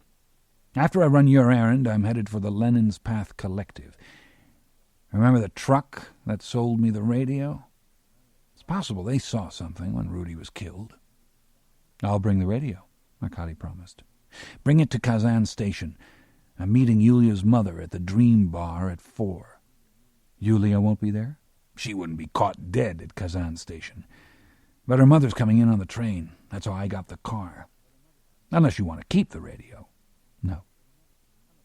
When he was alone, Arkady opened the curtains. The rain had stopped, leaving weepy stains around the windows of the courtyard. The skyline was a ring of damp chimney pots, upraised like spades. Perfect weather for a funeral. The man at the Ministry of Foreign Trade said, A joint business venture requires a partnership between a Soviet entity, a cooperative or a factory, and a foreign company. It helps if there is sponsorship from a Soviet political organization, meaning from the party. Yes, to be plain, but it's not necessary. This is capitalism? No, this is not pure capitalism. This is an intermediate stage of capitalism. Can the joint venture take rubles out? No. Can it take dollars out?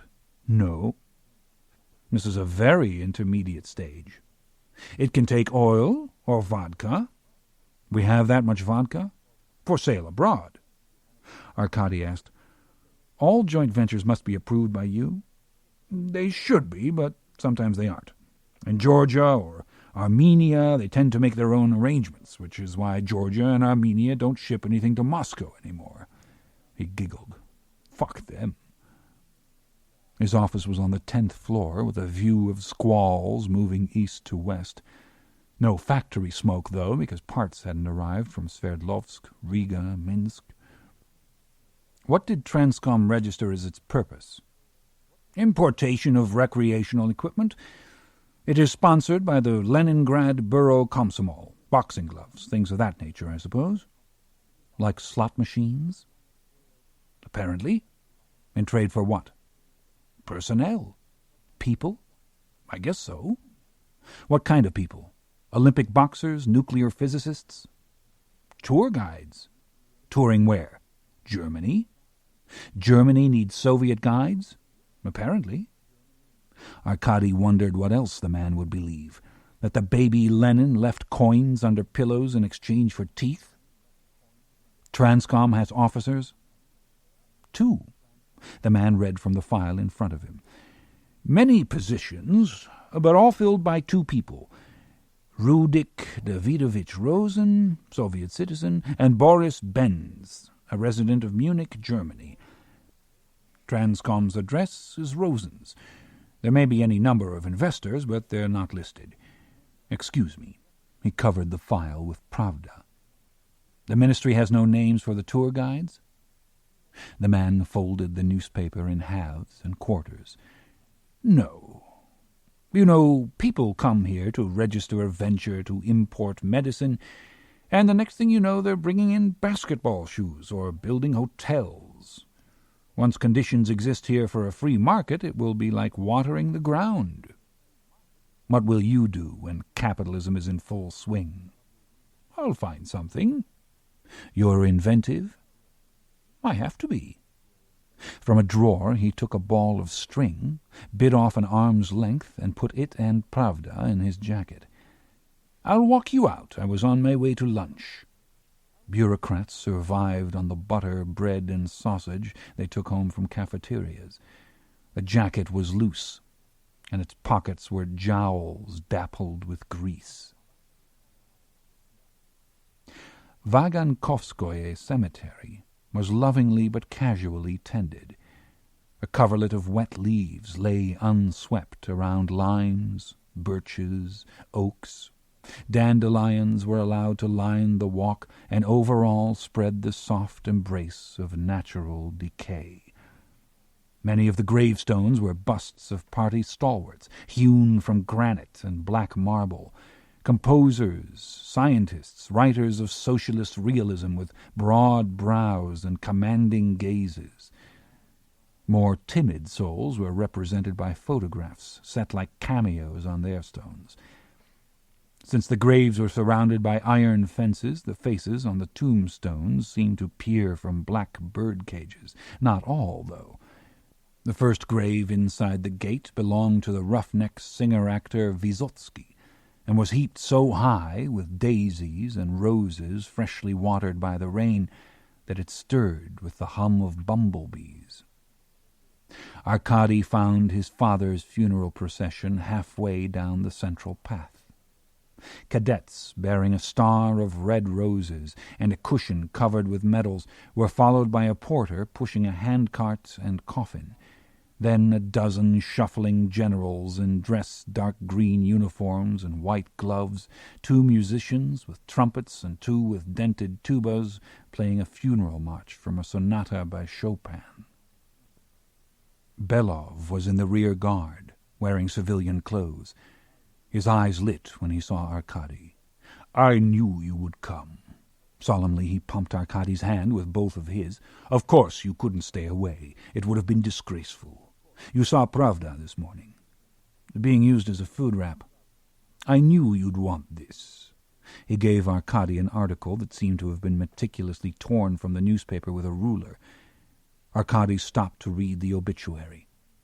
General of the Army Kirill Ilyich Renko, a prominent Soviet military commander. It was a long piece, and he read it in small handfuls. After completing the M.V. Frunz Military Academy, K.I. Renko's active involvement in the Great Patriotic War was a brilliant page in his biography.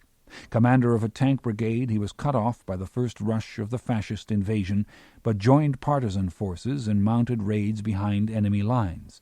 Fought successfully in battles for Moscow, in the Battle of Stalingrad, the campaign in the steppes, and operations around Berlin.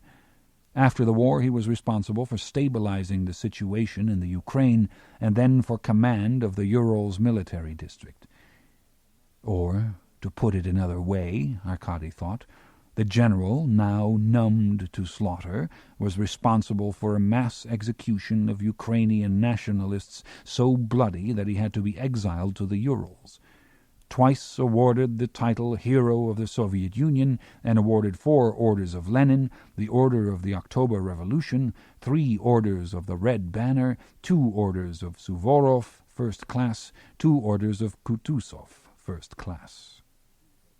Belov had pinned a plaque of fading ribbons onto his jacket. His white crew cut was a sparse stubble, and badly shaved wattles covered his collar. "Thanks." Arkady put the obituary in his pocket. "You read the letter?" Belov asked. "Not yet." "Your father said it would explain everything." That would be quite a letter.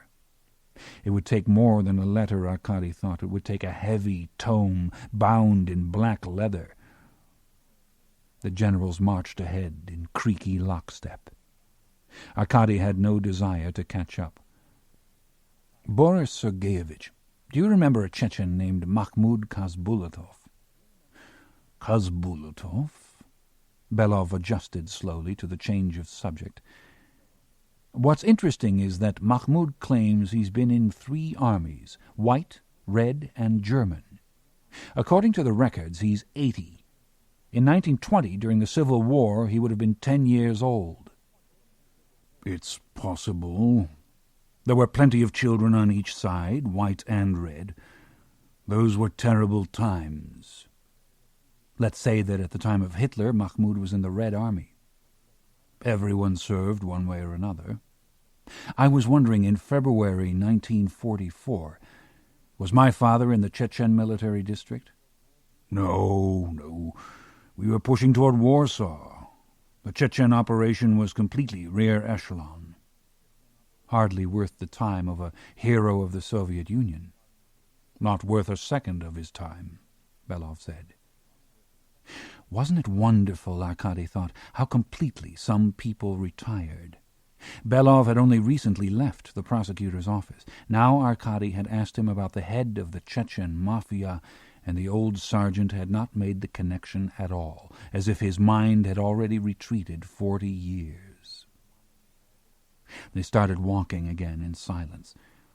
Arkady felt watched.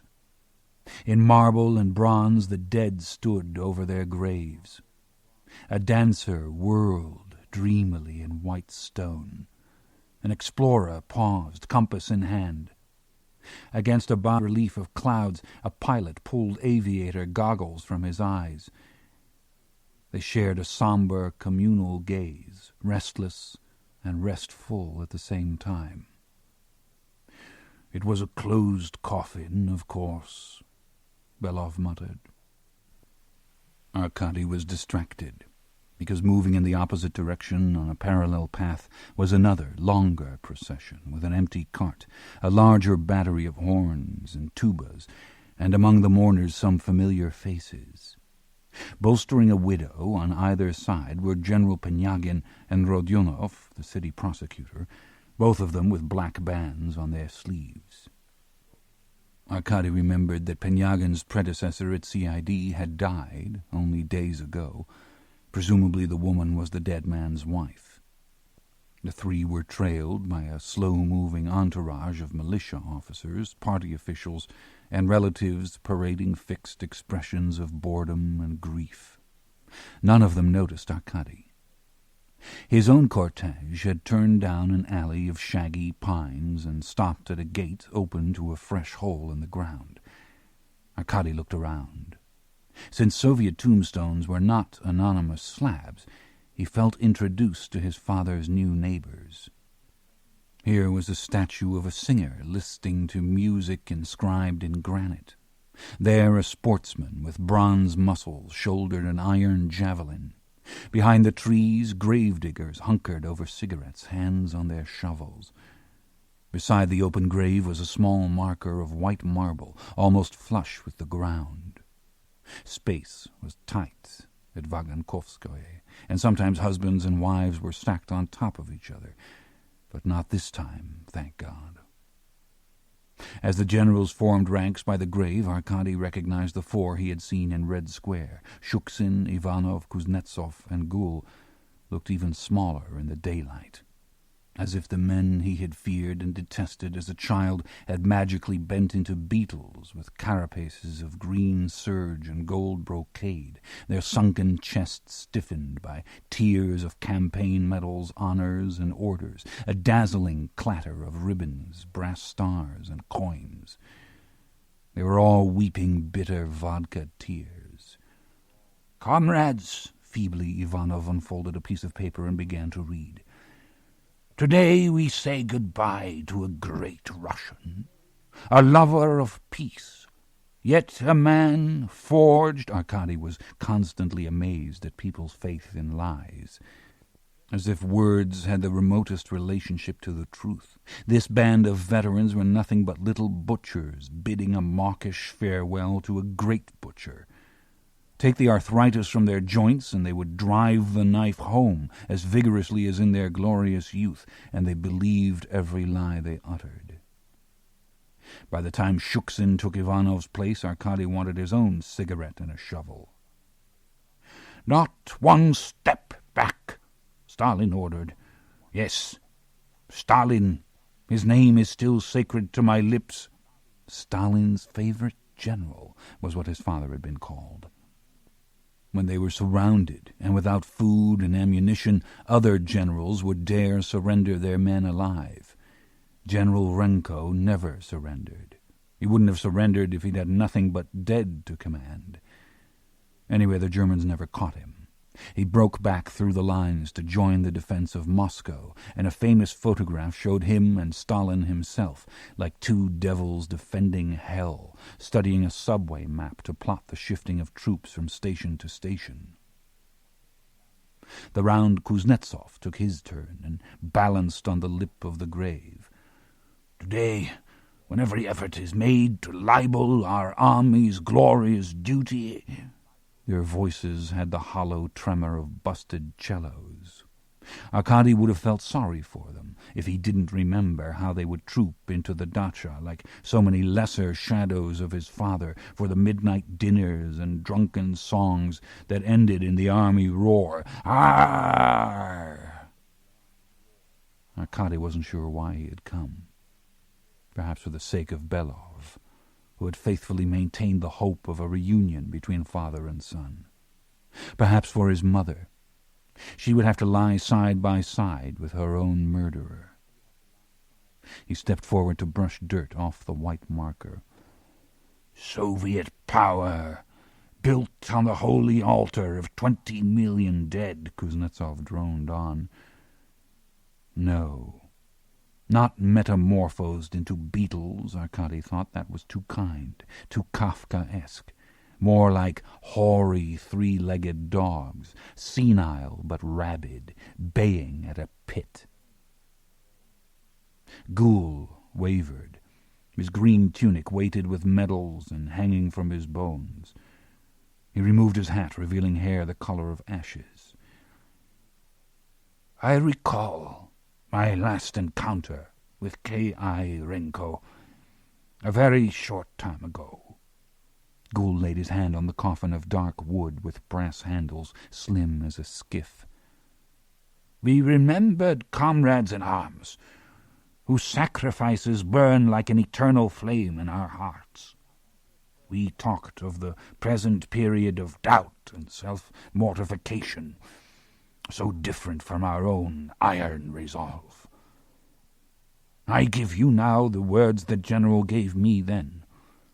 Those who would shovel dirt on the party, those who forget the Jewish historical sins, those who would distort our revolutionary history, debase and vulgarize our people. To them I say, my banner was and is and always will be red. Well, that's about as much as I can take, Arkady told Belov and started back down the path. There's more, Belov caught up. That's why I'm going. Ghoul was still ranting on. We were hoping you would say a few words now that he's dead. Boris Sergeyevich, if I had been the investigator of my mother's death, I would have arrested my father. I gladly would have killed him.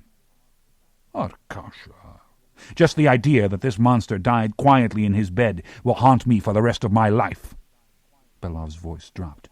He didn't. Arkady stopped. He forced himself to be calm. You said it was a closed coffin. Why? Belov had trouble drawing breath. At the end, the pain was so great. He said the only thing holding him together was cancer. He didn't want to die that way. He said he preferred the officer's way out. He shot himself? Forgive me. I was in the next room. As Belov's knees gave way, Arkady eased him onto a bench. He felt incredibly stupid. He should have seen what was in the old man's face before this. Belov dug into his jacket, twisted around and gave Arkady a gun. It was a black Nagant revolver and 4 squat bullets as polished as old silver. He wanted you to have this. The general always had a good sense of humor, Arkady said. There was brisk business at a kiosk beside Vysotsky's grave when Arkady got back to the gate. Now that the sun was out, fans were buying pins, posters, postcards, and cassettes of the singer, dead 10 years and more popular than ever. The number 23 tram stopped right across the street. It was the handiest souvenir run in Moscow. Around the gate were beggars, peasant women with white kerchiefs and sun-browned faces, legless men with crutches and carts. They congregated around worshippers leaving the cemetery's little yellow church, coffin lids dressed in crepe, and wreaths of sharp-smelling evergreens and carnations rested against the church front. Seminarians sold Bibles from a card table, asking 40 rubles for the New Testament. Carrying his father's gun in his pocket, Arkady felt a little dizzy and had some difficulty in discriminating. As much as he saw the ceremonies of human grief, a widow polishing the photo on a headstone, he saw just as clearly a robin wrestling a worm from a grave. He had no sense of focus.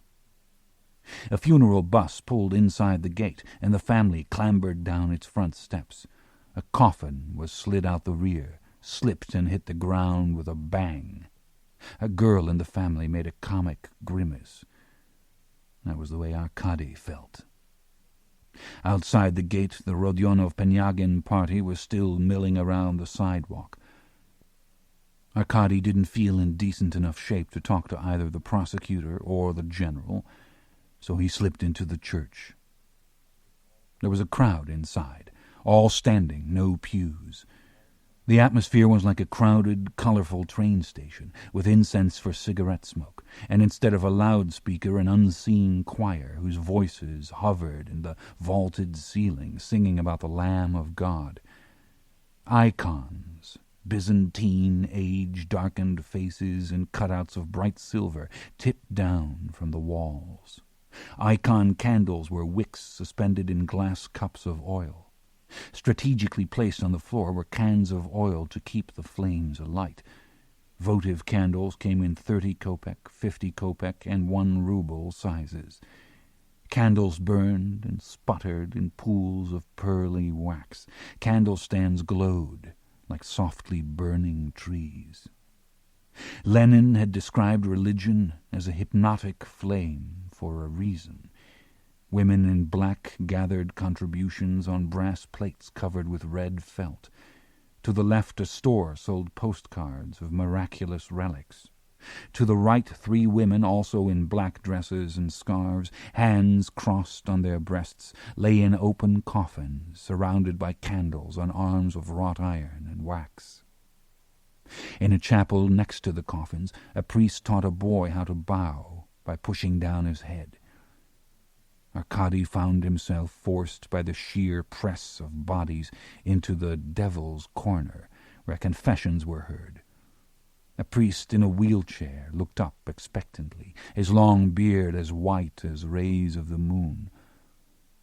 Arkady felt an interloper, because his disbelief was not an institutional attitude, but the fury of a son who had deliberately and in a rage left his father's camp. Yet his father had not been a believer. For all the good it had done her, it was his mother who had secretly slipped like a bird into the few churches open in Stalin's Moscow. Kopecks dropped, wax dripped. Collection plates circulated around the faithful as the glorious music unfolded, descant climbing over descant, appealing to the Almighty. Hear us and watch over us. No, Arkady thought, better to beg that he was deaf and blind. The voices pleaded, and be merciful, be merciful, be merciful. At least mercy was the last thing the general ever wanted. Arkady looped around the horse track to Gorky Street, stuck the blue light on the car roof, leaned on his horn, and raced down the middle lane, while traffic officers, like so many semaphores and slickers and batons, cleared the way ahead. The rain had started again, marching in gusts up the street, raising umbrellas on the sidewalk. It wasn't going anywhere in particular. It was the sound of water tearing under the wheels, the blur of a windshield without wipers, the gondola flow of running lights, and the melting of store windows that he pursued. At the In-Tourist Hotel, prostitutes fluttered for cover like pigeons. Without braking, Arkady swung into Marx Prospect. Rain turned the wide square into a lake that taxis surged through like motorboats. Move fast enough and you could move through time, he thought. Gorky Street, for example, had been given back its old title of Tverskaya. Mark's Prospect was being renamed Mokovaya, and Kalinin, just ahead, was once again New Arbat. He imagined Stalin's ghost wandering the city in confusion, lost, looking into windows, frightening babes.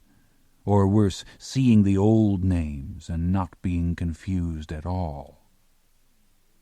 Through the rain, Arkady saw that a traffic officer had stopped a taxi in the middle of the square. Trucks blocked him on the right. To his left were oncoming cars. He hit his brake pedal and fought the squirming wheels as the faces of officer and the taxi driver gaped in the lights. The Zhiguli skidded up to their trouser legs. Arkady jumped out. The officer wore a plastic cover on his cap. A license was in one hand and a blue 5-ruble note in the other. The taxi driver had a narrow face, with eyebrows frightened to his hairline. Both looked as if they had been struck by lightning and were waiting for the thunder's clap. The militiaman stared at the car bumper, miraculously stopped. "You almost killed us." He waved the ruble note, which was damp and limp. "Excellent. It's a bribe. A lousy 5 rubles. You can take me off and shoot me. You don't need to run me down. 15 years and I make 250 rubles a month. You think my family can live on that? I have 2 bullets in me, and they gave me a traffic light as if that made up for it. Now you want to kill me over a bribe? I don't care. I no longer care." "You're not hurt?" Arkady asked the taxi driver. "No problem." The man snatched his license back and dove into his car. "You too?" Arkady asked the officer. He wanted to be sure. "Yes." "Fuck, who cares? Still on duty, comrade." The officer saluted. He became braver when Arkady turned his back. "As if you never saw a little extra. The higher you go, the more you get. At the top, it's a golden trough." Arkady sat in the Zhiguli and lit a Bellamore. He was soaked and likely crazy. As he put the car in gear, he noticed that the officer had stopped all traffic for him. He drove more carefully along the river. The major question was whether he should pull over to put the windshield wipers on. Was it worth getting even more wet just so he could see? Was he a good enough driver for it to make a difference? Clouds drifted in his way as the road dipped south by the swimming pool where the Church of the Savior used to stand, and he found himself forced to drive onto the sidewalk and stop. It was stupid. Stalin had torn down the church. How many Muscovites actually remembered the Church of the Savior? Yet that was how they identified the pool. Once Arkady got out to put the wipers on, he lost interest in the task. The car looked like a jar draped with wet leaves on the outside and airless as a grave within. He needed a walk. Was he in an emotional state? He supposed so. Wasn't everybody, all the time? Had anybody ever, awake or asleep, experienced a totally non-emotional state? To his right, a swale of trees sank into steam flowing from the pool. He climbed down and then up through them, using branches as handrails, until he came to a real handrail of metal, cold and sweaty to the touch, and pulled himself onto an apron of concrete. He walked around a locked and shuttered changing house until he came to the edge of the water.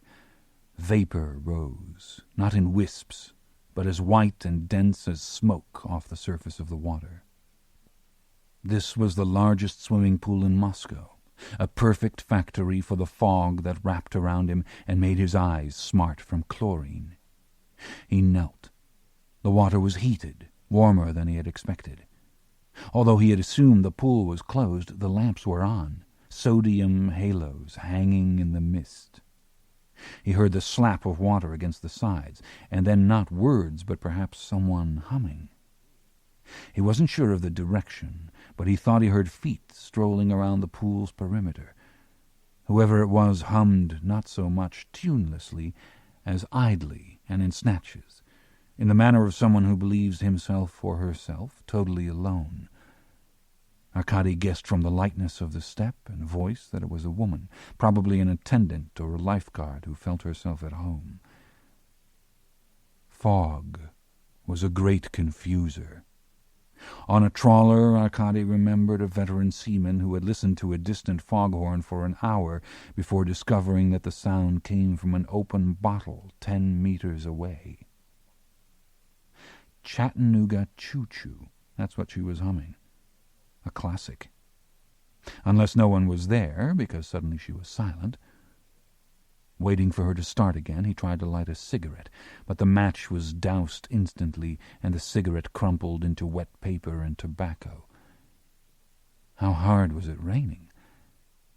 He heard her from a new direction, straight ahead and higher, nearly level with the lamps. Her voice faded, paused, and he heard the flexing of a diving board. There was a flash of white dropping through the steam, and the swallowed splash of a clean entry. Arkady resisted the temptation to clap for what was, he thought, an unusual dive at every stage, finding the ladder, climbing the rungs by feel, walking out onto the high board, and keeping her balance while locating the board's end with her toes, finally pushing down against the strength of the board and flying off into nothing. He expected to hear her surface. He imagined she would be an expert swimmer, the sort who did laps with languid, tireless strokes. But there was no sound, besides the steady drumming of rain on the pool, and the irregular, barely audible rush of traffic from the embankment road. "Hello?" Arkady called. He stood and walked along the side. "Hello?" Chapter 12. The other customers in the dream bar of the Kazan railway station carried suitcases, duffels, cardboard boxes, and plastic bags, so Arkady didn't feel out of place with Yak's radio. Yulia's mother was a stocky peasant dressed in discards sent her over the years by a chic, long-legged daughter, a rabbit fur coat, denim skirt, and lacy hose. She consumed sausages and beer while Arkady ordered tea. Yak was half an hour late. "Yulia won't meet her own mother's train. She won't even send Yak. Oh, no, she sends a stranger." She studied Arkady. His jacket smelled like wet wash and sagged around the gun in his pocket. "You don't look Swedish to me." "You've got a good eye." "She needs my permission to go, you know. That's the only reason I'm here. But the princess is too good to come to the train herself, and now we have to wait." "Let me get you another sausage." "Big spender." They waited another 30 minutes before he took her outside to the taxi line. Clouds smothered the spire lights of the 2 other railway stations across Komsomol Square. Taxis slowed as they approached the line, perused the prospects, and drove on. "A trolley might be faster," Arkady said. "Yulia told me in an emergency to use this." As she waved a pack of Rothmans, a private car skidded to a stop. She hopped in the front and rolled down the window to say, "I'm warning you, I'm not going back home in any rabbit fur coat. I may not go home at all." Arkady returned to the dream bar. Still no Yak. He was never this late. Kazan station was the gateway to the east. The information hall had walls of flipping destination cards under a brick, mosque-like dome. A bronze Lenin, striding, right hand raised, looked strangely like Gandhi. A Tajik girl wore a brilliant scarf over braided hair and a dull raincoat over loose, multicolored pants. Gold earrings played at her neck. All the porters were Tatars. Arkady recognized Kazan mafia in black leather jackets making the rounds of their prostitutes, pasty-faced Russian girls in jeans. A shop in the corner dubbed music on cassettes.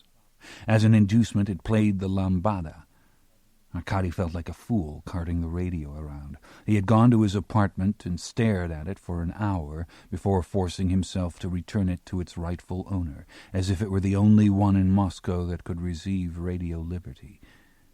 He would get one of his own. On the outdoor platforms, army patrols searched for deserters. In the cab of a locomotive, Arkady saw 2 engineers, a man and a woman.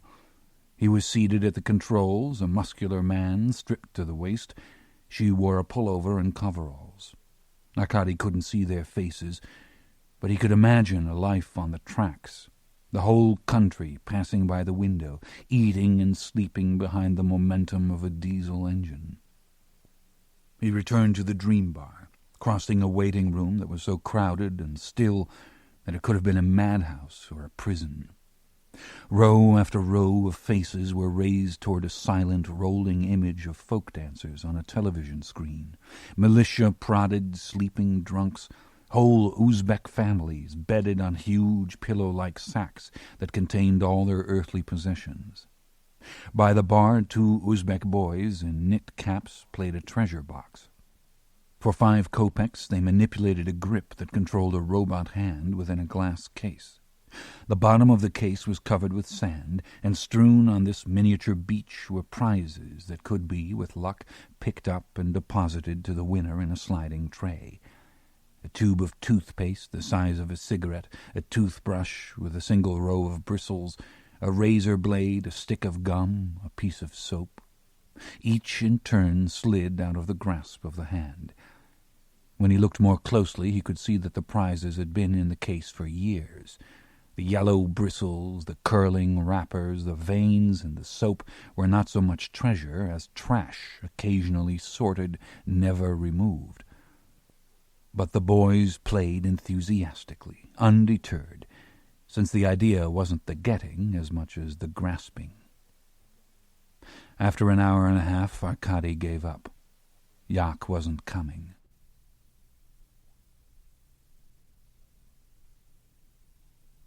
Lenin's Path Collective Farm was north of the city on the Leningrad Highway. Women bundled in scarves against the rain held up bouquets and buckets of potatoes to cars and trucks passing by. Where Arkady left the highway, the road turned immediately to a dirt lane that rose and fell through a village of dark cabins with painted eaves, newer houses of cinder blocks, and gardens of tomato poles and sunflowers. Black and white cows wandered on the road and through the yards. At the end of the village the road split into 2 tracks. He chose the one more deeply rutted.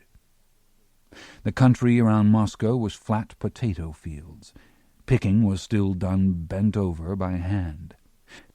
Students and soldiers were ordered out for the harvest, straggling behind peasants who tirelessly filled sacks.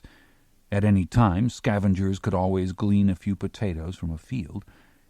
But he saw no one at all, only mist, turned earth, and a glow in the distance.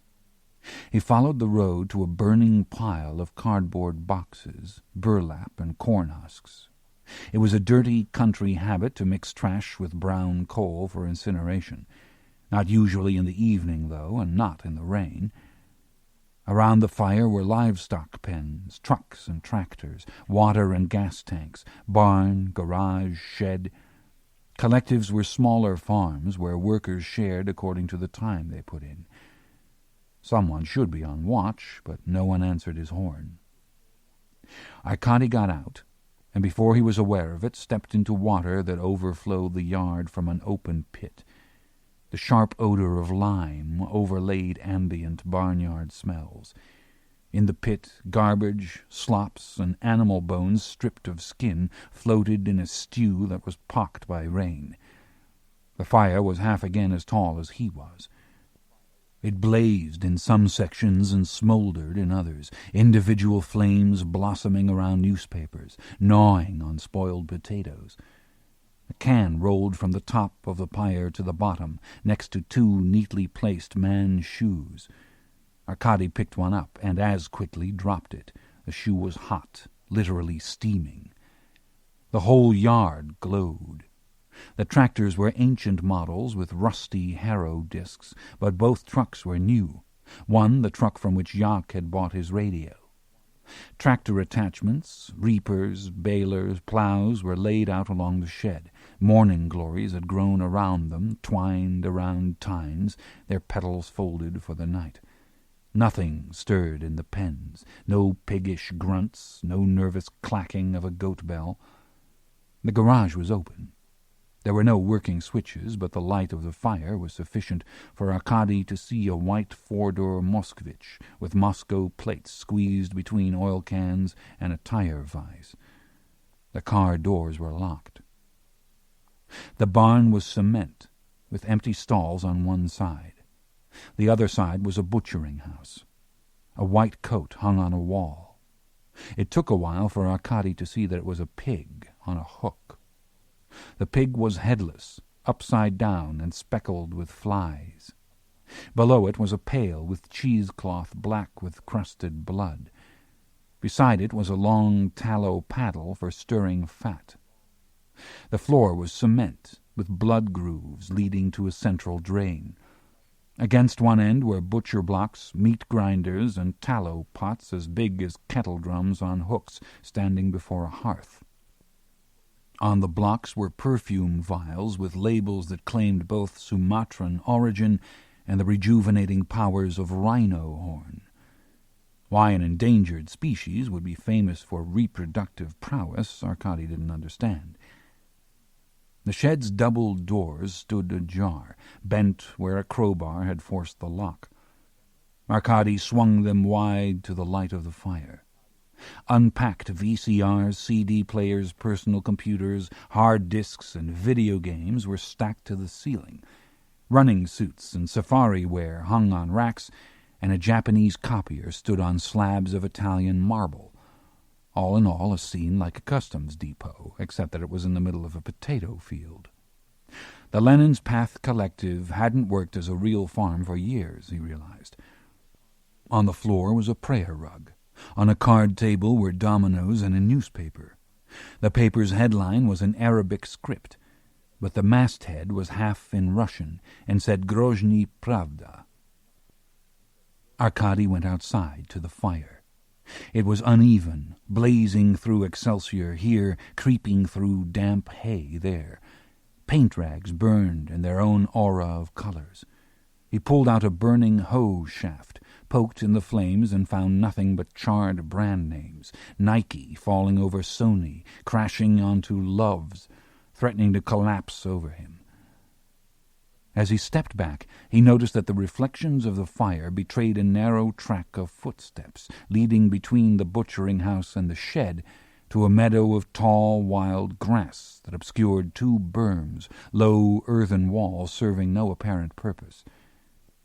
At the end of one, cement steps went down to a steel hatch with a wheel lock that wore a bar and heavy padlock.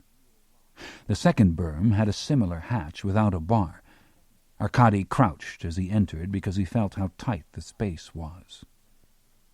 His lighter produced a weak glow, enough for him to see that he had stumbled into an army bunker. Command bunkers, capsules of buried, reinforced concrete like this, had been built all around Moscow, then mothballed when the nuclear holocaust didn't arrive. Elaborate venting and radiation monitors surrounded the hatch. On a long communications desk were a dozen phones. Two of them he recognized from his own service as radio frequency phones, artifacts of the past. There was even a high-speed Iskra system, phone and code modem intact. He lifted a receiver and got an earful of static, but was astonished that the line was alive at all. He returned to the yard. There was too much water to make out individual tire treads. He walked the periphery without finding any other tracks except to the road, and he had come that way. It struck him that since the truck and tractor tires weren't smeared with lime, the overflow was recent. There was no flooding anywhere else. In the reflection of the fire, the overflow was molten gold, though Arkady knew that in daylight it would look like watered milk. He guessed the pit was about 5 meters square. He sank the hoe. It was at least 2 meters deep. An object bobbed to the surface that resembled a cross-section of sausage. It rolled to show the circular jowls, cone ears, and snout of a pig, a face made smooth and hairless by corrosive lime, then rolled and sank again. Feathers and hair lay pasted on the scum. A stench, deeper and more profound than simple rot, pervaded the mist. Arkady reached into the middle of the pit with the hoe and hit metal. He hit metal and glass. As he walked back and forth along the pit, he traced the outline of a car beneath the surface. By now he was breathing in shallow gasps, not only because of the smell. He thought he heard Jak inside the car. He was beating on the roof of Yulia's Volvo and screaming. Not that the sound escaped the pit, but Arkady could feel it. He pulled off his jacket and shoes and dove in. He kept his eyes closed against the lime and felt his way down the side window to the door, found a latch, and pulled without success because of the pressure of the water. He broke the surface, breathed, and dove again. The motion of his dive disturbed the pit, and unseen things rose, poking, prodding, as if trying to nudge him from the door. The second time he came up for air, the surface was crowded with the sweetmeats of the bottom, overwhelming him with the smell of death. On the third dive, he got both legs against the car and opened the door a crack. That was enough. As water leaked in, pressure equalized, faster by the second. He held on, because he wasn't going up and down again. As the door opened, water flowed in with a rush, Arkady with it. He swam blindly onto the front seat, then climbed into the back, where Jak was starting to float. The door shut with the suction of the water. Eyes still closed, Arkady located the inside latch, but the door wouldn't budge, and he couldn't get decent purchase for his feet, with Jak bobbing every which way around him. What a tight, well-made car, Arkady thought. He rolled down the window, and as the car filled up, the door eased open, and he kicked himself out, towing Jak behind him. He crawled over the lip of the pit and pulled the detective by the arms up onto the yard. Jak didn't look too bad. Wet, eyes wide, curly hair matted like a lamb's. But he was too cold and uncooperative, without a pulse at the wrist or neck, and his irises could have been glass. Arkady tried the breath of life, lifting Jak's arms and then beating life into his chest until a raindrop exploded in the center of Jak's eye and he didn't blink. Without trying, Arkady's hand found a small entry wound at the back of Jak's skull. No exit wound. Small caliber. The slug probably just bounced around the brain. The pig bobbed to the crowded surface of the pit. No, this head was smaller, ears shorter, followed by the surfacing X form of outstretched limbs. Arkady realized that his problem getting out of the car had been because there were two bodies, not one, in the back seat. What a regular fishing hole, this pit. With the hoe, he pulled the body close and dragged it up beside Jak. It was an older man, not Korean or Chechen, the features slack and dirty but familiar. Killed the same way, a hole in the back of the skull that the tip of his little finger fit into. A black mourning band on the left sleeve was how Arkady recognized him. It was Penyagin. What was the chief of criminal investigation doing with Jak? Why was Penyagin at the Lenin's Path Collective farm? If it was a payoff, since when did generals collect in person? Arkady resisted the temptation to kick him back into the pit. Instead, he peeled open Penyagin's jacket to remove the dead man's internal passport, ministry pass, and party card. Inside the vinyl book that held the card, a list of phone numbers was pressed against the image of Lenin's damp cheek. The car keys in Penyagin's pocket unlocked the Moskvich in the garage. Under the dashboard shelf was a briefcase stuffed with the pasteboard and ribbon folders of Soviet officialdom, ministry directives and memoranda, raw reports and correct analyses, 2 oranges and a ham, wrapped up in a copy of the TASS News Digest for official use only. Arkady locked the briefcase and car, wiped his prints from the car door, replaced the keys in Penyagin's pants, and radioed from his own car for help. He returned to Yak and emptied the detective's pockets of keys. 2 were house keys. A third was large and looked as if it had been fashioned to open a castle door. The Volvo keys were probably still in the car. Whoever put it in the pit had probably just set the car in drive. He walked around Yak. Was this worth it? His entire body stung. He found himself in front of the fire, which blazed away, cartons roaring, ignoring the rain. He remembered Rudy's words, legal anywhere else in the world. Kim had led them on. Yak had come close. For what? Things were no better, they were worse. A flaming carton tumbled from the top of the pyramid. A rolling cube lit inside and out. It crashed, split, and sputtered on a tide of Russian shit. Some things never change. Rudy had said that, too.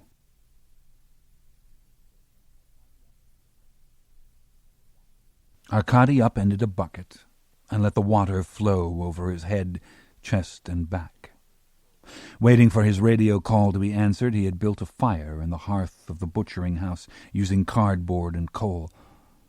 Now the yard was lit like a circus, with a generator truck, lamps, tow truck, fire engine, and 2 forensic wagons, and animated by the silhouettes of ministry troops racing back and forth in combat gear. But the only person in the butchering house with Arkady was Rodionov, the city prosecutor, who kept to the shadow beside the door. As the fire in the hearth shifted, the pig on the hook took on a restless aspect. Water spread in rays from Arkady's feet, the runoff following the blood grooves of the floor. Kim and the Chechens are obviously working together, Rodionov said. It seems clear to me that poor Penyagin was abducted and brought here, shot either before or after he arrived, and then the detective was murdered afterwards. You agree? Oh, I understand Kim killing Yak, Arkady said. But why would anyone go to the bother of shooting the chief of criminal investigation? You've answered your own question. Naturally, they'd want to remove someone as dangerous as Penyagin. Penyagin dangerous? Some respect, please. Rodionov glanced at the doorway. Arkady walked to the butcher block, where a towel lay over the cast-off plain clothes that had been brought from the prosecutor's office. His shoes and jacket were beside them. As far as he was concerned, his own clothes could be burned. He started to towel off. Why are there ministry troops out here? Where's the regular militia? Rodionov said, Remember, we're outside Moscow. We got the men who were available. They certainly got here quickly. And they look like they're available to go to war. Is there something I'm not aware of? No, Rodionov said. I'd like to add this to the Rosen investigation. Definitely not. The killing of Penyagin is an assault on the entire structure of justice. I'm not going to tell the Central Committee that we added General Penyagin to the investigation of a common speculator. I can't believe that this morning Penyagin and I were together at a funeral. I can't imagine the shock. I saw you. What were you doing at the cemetery? Burying my father. Oh, Rodionov grunted as if he had expected a more imaginative excuse. Condolences. Through the door the yard was so full of incandescent lamps that it looked to blaze. As the Volvo was winched from the pit, water poured in bright fountains from the doors. I'll fold the Rosen investigation into the Penyagin investigation. Arkady pulled on dry pants. Rodionov sighed, as if a difficult decision had been forced on him. We want someone working full-time on Penyagin and nothing else. Someone fresh, more objective. Who are you placing in charge? Whoever it is will have to spend time getting briefed on Rudy. Not necessarily. You're going to bring in someone cold. For your sake. Rodionov glanced around to demonstrate solidarity with Arkady. People will say that if Renko had found Kim, Penyagin would still be alive. They'll blame you for the tragic deaths of both your detective and the general. We have no evidence that Penyagin was abducted. All we know is that he's here. Rodionov was pained. This sort of innuendo and speculation is uncalled for. See, you're too close to this case. The shirt was a sail with sleeves. Arkady tucked it in and slipped his bare feet into the shoes. So who are you putting in charge of the investigation? A younger man. Someone who can bring more vigor to this case. In fact, this person is very well versed on Rosen. There should be no problems of coordination at all. Who? Minin. My Minin? Little Minin? Rodionov became firmer. I've already talked to him. We're raising him a grade so that he'll have equal authority to you. I think we may have made a mistake by bringing you back to Moscow, by glorifying you and letting you loose on the city. You should be careful, or you're going to fall further than you did before. I must tell you that not only will Minin bring more vigor to this case, he will also bring a clearer sense of direction. He'd kill that bucket if you told him to. Is he here now? I told him not to come until you were gone. Send him a report. There'll be overlap between investigations. No. Arkady had started to take his jacket from the butcher block. He put it down. What are you trying to say? As he answered, Rodionov carefully made his way across the floor. This is a crisis that demands forceful action. The murder of Penyagin is not just the loss of a single man. It's a blow against the body of the state.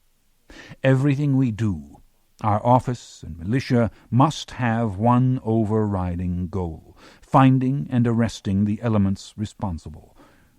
We will all have to make sacrifices. What's my sacrifice? The prosecutor lifted a face lined with sympathy. The party still turned out great actors, Arkady thought. Rodionov said, Minin will take over the Rosen investigation, too. It will be part of this case, as you suggested. Tomorrow I want all your files and evidence on the case delivered to him, as well as a report on tonight's events, of course. This is my case. The debate is over. Your detective is dead. Minin is reassigned. You don't have a team, and you don't have an investigation. You know, I think we've been demanding too much of you. You must have been in an emotional state after your father's funeral. Still am. Take a rest, Rodionov said. As he handed Arkady his jacket from the block, a pocket rang against the tile. My God, an antique, Rodionov said, when Arkady took out the nagant. An heirloom. Don't point that at me. The prosecutor backed away from the revolver. No one's pointing it at you. Don't threaten me. I'm not threatening you. I was just wondering. Penyagin and you were at the cemetery out of respect for... He tapped the gun on his head to remember. Asoyan. Penyagin succeeded Asoyan. The prosecutor edged toward the door. Right. I never met Asoyan. Good man. I forget, just what did Asoyan die of? But the city prosecutor had escaped to the blinding lights of the yard. Chapter 13. On his way into town, Arkady parked behind the apartment complex by Dynamo Stadium, where a blue militia precinct lamp on the corner announced what looked like an all-night bar. In the street, a drunk and his wife had a domestic conversation. He said something and she slapped him. He said something else and she slapped him again. He leaned into the blows as if he agreed with her point of view. Another drunk, in good clothes lightly dusted, walked in circles, as if one foot were nailed to the sidewalk.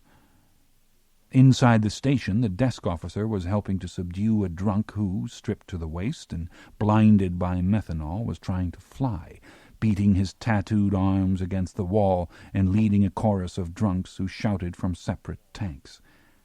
Passing through, Arkady showed his ID, not bothering to open it. He might be dressed in odd sizes, but in this crowd he looked pretty good. Upstairs, where all the doors were padded in grey upholstery, a bulletin board displayed photos of Afghan vets on the force. In the Lenin Room, the meeting place for political reinforcement and morale, militiamen were sacked out on long tables, towels across their faces. Yak's key opened a door to a room with a linoleum floor and yellow walls.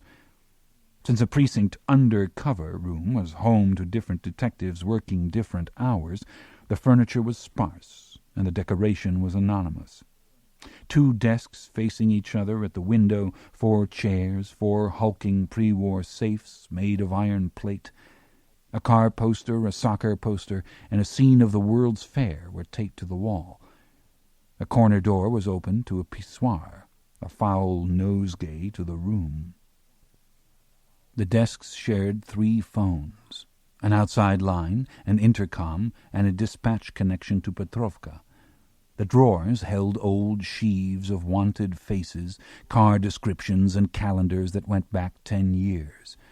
Around the legs of each desk chair the linoleum was scarred by cigarettes. Arkady sat down and lit a cigarette. He realized he had always believed that one day Yak would decamp for Estonia, be reborn as an ardent nationalist, and heroically defend the fledgling republic. He had believed Yak had the capacity to have a different life. Instead of this. The difference between him and Yak was not so great, dead or alive. The first phone call he made was to his own office. It was answered on the second ring. "Minin here." Arkady hung up. A naif might ask why Minin hadn't gone to the Lenin's Path Collective. Arkady knew from experience that there were 2 types of investigations, one that uncovered information and the more traditional type that covered it up. The second was actually more difficult, since it demanded someone to cover the crime scene and someone to control information in the office. As Arkady's superior, Rodionov had to be the man at the collective. Minin, hard-working Minin, upgraded Minin, would be entrusted with gathering all the evidence and dossiers that showed any connection between the martyred General Penyagin and Rudy Rosen. Arkady pulled out the short list of phone numbers he had taken from Penyagin's party book. The first he recognized as Rodionov's. The other 2 were Moscow numbers, but were new to him. He glanced at his watch. 2 a.m., an hour when all good citizens ought to be home. He picked up the outside line and dialed one of the unfamiliar numbers. "Yes," a man's voice answered, calmly coming awake. "I'm calling about Penyagin," Arkady said. "What about him?" "He's dead." "That's terrible news." The voice stayed well-spoken, soft, calmer than before. "Did they catch anyone?" "No." There was a pause. Then the voice corrected itself. "I mean, how did he die?" "Shot at the farm." "Who am I talking to?" The very polish of the voice was unusual, Russian birch painted with foreign lacquer. "There was a complication," Arkady said. "What complication?" "A detective." "Who is this?" "Don't you want to know how he died?" There was a pause at the other end. Arkady could almost hear an intelligence becoming fully alert. "I know who this is." The line went dead, but not before Arkady had recognized Max Albov's voice, too. Even if they had met for only an hour, because it was recently, and in Penyagin's company. He dialed the other number, feeling like a night fisherman dropping a hook in black water to see what would bite. "Hello!" This time it was a woman, wide awake, yelling over a background of television babble. She had a lisp. "Who is it?" "I'm calling about Penyagin." "Wait a second." While he waited, Arkady listened to what sounded like an American relating a tedious story interspersed by explosions and the popping of small arms. "Who is this?" A man came on the line. "Albov," Arkady said. Not that he was nearly as smooth as the journalist, but he modulated his voice a bit, and there was that racket on the other end. "Penyagin's dead." There was a pause, not a silence. With a musical segue, the American in the background moved on to a different story. The small arms fire continued, though, with echoes that suggested a luxury of space. "Why are you calling?" Arkady said. "There were problems." "The worst thing you can do is call. I'm surprised at a sophisticated man like you." The voice was strong, with the radiant humor and confidence of a successful leader. "You don't start panicking in the middle of the game." "I'm worried." There was the click of a well-hit ball, a burst of applause, and enthusiastic shouts of "Banzai!" By now Arkady could picture a bar of Marlborough colors and contented golfers. He could hear the ringing of the cash register, and in softer tones the distant chimes of slot machines. He could also see Borya Gubenko cupping the receiver, starting to be concerned. "What's done is done," Borya said. "What about the detective?" "You of all people know this is not a conversation to have on the phone," Borya said. "What next?" Arkady asked. It was the middle of the night now. The television's American voice had a reassuring mutter. Arkady could almost feel the campfire glow of the screen, an international sameness of news that must accompany businessmen everywhere. Once Americans were going to save Russia. Then the Germans were going to save Russia. Whoever was going to save Russia now would bring their golf clubs to Borya's, Arkady thought. He had said that the Japanese were always the last to leave. "What do we do?" he asked again. He heard the launch of another ball. Was it bouncing off one of the cut-out trees standing on the factory floor, or sailing long and true to the grass-green canvas on the far wall? "Who is this?" Borya asked, then hung up, leaving Arkady with nothing. First, he had not taped the conversations. Second, what if he had? He had captured no confession, nothing that couldn't be explained by sleepiness, noise, misunderstanding, a bad connection. So what if Penyagin had their phone numbers? Albov had been introduced as a friend of the militia, and the militia protected Borya Gubenko's driving range. So what if Albov and Gubenko knew each other? They were sociable members of the new Moscow, not hermits. Arkady had proof of nothing at all, except that the Rosen case had taken Yak to a collective farm where he was killed and was found in the same car with Penyagin.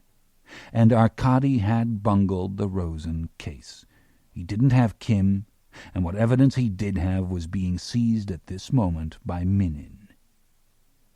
On the other hand, Yak might be dead, but he was not a bad detective. Arkady looked through all the drawers and under them, and then brought out Yak's oversized key. Each undercover detective had his own safe, a locked repository of his work. He tried the key on all 4 ancient safes in turn, fishing for a tumbler, until the last lock yielded, and the iron door swung open to the 3 private shelves of Yak's life. On the lower shelf were dead files tied in red ribbon, a basement of Yak's professional memory. On the top shelf were personal items, loose photos of a boy and a man fishing, of the same boy and man holding a model plane, of that boy now grown into an army uniform and recognizable as Yak posing with a happy but self-conscious woman smoothing her apron. They stood on the steps of a dacha. Light covered Yak's eyes, shade covered his mother's. A picture of soldiers in their tent, singing, the one with the guitar, Yak. Divorce papers, 8 years old, torn apart and taped back together. A snapshot of Yak with Yulia in an earlier phase of dark hair, blurred because they were plummeting on an amusement ride, also torn and taped together. On the middle shelf was a grey criminal code book stuffed with the sloppy addenda of daily changing laws, protocol forms for investigation, search, interrogation, red directory of detectives in the Moscow region, loose Makarov slugs in copper casings. There were a surveillance photo of Rudy, a mugshot of a younger Kim, Polina's pictures of the black market, and of the burned shell of Rudy's car. Also an interoffice envelope. Arkady opened it and found the German videotape he had given Yak, along with 2 developed stills. So Yak had got the pictures done. They were individual photographs of the woman in the beer garden. On the reverse side of one, Yak had written, "Identified by reliable source as Rita, emigrated to Israel, 1985. A romantic name, Rita, short for the flower Marguerite. He guessed Yulia was the source. If Rita had married a Jew and got out, Yulia would remember her. Israeli? The combination of blonde hair, black sweater, and gold chain struck Arkady as a classic German style, added to a full red mouth and line of the cheek that were pure Slav. Why wasn't she in the Jerusalem tape instead of the Munich one? Why had Arkady seen her in Rudy's car and intercepted a glance from her that had read him and his Zhiguli as a man and machine all too familiar? Why had he seen her mouth on the tape, "I love you"? The second picture was identical. On its back, Yak had written, "Identified by Soyuz clerk as Mrs. Boris Benz, German, arrived 5/8, departed 8/8. 2 days ago. The Soyuz Hotel was not one of Moscow's best, but it was the closest to where he and Yak had sighted her with Rudy. The outside line rang. He picked it up. "Who's there?" Minin demanded. Arkady laid the receiver on the desk and softly left. By now they would be watching his apartment. Arkady drove to the south bank of the river, parked, and walked to stay awake. Moscow was beautiful at night. The other day when he was in the cafe with Polina, he had recited a poem by Akhmatova. "I drink to our ruined house, to the dolor of my life, to our loneliness together, and to you I raise my glass, to lying lips that have betrayed us, to dead-cold, pitiless eyes, and to the hard realities that the world is brutal and coarse, that God, in fact, has not saved us." Polina, the romantic, had insisted that he recite it again. Moscow was the ruined house, a cityscape that looked half-burned at night, yet a street lamp showed an iron gate open to a court of graceful linden trees around a marble lion on a pedestal. Another light, askew, shone on a church cupola, azure, studded with gold stars, as if in Moscow anything that wasn't ugly dared display itself only at night. His own bitterness surprised Arkady. He had been willing to tolerate a background of meanness and corruption if he could carry out his own work at a certain level of efficiency, the way a surgeon might be content with setting bones in the middle of an endless catastrophe. His own honesty had become a shell for him, a way to both deny and accept the general misrule. See the contradiction, Arkady told himself. A lie, to be precise.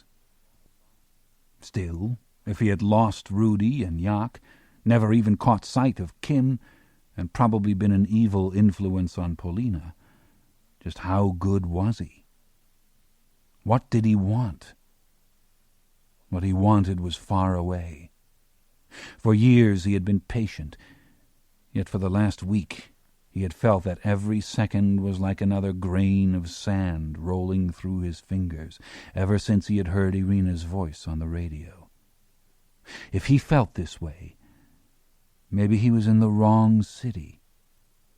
Was it possible to escape from the ruins of his own life?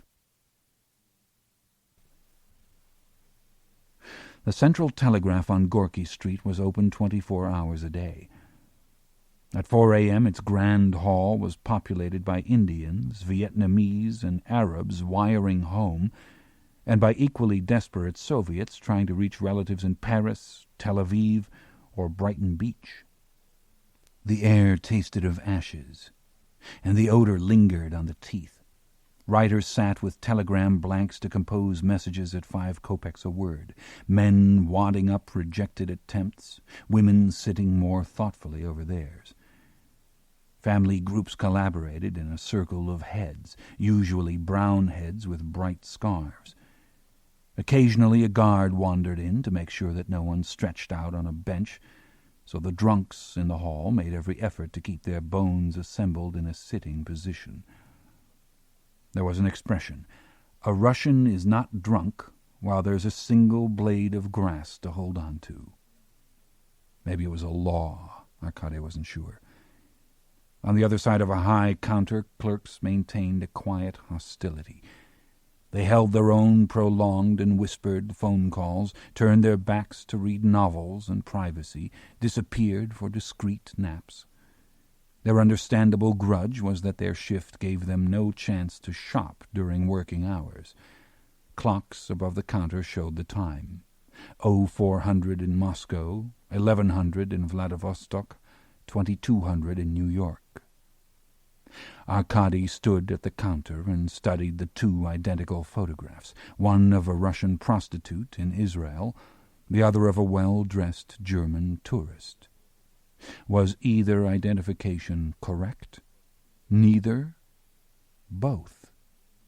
Jaak probably had the answer.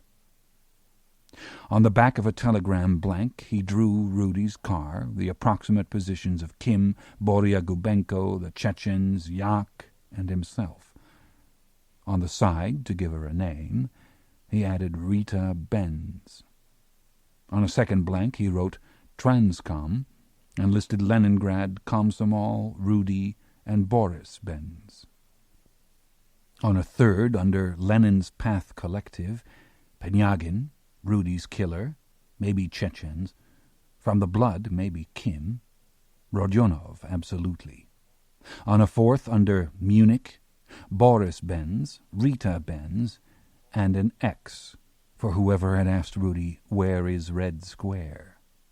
On a fifth, under slot machines, Rudy, Kim, Transcom, Benz, Borya Gubenko. Frau Benz was the connection between the black market and Munich, and the contact between Rudy and Boris Benz. If Borya Gubenko had slots too, was he part of Transcom?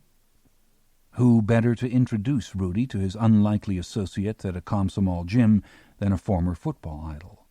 And if Borya was in Transcom, then he knew Boris Benz. Finally, Arkady drew a diagram of the farm, indicating road, yard, pens, barn, shed, garage, fire, Volvo, pit.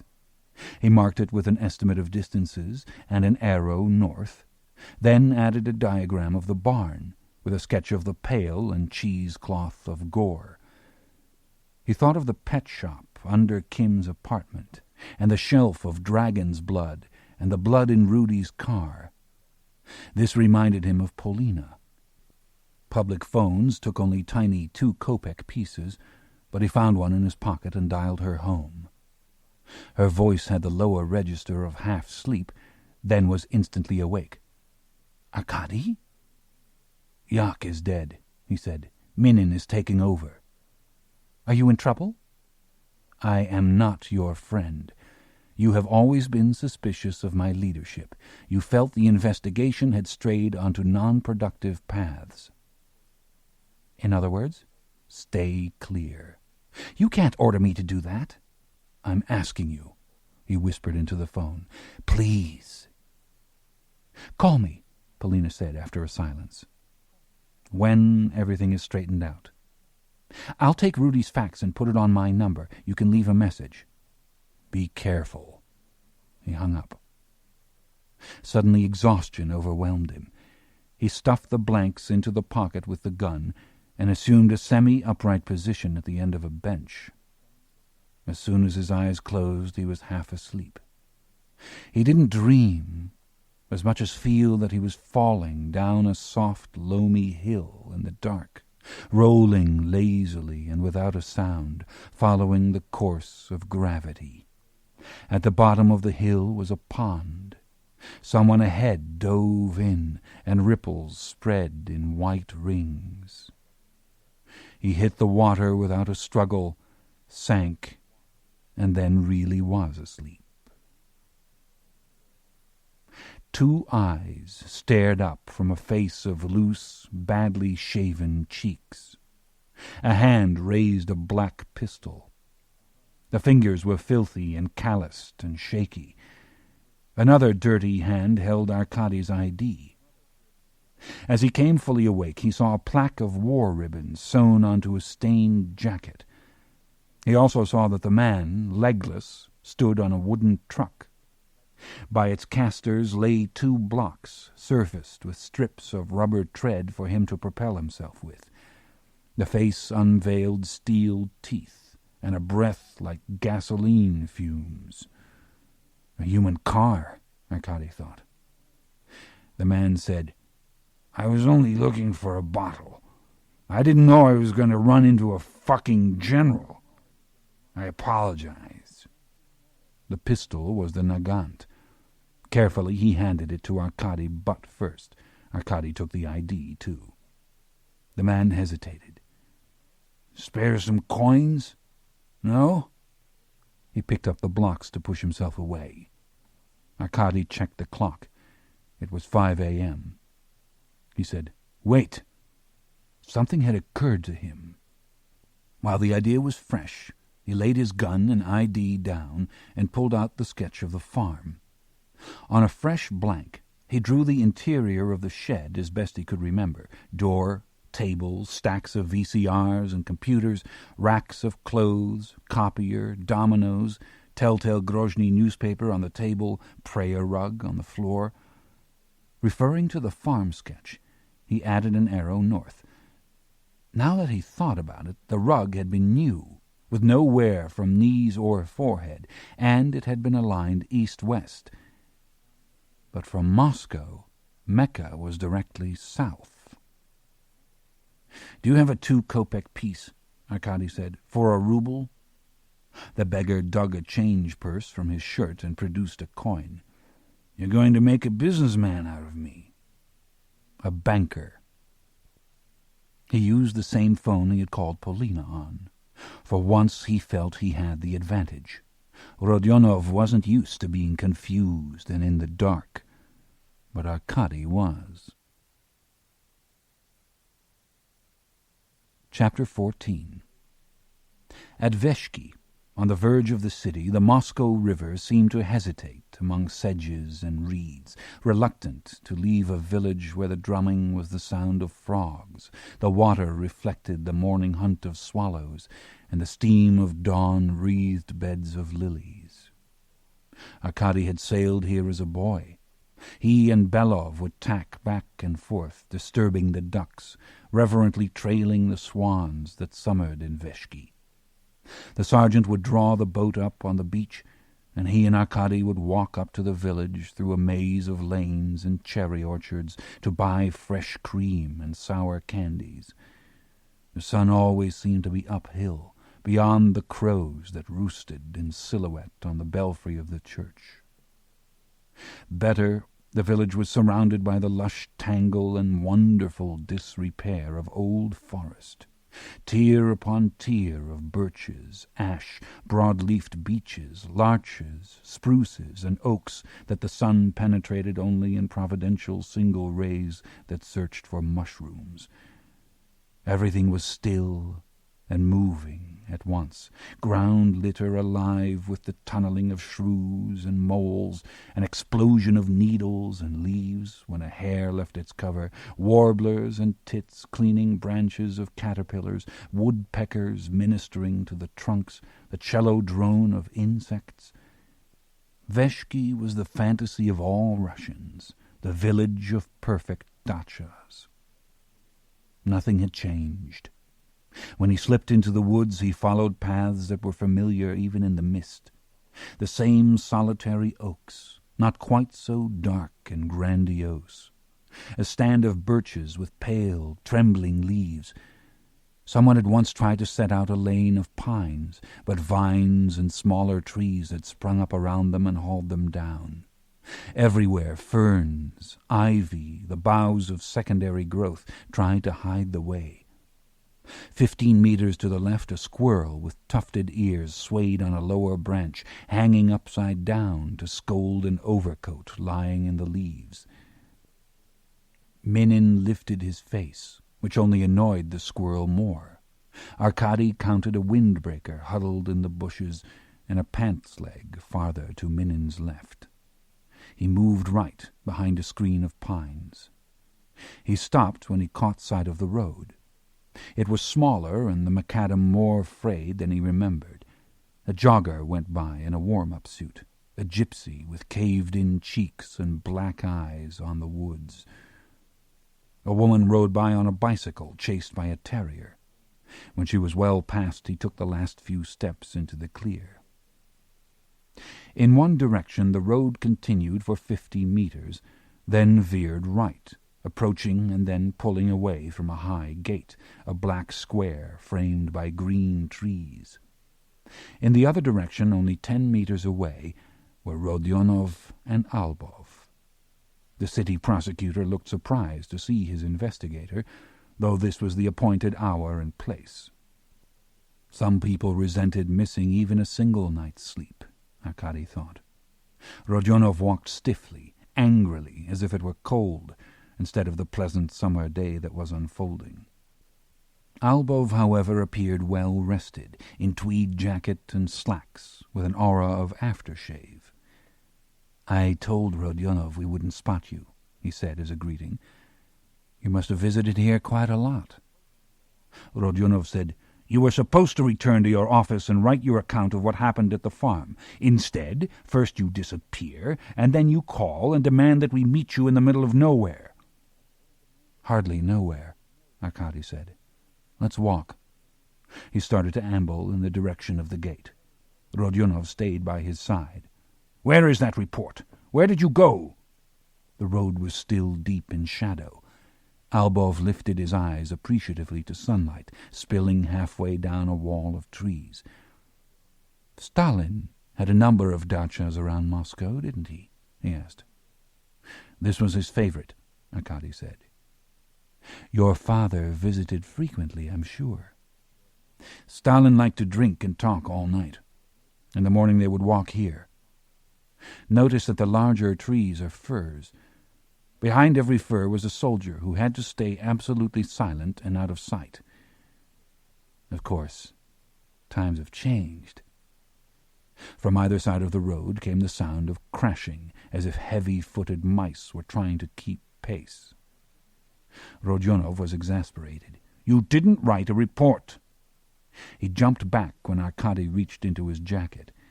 Instead of the Nagant, however, he produced a folded sheaf of yellow pages neatly filled with handwriting. Rodionov said, "It will have to be typed on the proper forms. That's just as well. We'll go over it together at the office." "And then?" Arkady asked. Rodionov was encouraged. A report, even handwritten, was a token of surrender. "We're all shaken by the death of our friend General Panyagin," he said. "And I understand how upset you must be over the murder of your detective. Nevertheless, nothing excuses your disappearance and wild accusations." "What accusations?" Arkady kept walking. So far he had made no mention of his phone calls to Albov and Borya Gubenko. Neither had Albov. "Your erratic behavior," Rodionov said. "Erratic in what way?" Arkady asked. "Your disappearance," Rodionov said. "Your unprofessional reluctance to cooperate in the Panyagin investigation simply because you will not be in charge. Your fixation on the Rosen case. The pressure of being back in Moscow was too much. For your own sake, a change is in order." "Out of Moscow?" Arkady asked. "It's not a demotion," Rodionov said. "The fact is that there are crimes in other cities besides Moscow, real hotspots. I'm always lending investigators where they're needed. Without the Rosen case, you are available." "Where?" "Baku." Arkady had to laugh. "Baku is not just out of Moscow, it's out of Russia. They asked for my very best man. This is a chance for you to recoup some honor." Between the three-way civil war going on between Azeris, Armenians, and the army, in addition to mafia battles over the drug trade, Baku was a combination of Miami and Beirut. There was no easier place on earth for an investigator to vanish. 20 meters back, Minin stepped into the road to brush leaves from his overcoat, which was a signal for other men to emerge from the trees. The gypsy jogged back to Minin's side. To Arkady it looked as if the stroll had become a parade.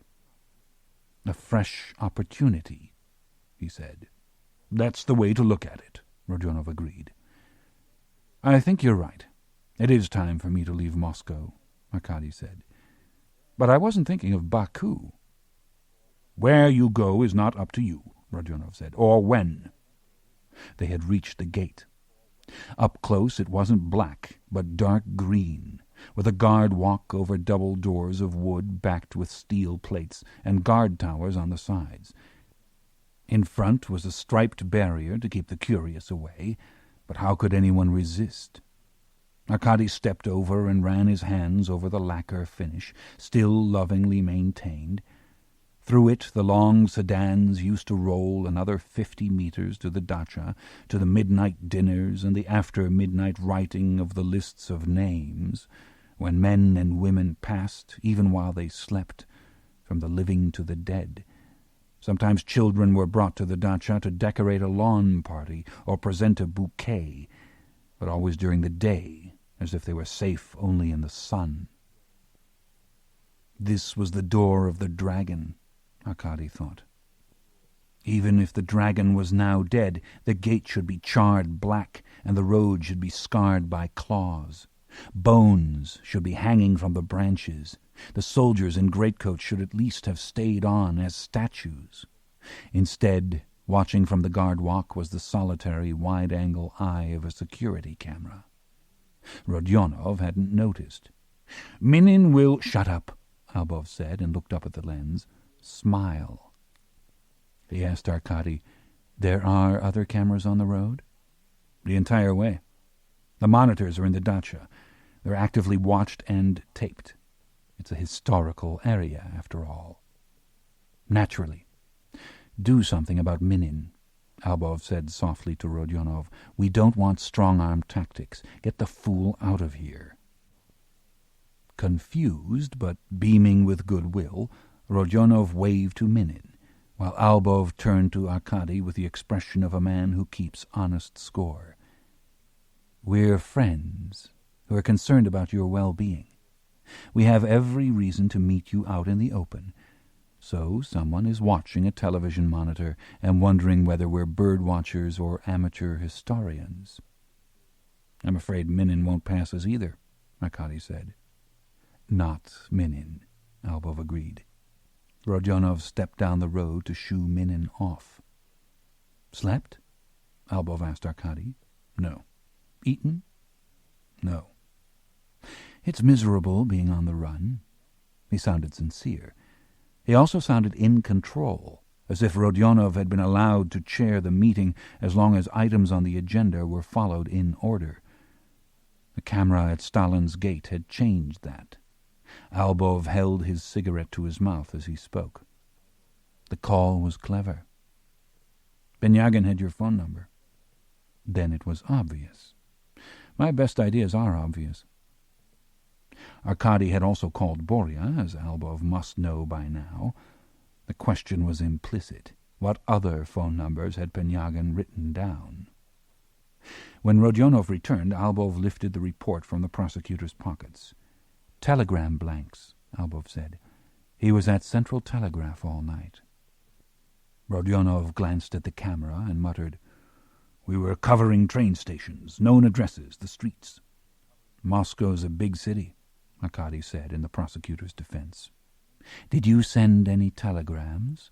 Albov asked Arkady. "We can find out," Rodionov pointed out. "In a day or two," Arkady agreed. "He's threatening us," the prosecutor said. Albov said, "With what?" "That's the question.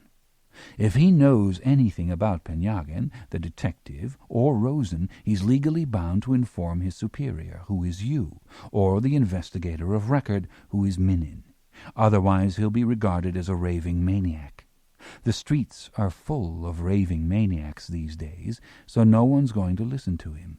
He's also obligated to follow orders. If you send him to Baku, that's where he goes. He can stand under this camera all day long. It's a dead end. There aren't any floodlights, so you can pick him up tonight, and tomorrow he'll wake up in Baku. Renko, let me tell you something from experience. You don't stop running until you've got something to trade. You have nothing, do you?" "No," Arkady admitted. "But I have other plans." "What other plans?" "I was thinking of pursuing the Rosen investigation." Rodionov looked down the road. "Minin is in charge of that now." "I wouldn't be in Minin's way," Arkady said. Albov asked, "How could you not be in Minin's way?" "I'd be in Munich." "Munich?" Albov cocked his head as if a new bird note had issued from the woods. "What would you look for in Munich?" "Boris Benz," Arkady said. He didn't use the woman's name because he wasn't sure of our identification. In the silence, Rodionov stiffened, like a man who had missed a step. Albov looked down, around, and finally raised a smile of astonishment mixed with admiration. "You know, it's in the blood," he told Rodionov. "When the Germans invaded and rolled to the gates of Leningrad and Moscow, and Stalin lost millions of men, and the entire Red Army fell into disorder and retreat, one tank commander never stepped back. The Germans thought they had trapped General Renko. What they didn't understand was that he was happy behind their lines, and the bloodier and more confused the action, the better. The son is exactly the same. Is he trapped? No. He's here, there. God only knows where he will turn up next." "There's a direct flight to Munich at 7:45 tomorrow morning," Arkady said. "You truly believe the prosecutor's office will let you leave the country?" Albov asked. "I'm absolutely sure," Arkady said. He was, as soon as he saw Rodionov's reaction to Boris Benz's name, an instinctive flinch that had expressed the anger and fear of a stuck pig. Until then, the name could have meant nothing. But in an instant Arkady had ascertained, as Rudy might have put it, the high market value of Boris Benz. "Even if the ministry wanted to, it's not up to us," Rodionov said. "Foreign investigation is the responsibility of state security." "You were saying at Petrovka the other day that now we're members of Interpol, we work directly with foreign colleagues." "I'll only have a carry-on bag, no inspection." "I couldn't go tomorrow if I wanted to," Rodionov said. "There's arranging an external passport and ministry orders. It could take weeks." "There are 12 rooms at the Central Committee. All they do is make up passports and visas on the spot. Lufthansa Flight 84, Arkady said. "Remember, Germans are punctual." "There is a way," Albov said. "If you don't travel as an investigator, as an official of the prosecutor's office, but as a private individual. If the ministry can generate a passport, and if you had the American dollars or German marks, then you could simply buy a seat on the plane and take off. In fact, we've just opened a consulate in Munich. You could make contact and receive travel expenses there. The question is only where you'd get hard currency for the ticket." "And the answer is?" Arkady asked. "I could lend it to you. In Munich, you could pay me back."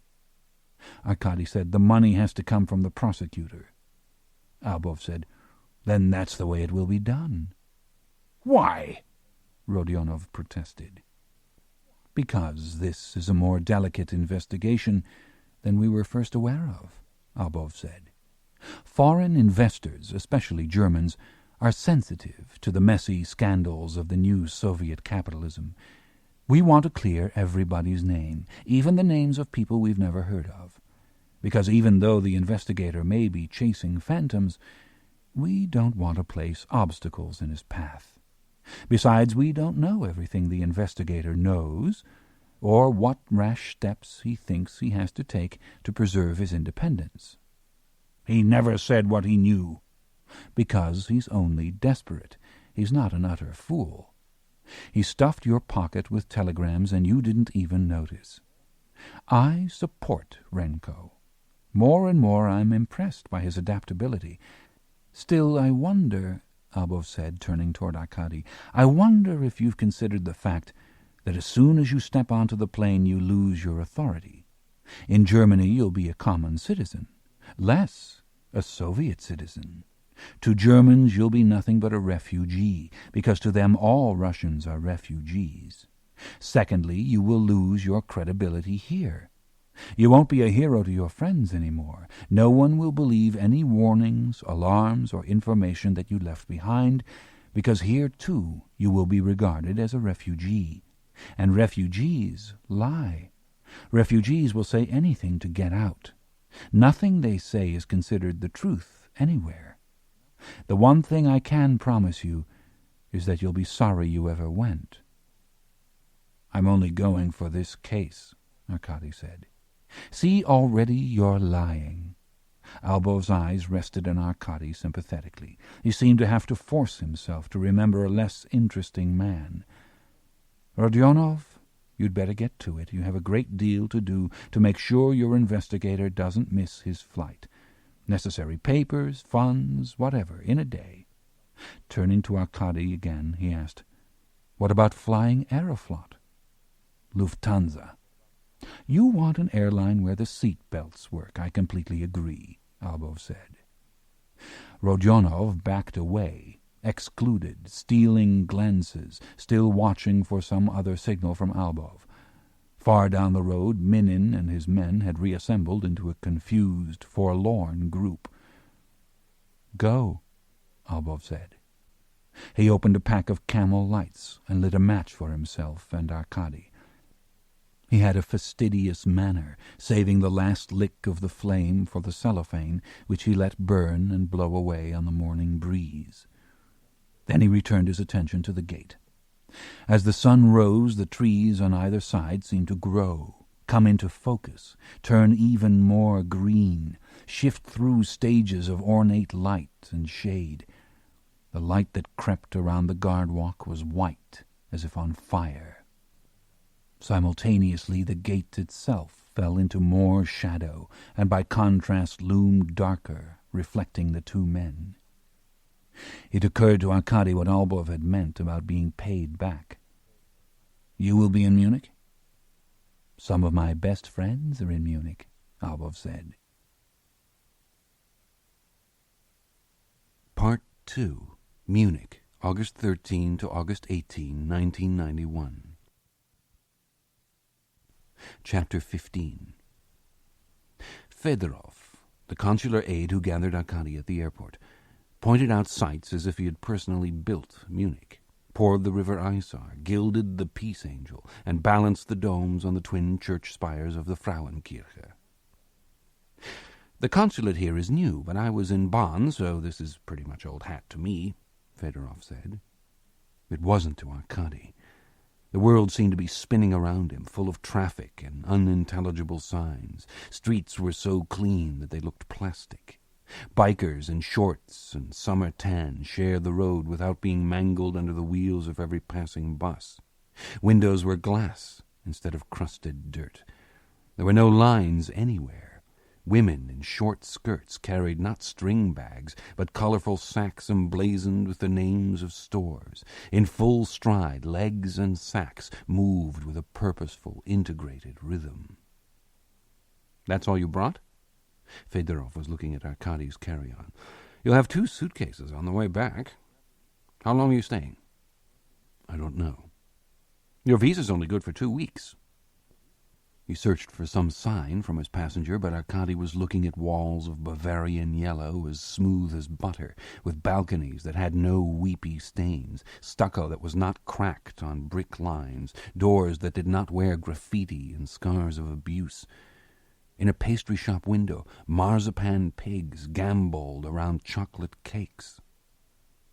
One moment Fedorov had the cautious attitude of a young man who had been sent to take delivery of dubious goods. The next he was consumed by curiosity. Generally, when someone like you arrives, there's a welcoming committee and an official program. I want to warn you, there's nothing laid on for you at all. Good. Pedestrians waited like troops at red lights, whether traffic was coming or not. On green, cars swarmed ahead. It was like being in a hive of BMWs.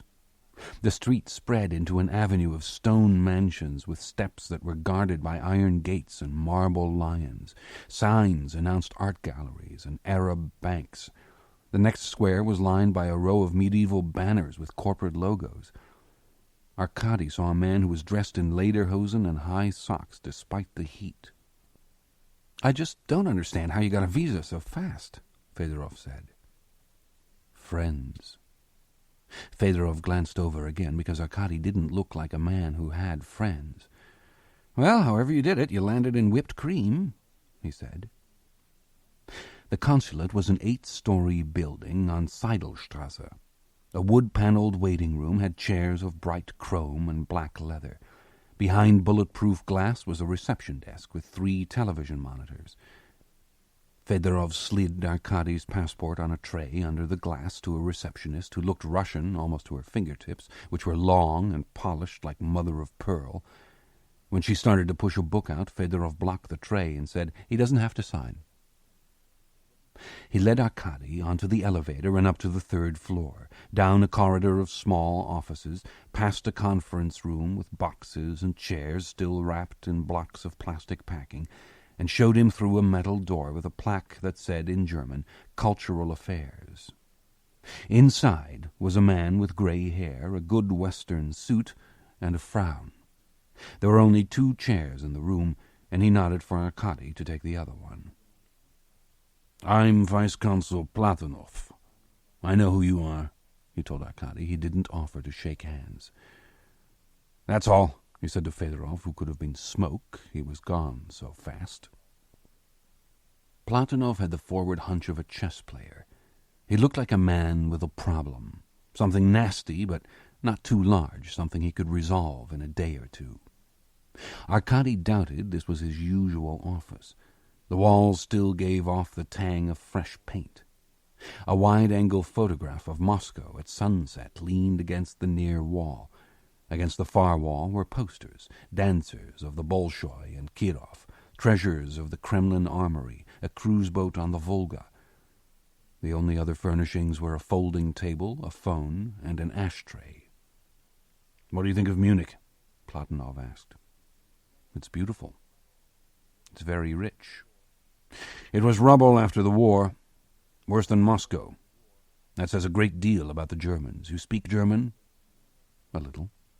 "But do you speak German?" Platonov seemed to think he had a confession. "In the army I was stationed for 2 years in Berlin. I was monitoring Americans, but I did pick up some German." "German and English?" "Not well." Platonov was in his mid-60s, Arkady guessed. A diplomat since Brezhnev? That took a man of both rubber and steel. "Not well." Platonov folded his arms. "Do you know how many years it has taken us to open a Soviet consulate here? This is the industrial capital of Germany. These are the investors we need to reassure. We're not even finished moving in, and we have an investigator from Moscow. Are you after someone on the consulate staff?" "No. I didn't think so. Usually we're ordered back to Moscow before we get bad news," Platonov said. "I asked if you were actually KGB, but they don't even want to see you. On the other hand, they're not stopping you." "That's decent of them." "No, that's suspicious. The last thing anyone wants is an investigator who is out of control." "That's been my experience, too," Arkady had to admit. "Aside from our staff, There aren't many Soviets in Munich. Factory directors and bankers training with Germans, a dance troupe from Georgia. Who are you interested in? I can't say. Arkady supposed that representatives of the foreign ministry were taught a wide stock of encouraging expressions and public grins, those little gestures that signified they were still human. Platonov, however, seemed content with a direct, hostile stare that never wavered while he opened a case and took out a cigarette for himself. Just so we understand each other. I don't care who you're after. I don't care if there's a family lying slaughtered in its blood back in Moscow. No murderer is as important as the success of this consulate. The German people will not give hundreds of millions of Deutschmarks to murderers. We have 50 years of bad history to make up for. We want quiet, normal relations leading to loans and commercial agreements that will rescue all the families in Moscow.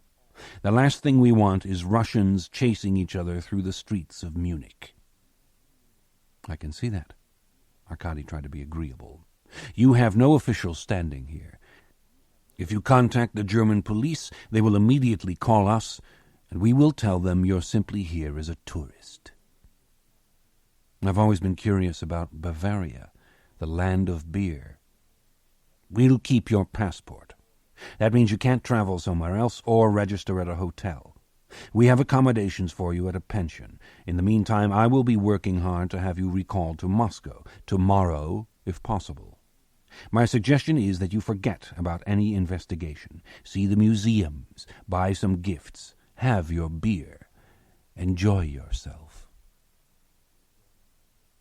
The pension was above a Turkish travel agency half a block from the train station. The accommodations were 2 rooms with bed, bare mattress, bureau, chair, 2 tables, and a cabinet that opened to reveal a miniature kitchen. The toilet and shower were down the hall. Turks on the 3rd floor, Fedorov said, and pointed up. He pointed down. Yugoslavians on the 1st. They all work at BMW. You could go join them. The lights worked. The refrigerator light went on when Arkady opened the door, and there were no cockroach eggs in the corners. Even the closet had a light, and he noticed when they came into the building that the hall smelled of disinfectant instead of piss. So, this is paradise. It's not all quite as great as you thought, is it? Fedorov asked. It's been a while since you were in Moscow, Arkady said. He opened the rear window. The view was of the back of the train station and the tracks, steel ribbons shining in the sun. What was odd was that he felt as disoriented as if he were in a different time zone halfway around the world, when he had made only a 4-hour flight. Fedorov lingered at the door. It occurs to me that you couldn't have a more inappropriate name than Renko, for a visitor to Germany, I mean. I've heard about your father. He may have been a hero at home. He was a butcher here. No, he was a butcher at home, too. All I mean is that with a name like yours, maybe it would be wiser to stay right here and not go out at all. Key? Arkady put his hand out when Fedorov started to leave. With a shrug, Fedorov gave it to him. I wouldn't worry, investigator. One thing a Russian doesn't have to worry about in Germany is being robbed. Alone, Arkady sat on the windowsill and had a solitary cigarette. It was a Russian custom to sit before embarking on a trip, so why not on arrival? To take formal possession of a bare, unlocked room, especially with a filthy Russian cigarette. Down on the tracks he saw a sleek red and black train inching toward the station. In the locomotive an engineer wore the gray cap of a general. He remembered the train he had seen in Kazan station, with the man in the locomotive stripped to his waist, and the way the forearm of the woman with him rested on his shoulder. He wondered where they were now, pulling cars around Moscow, rolling across the steppe. He returned to the bed and opened his carry-on. From the pockets of his rumpled pants he disinterred Pernyaghin's handwritten list of 3 phone numbers, Rudy's fax, and the identified still of Rita Benz. From a rolled jacket he took the videotape. The clothes, which represented his complete traveling wardrobe, fit on 2 hangers and in 1 bureau drawer. He slipped the numbers, fax, and photo into the videotape case with the cassette. They were his treasure and shield. Then he counted the money he had squeezed out of Rodionov. 100 Deutschmarks. How far would that take the usual tourist in Germany? A day? A week? It would take thrift and paranoia to survive much longer. The cassette inside his shirt, Arkady went out and ran across a boulevard to the train station, which had the mammoth scale of a modern museum on the outside. Light filtered through frosted glass and pigeon netting on the inside. No gangs of Kazans in black jackets, no somnolently flipping television screen, no dream bar. Instead, bookstores, restaurants, wine shops, a theater with erotic films. A kiosk sold maps with translations in French, English, Italian, none in Russian. With the English version, Arkady headed back for the street and followed a crowd out the main entrance. The smell of a cafe's good coffee and chocolate almost dropped him to his knees. But he was so unused to restaurants, or even to eating at all, that he kept moving forward in hopes of seeing an approachable ice cream wagon. He focused not on shop windows, but on the reflections in their glass. Twice he entered stores and immediately came back out to see if anyone was waiting for him. A tourist sees the sights. Arkady, however, had a tunnel vision that excluded crowds, fountains, and statues for the sake of spotting a telltale Soviet face, rolling walk or habit, like wearing the wedding band on the right hand. The sound of German around him was a babble of surf. It was like waking up to notice that he had arrived in a wide plaza surrounded by handsome buildings patterned in brick, with stepped gables that climbed to spires of red tile. On one side of the square was a town hall of grey Gothic stone. Hundreds of people strolled or rested at tables with steins of beer, or stared up at the hall's carillon of life-size clockwork dancers and musicians. Arkady turned around. Businessmen wore muted suits and silk ties. Women wore a stylish, not a grieving, black. Boys sported the T-shirts, shorts, and backpacks of summer vacation. The volume of their voices swelled. There was a bookstore on a corner with 3 floors of books. Another shop had the sweet reek of tobacco.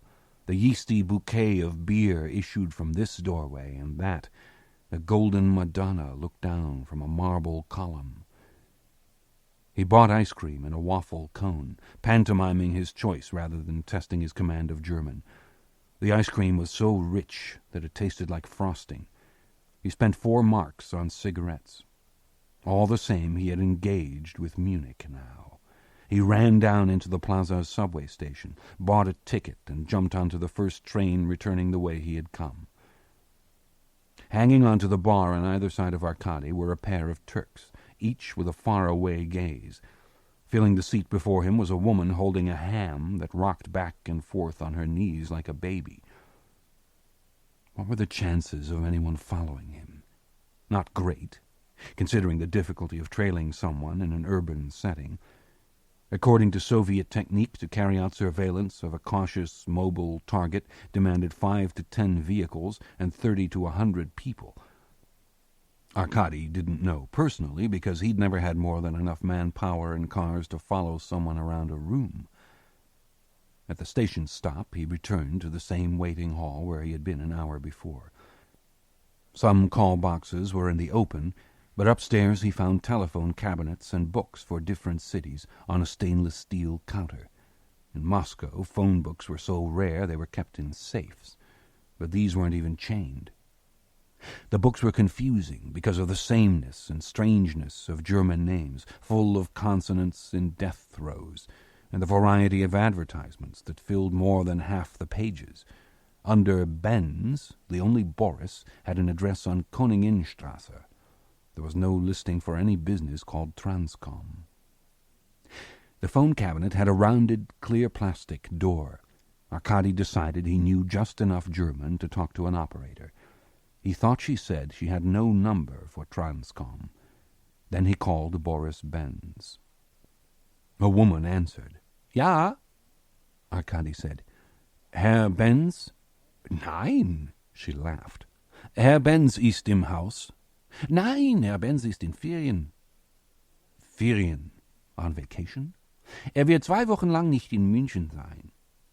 Away for 2 weeks? Arkady asked. Wo ist Herr Benz? Spanien. Spanien.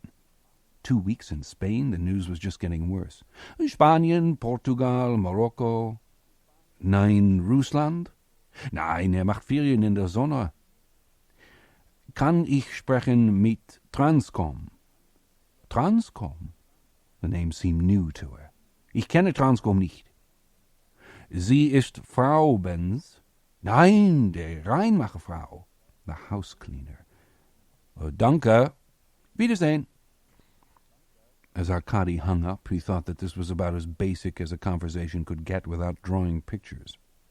So he had talked to a housemaid who said Boris Benz would be away on summer vacation for the next 2 weeks and who had never heard of Transcom. The only real information was that Benz had gone south for the Mediterranean sun. Apparently Germans did this. By the time he returned to Munich, Arkady would probably be back in Moscow. From the cassette he pulled Rudy's fax and dialed the transmitting number shown on the top of the page. Hello, a woman answered in Russian. Arkady said, I'm calling about Rudy. After a pause, Rudy who? Rosen. I don't know any Rudy Rosen. There was something slovenly about the voice, as if she wouldn't take a cigarette from her mouth. He said you were interested in Red Square, Arkady said. We're all interested in Red Square, so what? I thought you wanted to know where it was. What is this, a joke? She hung up. In fact, she did what any normal person would, given such a stupid riddle, Arkady thought. Because he had failed was no reason to blame her. On the same floor he found a bank of self-operated luggage lockers for 2 Deutschmarks a day. He made another circuit of the hall before returning, putting coins in the slot, placing the cassette in an empty locker, and pocketing the key. Now he could return to the flat or go back out on the street without fear of losing the evidence, which seemed a great accomplishment considering his state of confusion, or a pitiful achievement considering how little time he had. According to Platonov, 1 day. He returned to the phone book counter, opened the Munich book, flipped to R and to Radio Liberty, Radio Free Europe. When he called the number, an operator answered only RLRFE. Arkady asked in Russian to speak to Irina Asanova, then waited for what seemed forever for her to come on the line. Hello? He had thought he was prepared, but he was so startled to actually hear her that he couldn't speak. Hello, who is this? Arkady. He recognized her voice, but, after all, he had been listening to her broadcasts. There was no reason for her to remember his. Arkady who? Arkady Renko, from Moscow, he added. You're calling from Moscow? No, I'm here in Munich. The phone was so quiet, he thought he might have lost the connection. Amazing, Irina said finally. Could I see you? I heard they'd rehabilitated you. You're still an investigator? She sounded as if her surprise was rapidly evaporating into irritation. Yes. Why are you here? She asked. A case? Congratulations. If they let you travel, they must have a lot of faith in you. I've been listening to you in Moscow. Then you know I have a broadcast in 2 hours. Papers rustled in the background to emphasize how busy she was. I'd like to see you, Arkady said. Maybe in a week. Give me a call. I mean soon. I won't be here long. This is a bad time. Today, Arkady said. Please. I'm sorry. Irina. 10 minutes. she said, once she had made it clear that he was the last man on earth she wanted to see. Chapter 16. A taxi took Arkady to a park, where the driver pointed out a path that led him to long tables, chestnut trees, and a pagoda-shaped 5-story wooden pavilion.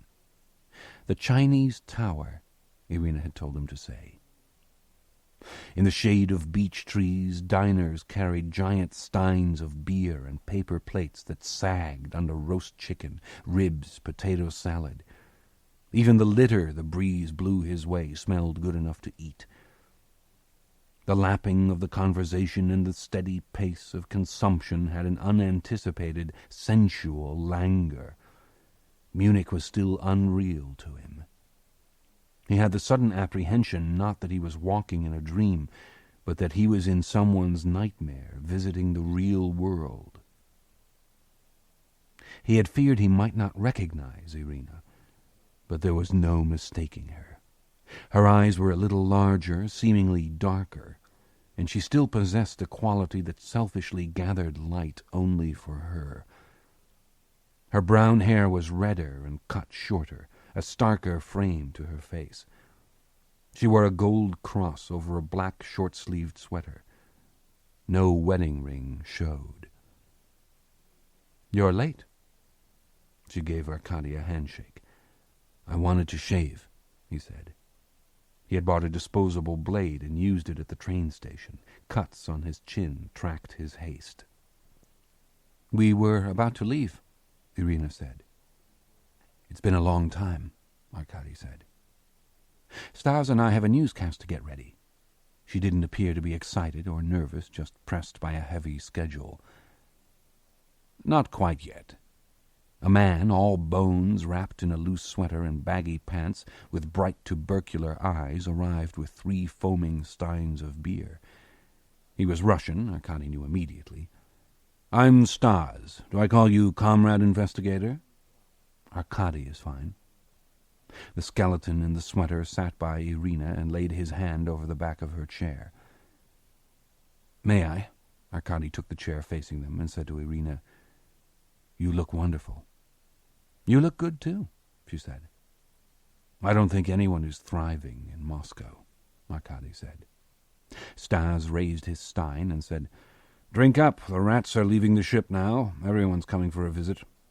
Most of them are trying to stay. In fact, most of them are trying to get work at Radio Liberty. We see them every day. Well, who can blame them?" He watched a buxom girl collecting empties. "Waited on by Valkyries. What a life." Arkady sipped for politeness' sake. "I heard you—" "So, Arkady, you've had rather a checkered career," Stas interrupted. "Member of Moscow's Golden Youth, member of the Communist Party, rising star of the prosecutor's office, hero who saved our dear dissident Irina, years of Siberian exile, atoning for that single act of decency, and now not only the prosecutor's pet, but his ambassador to Munich, able to hunt down your lost love, Irina. Here's to romance." Irina laughed. "He's just joking." "I understand," Arkady said. It was funny. An interrogation, he had been naked, hosed down, insulted, and hit, yet he had never felt as embarrassed as he did at this table. Besides being badly shaved, his stupid face was probably beet red, he thought, because the evidence seemed to be that he was crazy. Evidently he had been crazy for years, imagining a connection between himself and this woman, who clearly shared no similar memory at all. How much had he imagined? Their time hiding in his apartment, the shootings, New York, at the psychiatric isolator when the doctors injected sulfazine into his spine. They used to say that he was crazy. Now, over beer, it turned out that they had been right. He looked at Irina for any response, but she had the equanimity of a statue. "Don't take it personally. That's just Stas." She lit one of Stas's cigarettes without asking. "Arkady, I hope you have some fun in Munich. I'm sorry I don't have time to do anything with you." "That is too bad." Arkady drank to that. "But you'll have friends at the consulate, and you'll be busy with your case. You always were a dedicated worker, Irina said. A fool for work, Arkady said. It must be a heavy responsibility representing Moscow. The prosecutor sent his human face. It's kind of you to say so. He was Rodionov's human face, was that what she thought? Stas said, That reminds me, we ought to do an update on the crime rate in Moscow. On the deteriorating situation? Arkady asked. Exactly. You work together? Arkady asked. Irina said, Stas writes the newscasts. I only read them. Mellifluously, Stas said. Irina is the queen of Russian émigrés. She has broken hearts from New York to Munich and all stations in between. Have you? Arkady asked Irina. Stas is a provocateur. Maybe that's what makes him a writer. No, Irina said. No, that's what got him beaten at demonstrations in Red Square. He defected to the Americans in Finland, for which the Soviet prosecutor general you work for pronounced him guilty of a state crime with a sentence of death. Amusing, isn't it? An investigator from Moscow can come here, but if Stas ever went back to Moscow, he'd disappear. The same with me if I went back. Arkady agreed. Even I feel safer here. What is this case of yours? Who are you after? Stas asked. I can't tell you, Arkady said. Irina said, Stas is afraid that I'm your case. Lately we've been seeing a lot of visitors in Munich. Family members, friends from before we left. Left? Arkady asked. Defected, Irina said. Dear old grandmothers and former soulmates who keep telling us everything is fine and that we can go home again. Arkady said, Nothing is fine. Don't go back. It's possible that at Radio Liberty we have a better idea of what's happening in Russia than you do, Stas said. I hope so, Arkady said. People outside a burning house generally have a better view than the people inside. Irina said, Don't worry. I've already told Stas it hardly mattered what you said. The sigh of a tuba marked the start of a waltz. Musicians in lederhosen had appeared on the first floor of the pavilion. Otherwise Arkady saw little besides Irina. The women at other tables were beer-fed, slim, brunette, white blonde, in slacks and skirts, and all of a German sameness and safeness. With her wide Slavic eyes and self-possession, Irina was unique, an icon at a picnic. A familiar icon. Arkady could have traced in the dark the line from the lashes of her eye over the curve of her cheek to a corner in the softness of her mouth. Yet she had changed, and Stas had put a name to it. In Moscow she had been a flame in the wind, so desperately outspoken that she was a danger to anyone near. The woman Irina had become was someone colder and in control. The queen of Russian émigrés was only waiting for Stas to finish his beer so she could leave. Arkady asked her, You like Munich? Compared to Moscow? Compared to Moscow, rolling in broken glass is nice. Compared to New York or Paris, it's pleasant but a little quiet. It sounds as if you've been everywhere. And you, do you like Munich? She asked. Compared to Moscow? Compared to Moscow, rolling in Deutschmarks is nice. Compared to Irkutsk or Vladivostok, it's warmer. Stas set down his empty stein. Arkady had never seen anyone so thin drain beer so quickly. At once Irina rose, in command, ready to hurry back to real life. I want to see you again, Arkady said in spite of himself. Irina studied him. No, what you want is for me to say that I'm sorry if you suffered on my account. Arkady, I am sorry. There, I said it. I don't think we have anything else to say. With that she left. Stas lingered. I hope you are a son of a bitch. I hate it when lightning hits the wrong man. Because she was tall, Irina seemed to sail between tables, her hair back like a flag. Where did they put you up? Stas asked. Across from the train station. Arkady mentioned the address. Sort of a dump, Stas said, surprised. Irina finally disappeared into a crowd arriving on the other side of the tower. "Thanks for the beer," Arkady said. "Any time." Stas hurried after Irina, maneuvering around tables with a limp that seemed more a gesture of determination than a handicap. Arkady stayed seated because he didn't trust himself to walk. He felt he had come a long way to be run over by a truck. Tables were filling all the time, and he wanted the beer garden to close in over him. Here beer had a sedative effect, leading to calm, reasoned conversation. Couples, young and old, enjoyed civilized steins. Men with fierce eyebrows poured their concentration onto chessboards. The tower with the oompa band was about as Chinese as a cuckoo clock. No matter. He had wandered into a village where he was not known, neither welcome nor rejected. He would settle for invisible. He sipped the good beer.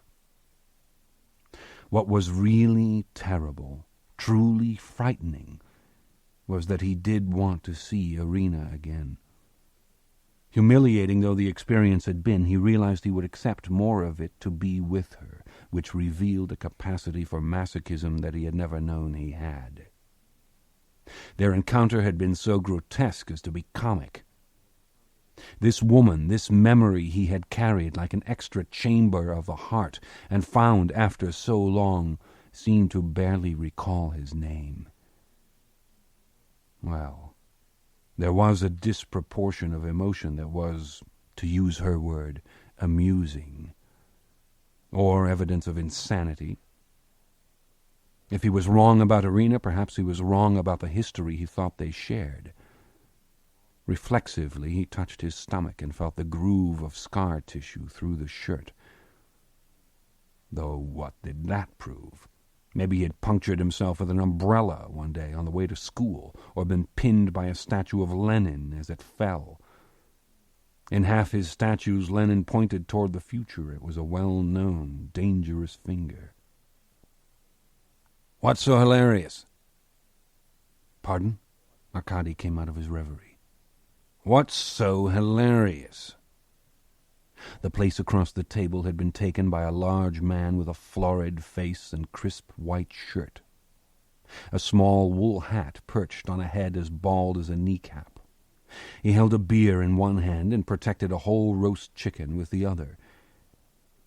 Arkady noticed that the entire table was elbow to elbow with people hoisting drumsticks, ribs, pretzels, golden beers. "You're enjoying yourself?" the man with the chicken asked.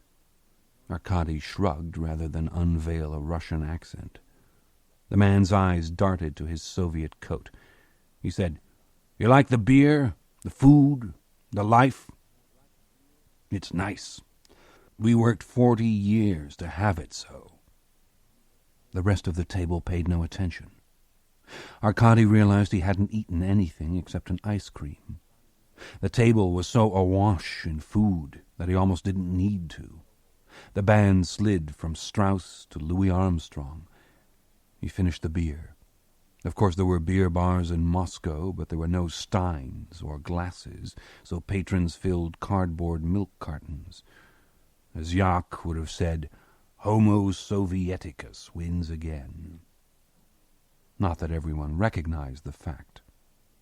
When Arkady opened a map, the man across the table nodded, suspicions confirmed. "Another East German.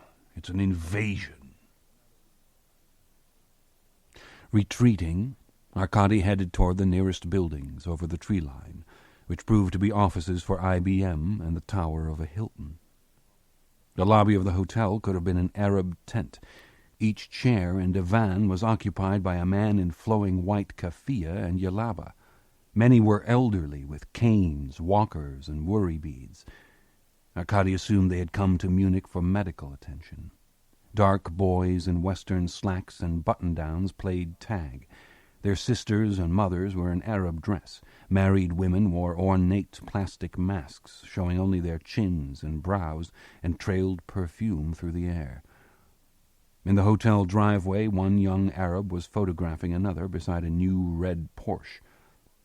When the boy posing sat on a fender, the car's alarm erupted with a blaring horn and blinking lights. While the boys chased around the car and beat on the hood, the doorman and porter watched with expressively blank faces.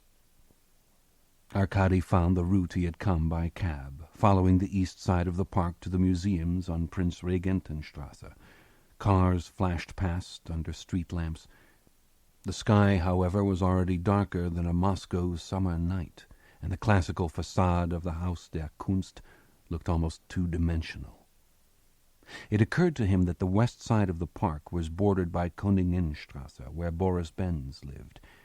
The houses were appropriately grand for a Queen's Street, stone mansions set behind gardens of aromatic roses and gates with plaques that warned "Vorsicht, bissiger Hund." Benz's address was between two enormous houses done in coquettish Jugendstil, the German answer to Art Nouveau. They looked like a pair of matrons peeping over fans. Squeezed in the middle was a garage that had been renovated as medical offices. The third-floor button was for Benz. Arkady pushed the button just in case. No answer. On either side of the door was a panel of leaded glass for viewing visitors. Inside, on a side table, was a vase of dried cornflowers and 3 neat stacks of mail. There was no answer when Arkady pushed the button for the office on the second floor. When he pushed the one for the first floor, a voice answered, and Arkady said, "Das ist Herr Benz. Ich habe den Schlüssel verloren." He hoped he'd said that he had lost his key. The door chimed and opened. Arkady sorted quickly through the mail for the doctors, medical journals, and advertisements for car care and tanning salons. The only letter for Benz was from the Bayern Franconia Bank. Someone named Schiller had handwritten his name above the return address. Whoever had let Arkady in wasn't altogether trusting. The ground-floor door opened, and a stern face in a nurse's cap looked out and demanded, "Wollen Sie hier?" Her eyes were on the mail. "Nein, danke." He backed out the door, surprised she had let him get as far as he had. Arkady didn't know much about social customs in the West, but it struck him as odd that a housemaid would tell an unknown caller how long her employer would be away from home, or that she would be so patient with the caller's primitive German. Why was she cleaning the apartment if Benz was gone? He wondered about the letter. In Moscow, depositors stood in line with bank books. In the West, banks mailed statements, but did the envelope usually come personally signed? He walked a couple of 100 meters up Koninginstrasse, crossed to the park, and strolled back on a path overhung with oaks to sit on a bench with a view of Benz's house.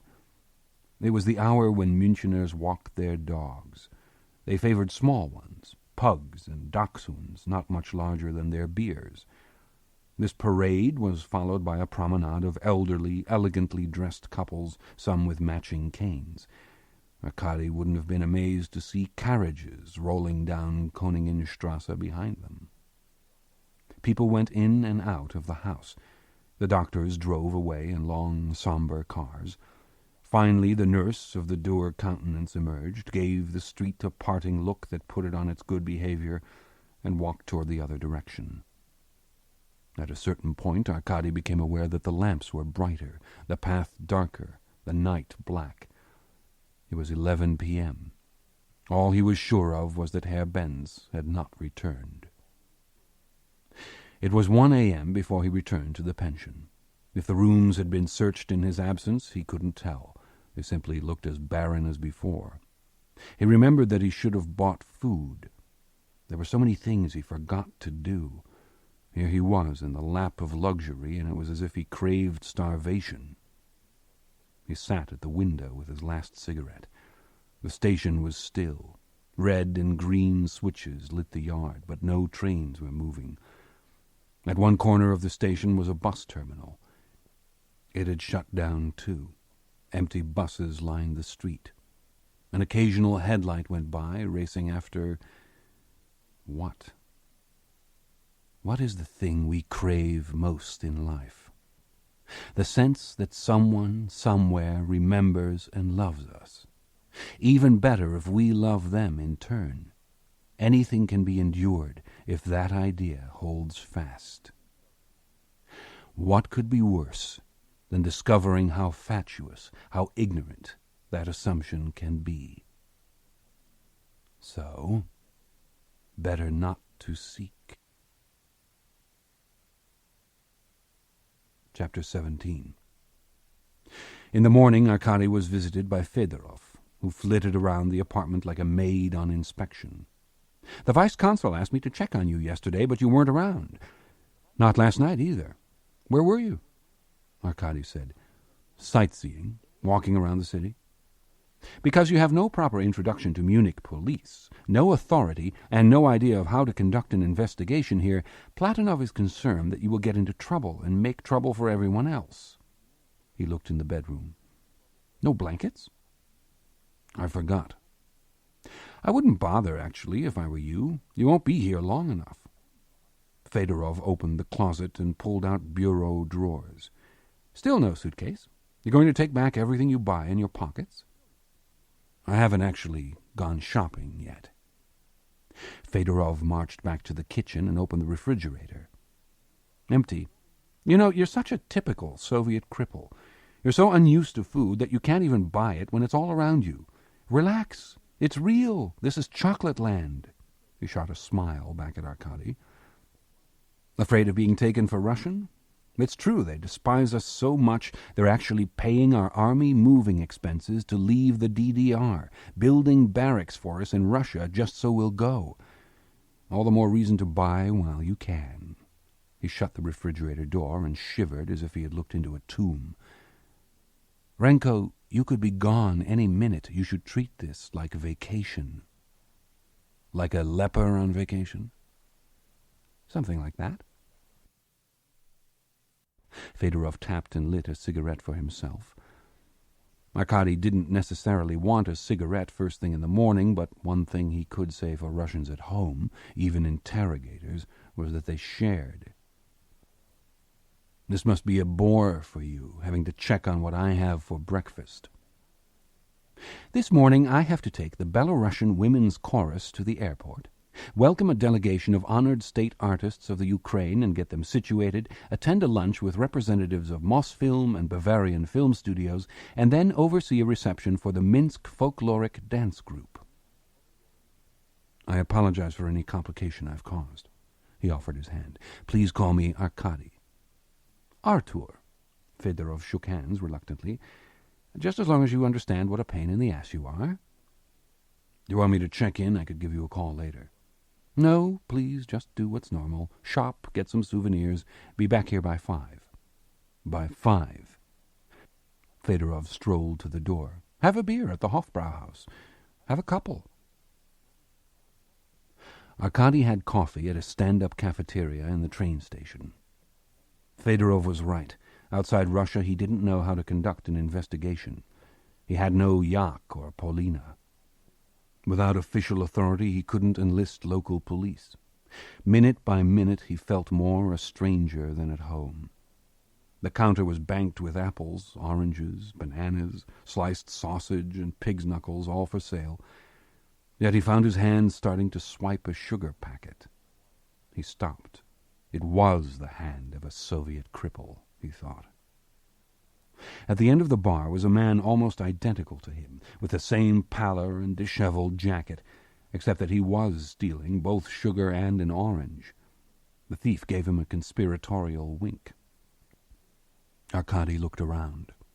At either end of the central hall was a pair of soldiers in grey uniforms with H&K submachine guns. Anti-terrorist troops.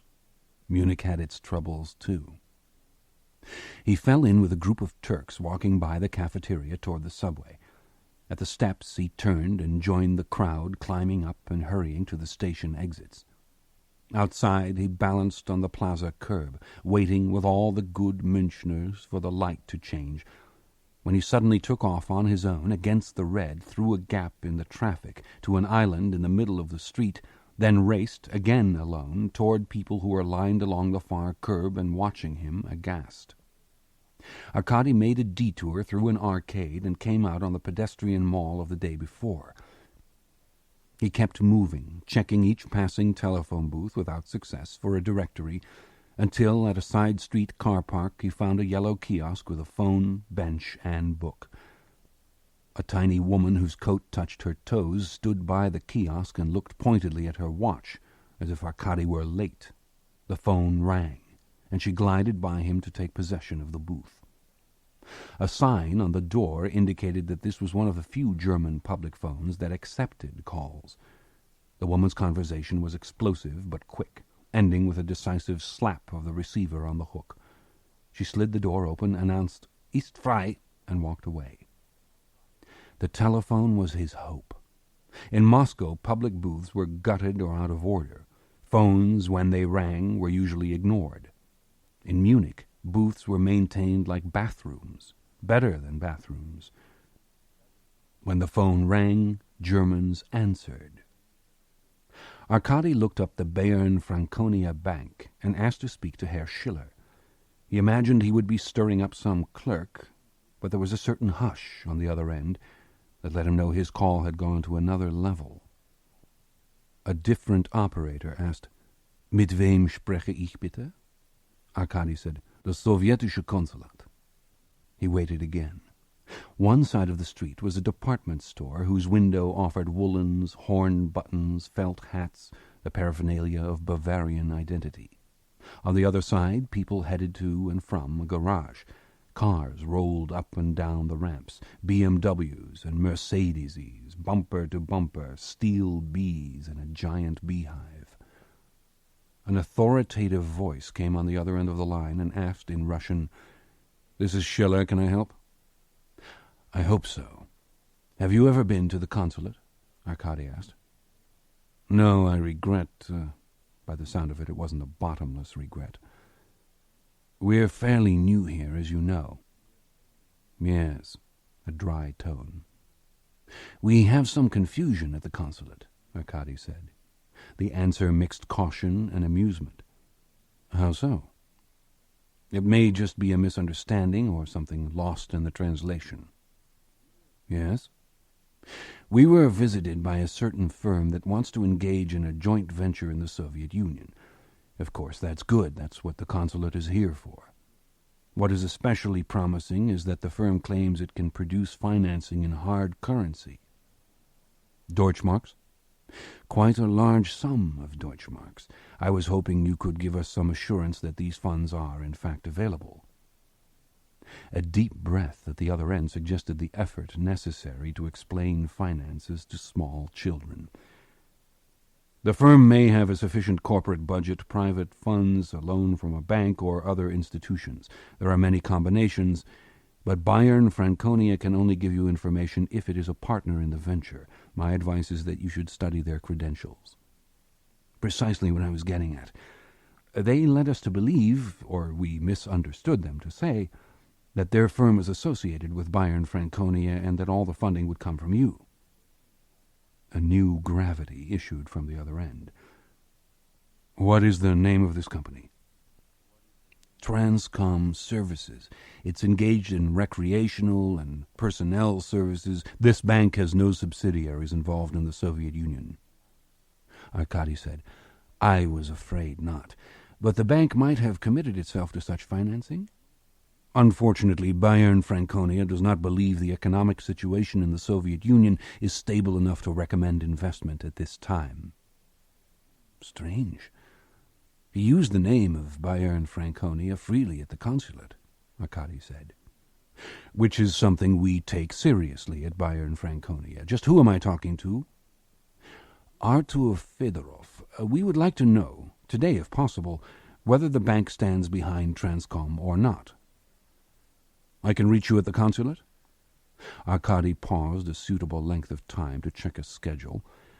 "Oh, I'll be out most of the day. I have a Belarusian chorus to meet at the airport, then Ukrainian artists, lunch with Bavarian film studios, then some dancers." "You do sound busy." "Could you call at 5?" Arkady asked. "I will keep that time clear to speak to you. The best line to reach me on is 55-56020. He was reading the number of the phone booth. What was the name of the representative of Transcom? Boris Benz. There was a pause. I'll look into it. The consulate appreciates your interest. Herr Fedorov, my interest is in the good name of Bayern Franconia. I will call at 5 exactly. Arkady hung up.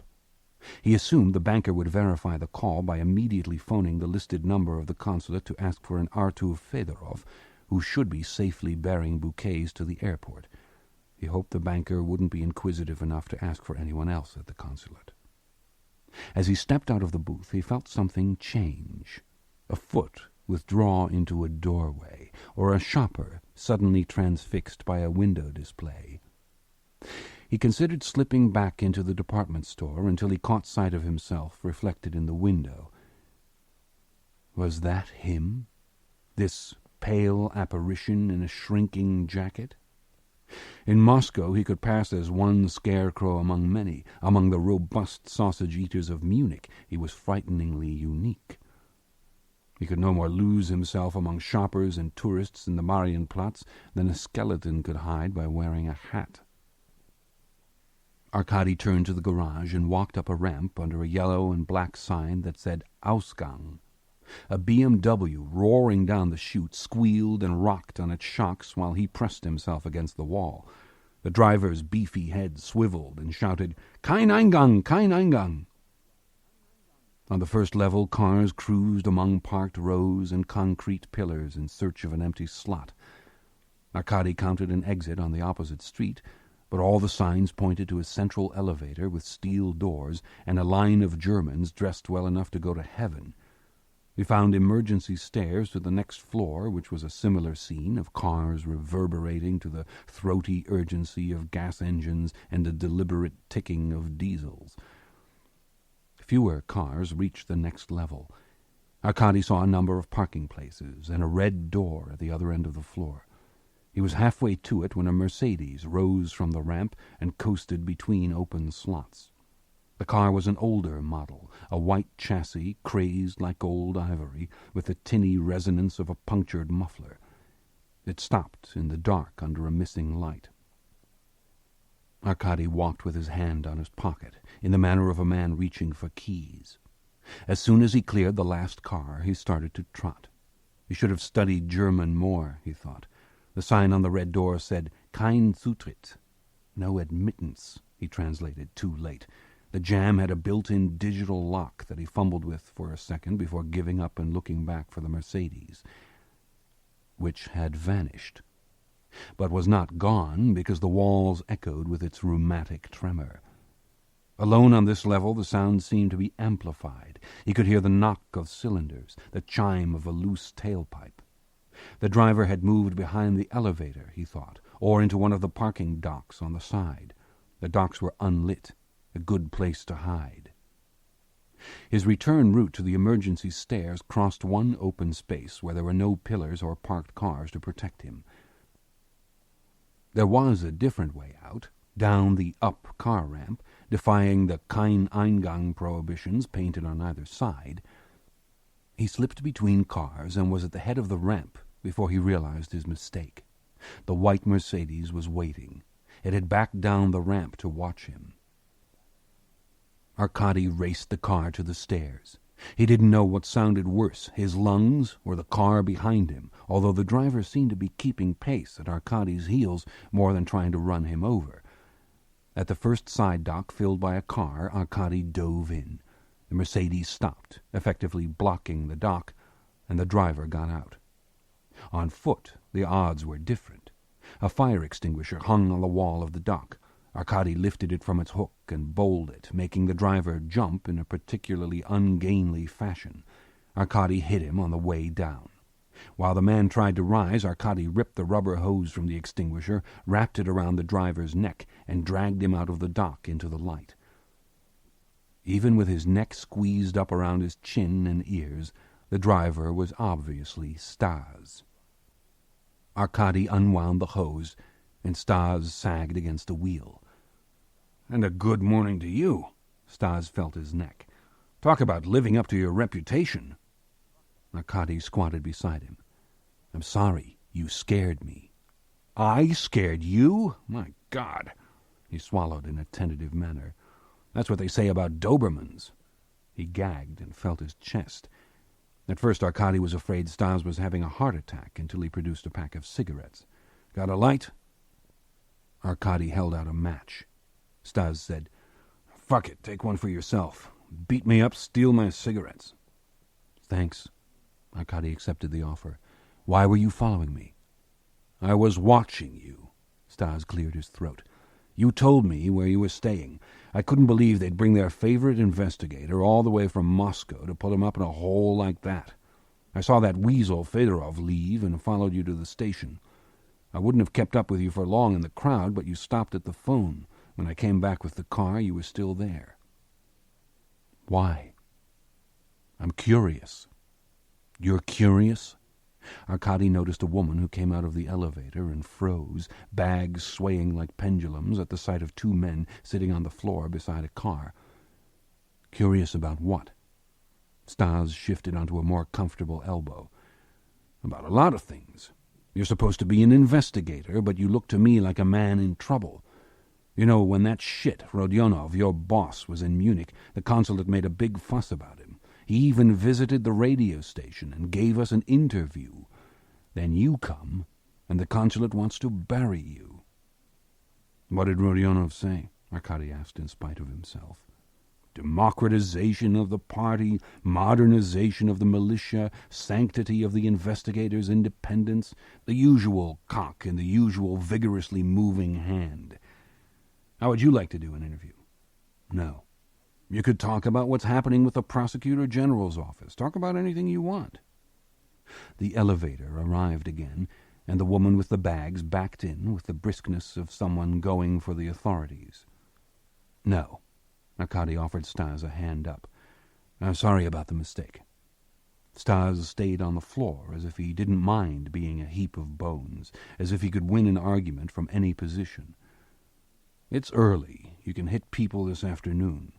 Come to the station with me now. To Radio Liberty? Wouldn't you like to see the world's greatest center of anti-Soviet agitation? That's Moscow. I just came from there. Stas smiled. Just visit. You don't have to do an interview. Then why would I come? I thought you wanted to see Irina. Chapter 18. Now that he was in Stas's Mercedes, Arkady couldn't believe that he had ever thought it was a German's car. The passenger seat was covered by a balding rug. The back seat was hidden under a nest of newspapers. With every curve, tennis balls rolled around his feet, and with every bump, volcanic clouds rose from the ashtray. In a magnetic frame on the dashboard was a photo of a black dog. Laika, Stas said. Named after the dog Khrushchev sent into space. I was just a kid, and I thought, our first achievement in outer space is starve a dog to death? I knew right then I had to get out. You defected? In Helsinki, and I wet my pants. I was so scared. Moscow claimed I was a master spy.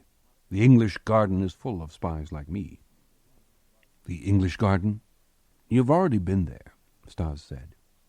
When they emerged on a boulevard that ran by the Pseudo-Greco Museum of the Haus der Kunst, Arkady began to recognize where he was.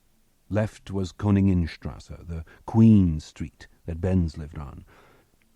Stas turned right and then along the park. For the first time, Arkady noticed a sign that said Englischer Garten.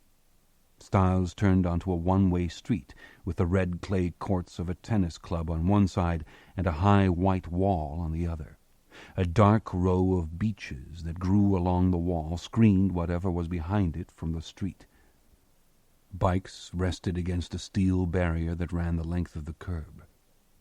Stas said, When I wake up in the morning, I ask Laika, what's the most perverse thing I can do today? I think today will be one of my most interesting ones. Parking was on the diagonal in front of the courts. Stas picked up a briefcase, locked the car, and led Arkady across the street and through a gate of steel slats that was monitored by cameras and mirrors. Inside was a compound of white stucco buildings with more cameras clinging to the walls. Like anyone who had grown up in the Soviet Union, Arkady had two contradictory images of Radio Liberty. All his life, the press had described the station as a front for the American Central Intelligence Agency and its loathsome collection of Russian stooges and traitors. At the same time, everyone knew that Radio Liberty was the most reliable source of information about Russia's missing poets and nuclear accidents. Still, though Arkady had himself been accused of treason, he felt uneasy about Stas and where they were headed. He had half expected American Marines, but the guards in the station's reception foyer were German. Stas showed his ID and gave his briefcase to a guard, who pushed it into the leaded box of an X-ray detector. Another guard motioned Arkady to a desk protected by thick, lead-reinforced glass. The desk was bigger, the chairs plusher. Otherwise, there was a generic sameness to American and Soviet reception areas, an international design to accommodate the traveling pacifist and the bomb-heaving terrorist. "Passport?" the guard asked. "I haven't got it," Arkady said. "His hotel is still holding it," Stas volunteered. "It's that fabled German efficiency we hear so much about. This is an important visitor. The studio is waiting for him right now." Reluctantly, the guard accepted the trade of a Soviet driver's license in exchange for a visitor's pass. Stas peeled off the backing and slapped it on Arkady's chest. A glass door buzzed, and they pushed through into a corridor of cream-colored walls. Arkady stopped before they went any farther. "Why are you doing this?" "Yesterday I told you I didn't like it when lightning hit the wrong man. Well, you definitely have all the marks of a singed body. Aren't you going to get in trouble for bringing me in?" Stas shrugged. "You're one more Russian. The station is full of Russians." "What if I meet an American?" Arkady asked. "Ignore him. That's what we all do." The hall had a thick American carpet instead of a Soviet runner. At a half-march, half-limp, Stas led him by display cases that illustrated stories Radio Liberty had reported to the Soviet Union.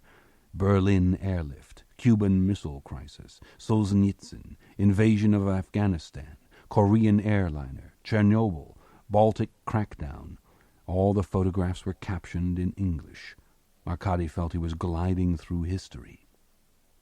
If the halls were tidy and American, Stas's office had the anarchy of a Russian repair shop. Desk and rolling chair, anonymous furniture wearing a shawl, wooden filing cabinet, huge audio tape splicer, and armchair. This was the bottom layer. The desk was covered by a manual typewriter, word processor, telephone, water glasses, and ashtrays. On the shawl were 2 electric fans, 2 stereo speakers, and a second computer monitor. A portable radio and spare computer keyboard stood on the cabinet. On the tape player were reels of tape, both loose and rolled. Everywhere, on desk, windowsill, cabinet, armchair, towered unsteady, ominous stacks of newsprint. A wall telephone drooped from an accordion extender. At a glance, Arkady knew that apart from the typewriter and desk phone, not a single item worked. He leaned over the desk to admire pictures on the wall. Big dog. It was the same dark and hairy beast who rode in the dashboard frame. Here Laika had been captured by the lens in a car, savaging a snowman, sprawled across Stas's lap. What breed? Rottweiler and Alsatian. Usual German personality. Make yourself comfortable. He cleaned newspapers off the armchair and followed Arkady's eyes around the room. "Well, they gave us all this electronic shit with useless software. I disconnected it. But I keep it around because it makes the bosses happy." "Where does Irina work?" Stas closed the door. "Down the hall. The Russian section of Radio Liberty is the largest. There are also sections for the Ukrainians, Belarusians, Baltics, Armenians, Turkics. We transmit in different languages for different republics. Then there's RFE." "RFE." Stas folded himself into the desk chair. "Radio Free Europe, which serves Poles, Czechs, Hungarians, Romanians. Liberty and RFE employ hundreds of people in Munich. The voice of liberty to our Russian audience is Irina." He was interrupted by a scratch at the door. A woman with bristling white hair, white brows, and a black velvet bow waddled in, with a handful of bulletins. Her body had gone to fat, but she scrutinized Arkady's pinched suit with the slow-rolling eyes of an aged coquette. "Cigarette?" Her voice was lower than Arkady's. From a drawer stuffed with cartons, Stas opened a fresh pack for her. "Ludmilla, you are always welcome." When Stas lit the cigarette for her, Ludmilla leaned forward and closed her eyes. When she opened them, they were on Arkady. "A visitor from Moscow?" she asked. Stas said, "No, the Archbishop of Canterbury. The DD likes to know who comes in and out of the station." "Then he should be honored," Stas said. Ludmilla gave Arkady a last sweep of her eyes and went out the door, leaving a vapor trail of suspicion. Stas rewarded himself and Arkady with cigarettes. "That was our security system. We have cameras and bulletproof glass, but they don't compare to Ludmilla. The DD is our deputy director for security." He looked at his watch. "At 2 steps a second, 30 centimeters a step, Ludmilla will reach his office in exactly 2 minutes." "You have security problems?" Arkady asked. "The KGB blew up the Czech section a few years ago. Some of our contributors have died from poisoning and electrocution. You could say we have anxiety problems." "But she doesn't know who I am." "Undoubtedly she has seen the identification you left at the desk. Ludmilla knows who you are. She knows everything and understands nothing." "I've put you in a difficult situation, and I'm in the way of your work," Arkady said. Stas patted the bulletins. "Because of these? This is the daily budget of wire service reports, newspapers, and special monitoring reports. I'll also talk to our correspondents in Moscow and Leningrad. From this flood of information, I will distill about a minute of truth." "The newscast is 10 minutes long." "I make up the rest," he added quickly. "Only joking. Let's say I pad. Let's say I don't want to put Irina in the position of telling the Russian people that their country is a rotting corpse, a Lazarus beyond resurrection, and that they should lie down and not even try to get up." "You're not joking now," Arkady said. "No." Stas leaned back to release a long sigh of smoke. He actually wasn't much wider than a bent chimney pipe, Arkady realized. "Anyway, I've got all day to trim the budget. And who knows what newsworthy disasters will happen between now and airtime. The Soviet Union is fertile ground. I must be modest. I only harvest, I do not sow." Stas fell silent for a moment. "Speaking of the truth, I can well believe that the bloodiest, most cynical Soviet investigator could fall in love with Irina, jeopardize family and career, even kill for her. Afterwards, as I heard it, you received a party reprimand, but the only punishment was a short tour in Vladivostok, where you had a soft job with the fishing fleet shuffling papers in an office. Then you were brought back to Moscow to help the most reactionary forces stifle business entrepreneurs. I heard that the prosecutor's office could barely control you because you were such a well-connected party member. So when you joined us at the beer garden yesterday, you were not the plump apparatchik that I expected. I noticed something else." He rolled his chair forward. He moved more agilely on casters. "Give me your hand." Arkady did so, and Stas spread the hand to look at scars that had crossed the palm laterally. "Those aren't paper cuts," he said. "Trawl wires. The fishing equipment is old, so the wires fray. Unless the Soviet Union has changed more than I knew, hauling a bloody net is hardly the usual reward for a favorite of the party. I lost the trust of the party a long time ago." Stas studied the scars like a palm reader. It struck Arkady that he had that heightened level of concentration that came from years of being either crippled or confined to bed. "Are you after Irina?" he asked. "My business in Munich has nothing to do with her." "And you can't tell me what that business is?" "No." The phone rang.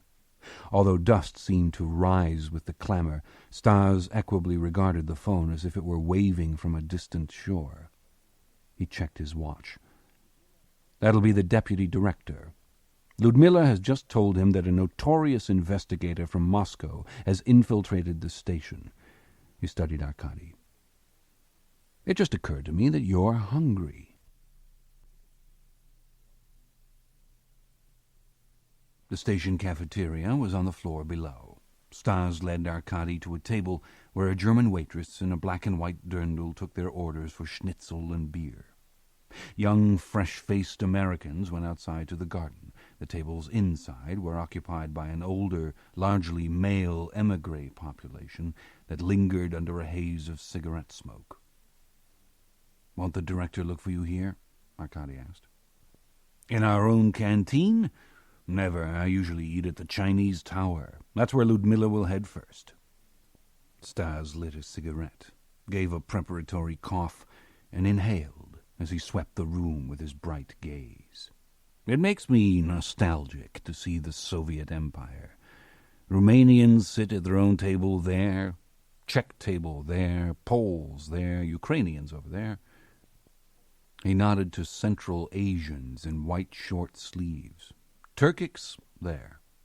Turkics hate Russians, of course. The problem is that these days they go ahead and say it. Things have changed. For 3 reasons. 1, the Soviet Union started falling apart. As soon as the nationalities there started going for each other's throats, the same thing happened here. 2, the canteens stopped serving vodka. Now you can only have wine or beer, which is thin fuel. 3, instead of the CIA, now we're run by Congress." "So you're not a CIA front anymore?" "Those were the good old days. At least the CIA knew what it was doing." The beer came first. Arkady took small, reverent sips, because it was so different from sour, muddy Soviet beer. Stas didn't so much drink as pour it into himself. He set down an empty glass. The émigré life. Just among Russians there are 4 groups: New York, London, Paris, and Munich. London and Paris are more intellectual.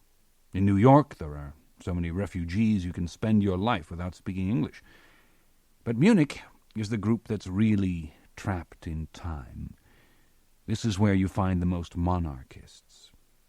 Then there's the third wave. "What's the third wave?" Stas said. "The third wave is the most recent wave of refugees. Old émigrés don't want anything to do with them." Arkady took a guess. "You mean the third wave is Jews?" "Right." "This is just like home." Not exactly like home.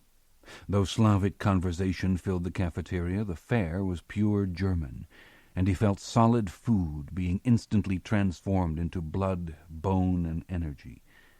Better fed, he looked around with more attention.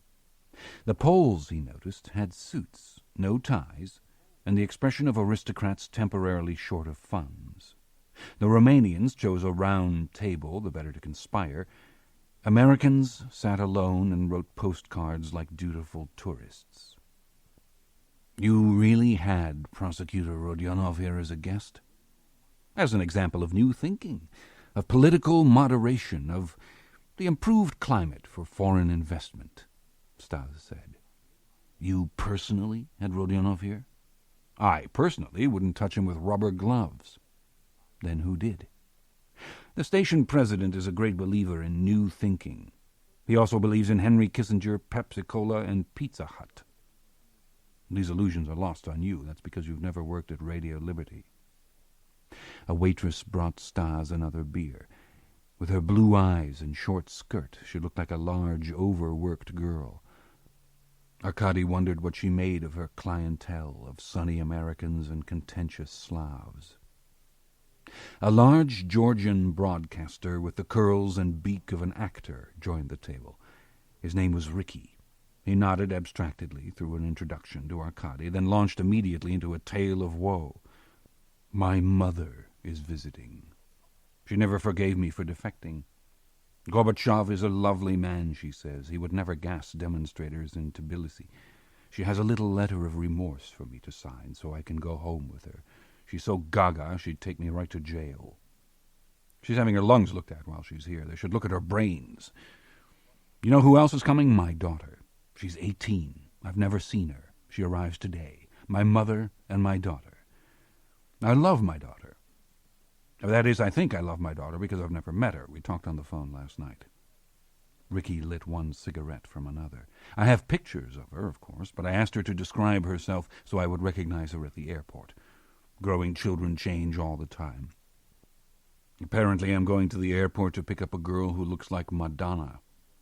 When I started to describe myself, she said, "Describe your car." "This is when we miss the vodka," Stas said. Ricky fell into a trough of silence.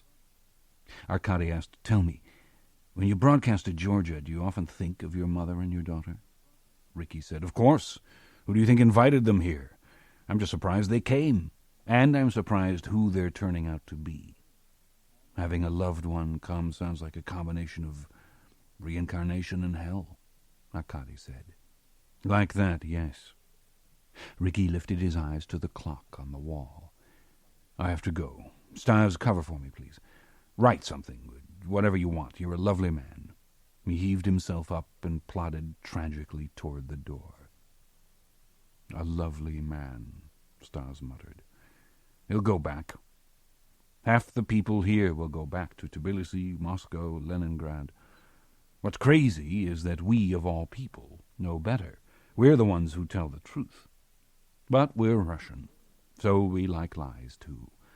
Right now we're in a state of special confusion. We had a head of the Russian section, very competent, highly intelligent. He was a defector like me. About 10 months ago he went back to Moscow. Not just to visit, he re-defected. A month later he's a spokesman for Moscow, appearing on American television, saying how democracy is alive and well, the party is a friend of the market economy, the KGB is a guarantor of social stability. He's good. He should be. He learned here. He makes such a believable case that people at the station wonder, are we performing a real service or are we fossils of the Cold War? Why don't we all march home to Moscow? "Do you believe him?" Arkady asked. "No.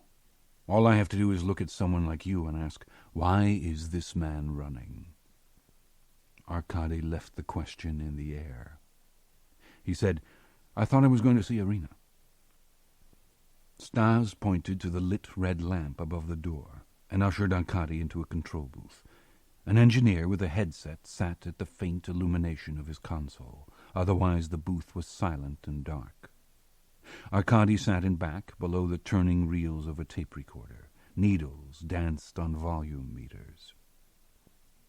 On the other side of soundproof glass, Irina was at a padded hexagonal table with a central microphone and overhead light.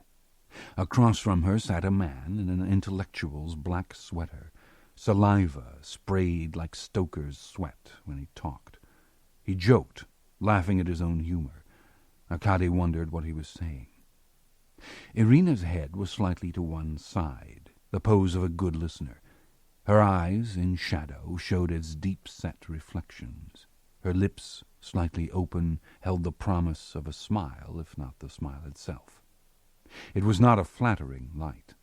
The man's forehead bunched in muscles, his brows 2 hedgerows over the pits of his eyes. But the light flowed over Irina's even features, and outlined in gold the corona of her cheek, her loose strands of hair, her arm. Arkady remembered the blue line that used to be under her right eye, a result of interrogation. The mark was faint now, and she seemed flawless. An ashtray and a glass of water stood in front of her and the subject of her interview. She said a few words, and the effect was like blowing on coals. At once the man became even more animated, waving his hand like an axe.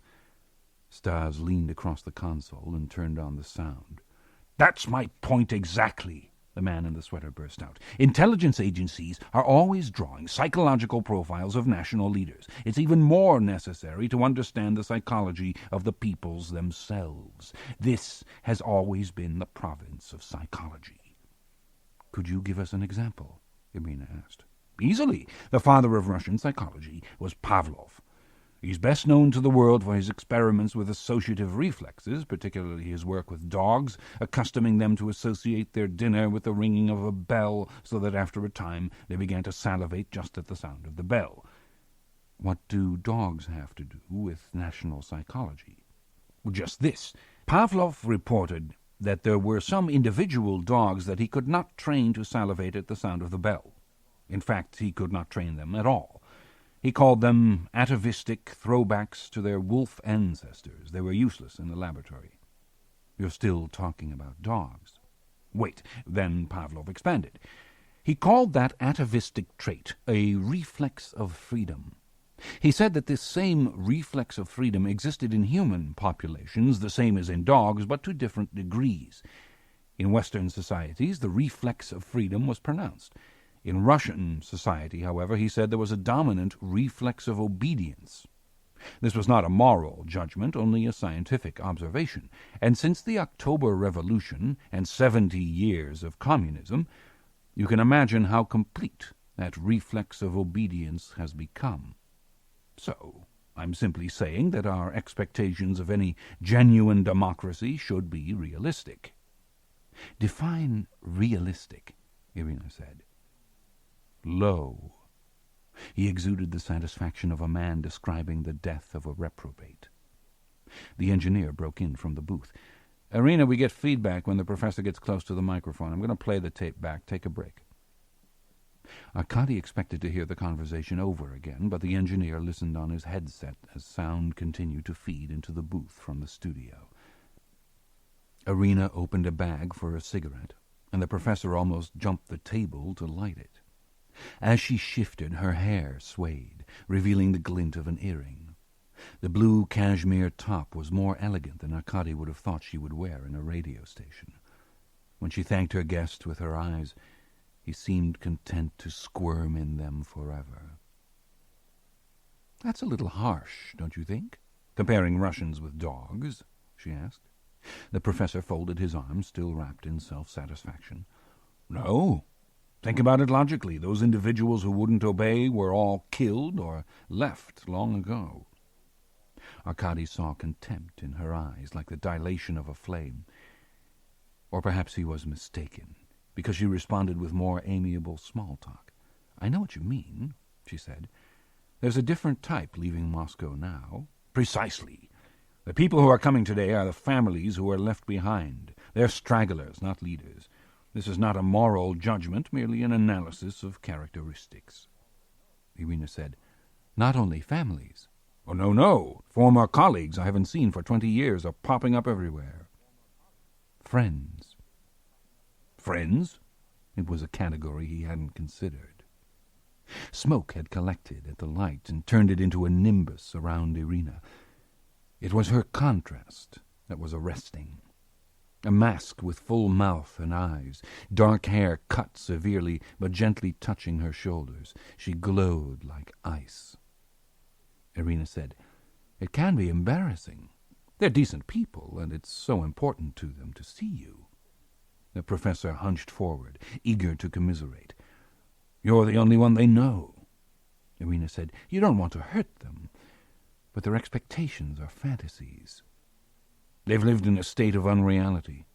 They've thought about you every day, but the fact is that too much time has gone by. You haven't thought of them for years," Irina said. "You've lived a different life, in a different world." "They want to pick up where you left off," Irina said. "They'd smother you."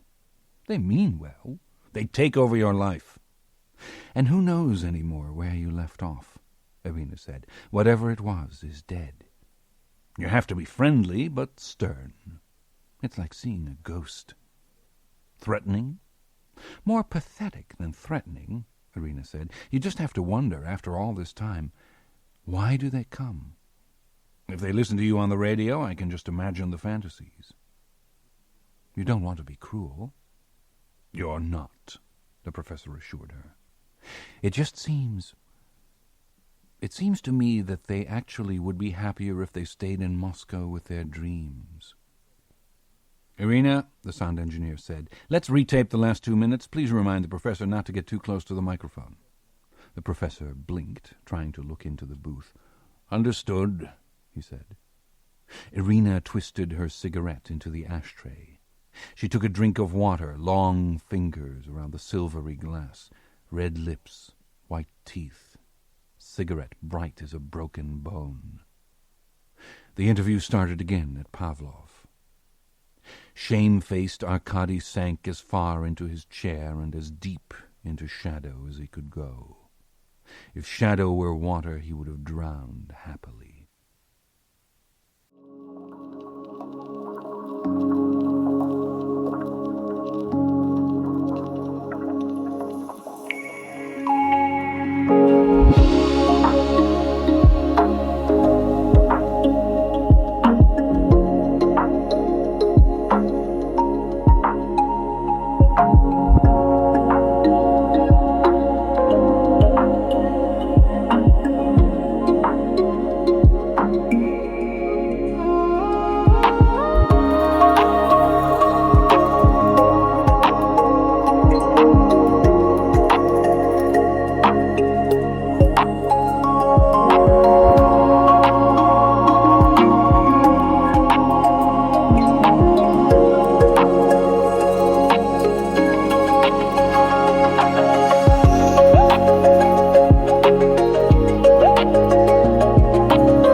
Chapter 19. The phone in the booth rang exactly at 5. "Fedorov here," Arkady said. "This is Schiller at the Bayern Franconia Bank. We spoke this morning. You had some questions about a firm called Transcom Services. Thank you for calling back. There is no Transcom in Munich. No local bank knows it. I spoke to several state offices, and no Transcom is registered in Bavaria for workers' insurance."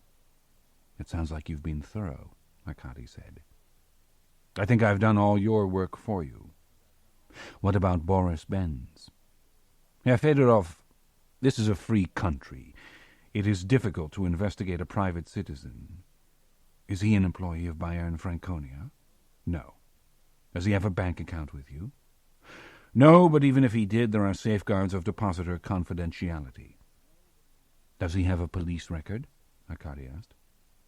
"I've told you everything I can." "Someone who misrepresents an association with a bank has probably done so more than once. He could be a professional criminal." "There are professional criminals, even in Germany. I have no idea whether Benz is one. You told me yourself that you might have misunderstood what he said. But now the name of the Bayern Franconia Bank is in the consulate reports, Arkady said. Remove it. It's not that simple. With such a major contract, there's sure to be an investigation. That sounds like your problem. Apparently Benz showed documents from Bayern Franconia describing the bank's financial commitment. He took the papers with him, but Moscow will want to know why the bank is pulling out now. The voice on the other end spoke as distinctly as possible. There was no commitment. Moscow will wonder why Bayern Franconia isn't more interested in Benz. If the bank is being unfairly implicated by a criminal, why isn't it more cooperative about finding him? Arkady asked. We've cooperated with everything. Schiller sounded convincing, except there was that letter from him to Benz. Then you don't mind if we send a man over to see you? Send him, please, just so we can get this over with. His name is Renko. The third floor of the Soviet consulate was filled with women in such intricately embroidered blouses and full, brightly striped skirts that they looked like Easter eggs, rolled pell-mell into the hall. Since each held a bouquet of roses, negotiating the corridor involved force and apologies. Fedorov's desk stood among pails of water. He looked up from a stack of visas with a snarl that announced he had already fulfilled his day's quota of diplomacy. What the devil are you doing here? Nice, Arkady said. The office was small and windowless, the furniture modern and slightly miniature. Perhaps the occupant faced a subtle, nightmarish sense of growing larger every time he went to work. And getting wetter.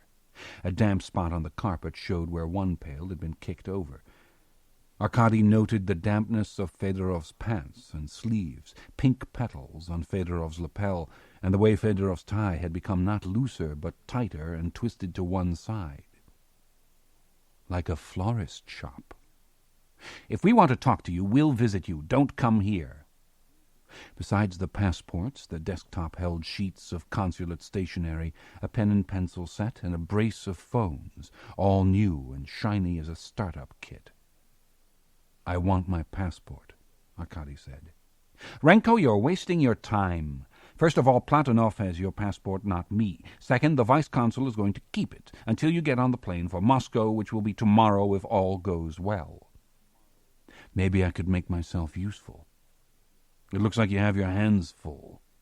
Arkady nodded toward the hall. The Minsk folkloric chorus, we asked for 10, they sent 30. They're going to have to sleep stacked like Bleeny. I'll try to help them, but if they insist on tripling their visas, they're going to have to suffer. That's what a consulate is for, Arkady said. Maybe I can help. Fedorov took a deep breath. No, I think you're about the last person I would choose as my assistant. Maybe we could get together tomorrow, have lunch or tea, even dinner. I'm on the run tomorrow. Delegation of Ukrainian Catholics in the morning, lunch with the folkloric chorus, catch up with the Catholics at the Frauenkirche in the afternoon, and an evening revival of Bertolt Brecht. Full up. Anyway, you'll probably be flying home by then. Now, if you don't mind, I'm really busy. If you want to do me a favor, don't come back. Could I at least make a call? No. Arkady reached for the phone. The circuits to Moscow are always busy. Maybe I could get through from here. No! Arkady picked up the receiver. It'll be quick. No! As Fedorov grabbed the receiver, Arkady let go, and the consular attaché stumbled backward, tipping over another pail of water. Arkady tried from the wrong side of the desk to catch him. Instead, he swept all the passports from the desktop. Red booklets landed on the carpet in puddles, in pails. "You idiot!" Fedorov said. He scrambled around the pails to pick up passports before they sank. Arkady used handfuls of stationery to soak water from the carpet. "That's useless," Fedorov said. "I'm trying to help." Fedorov blotted passports on his shirt. "Don't help me. Just go." A thought occurred to him as palpably as the squeal of a brake. "Wait!" Eyes on Arkady, he gathered all the passports onto his desk. Breathing hard, he counted them out carefully, not once, but twice, and checked to be positive that the contents were, even if damp, still intact. "Okay," You can go." "I'm very sorry," Arkady said. "Just leave. On the way out, should I warn people below about the water?" "No, don't talk to anyone." Arkady regarded the overturned pails, the flood-plain of the carpet. "It's a shame, such a new office." "Yes, goodbye, Renko." The door opened, and a woman crowned by a felt hat draped with pearls peeped in. "Dear Artur Arturovich, what are you doing? When do we eat?" "In a second," Fedorov said. "We haven't eaten since Minsk," she said. She took a brave position inside the door, and other folkloric singers followed. As they flowed into the room, Arkady went in the opposite direction, squeezing past skirts and ribbons, dodging thorns. In a Polish second-hand shop west of the train station, Arkady found a manual typewriter with spindly type bars, shabby plastic case, and Cyrillic characters. He turned it over. On the base was a stenciled military number. "Red Army," the shop owner said.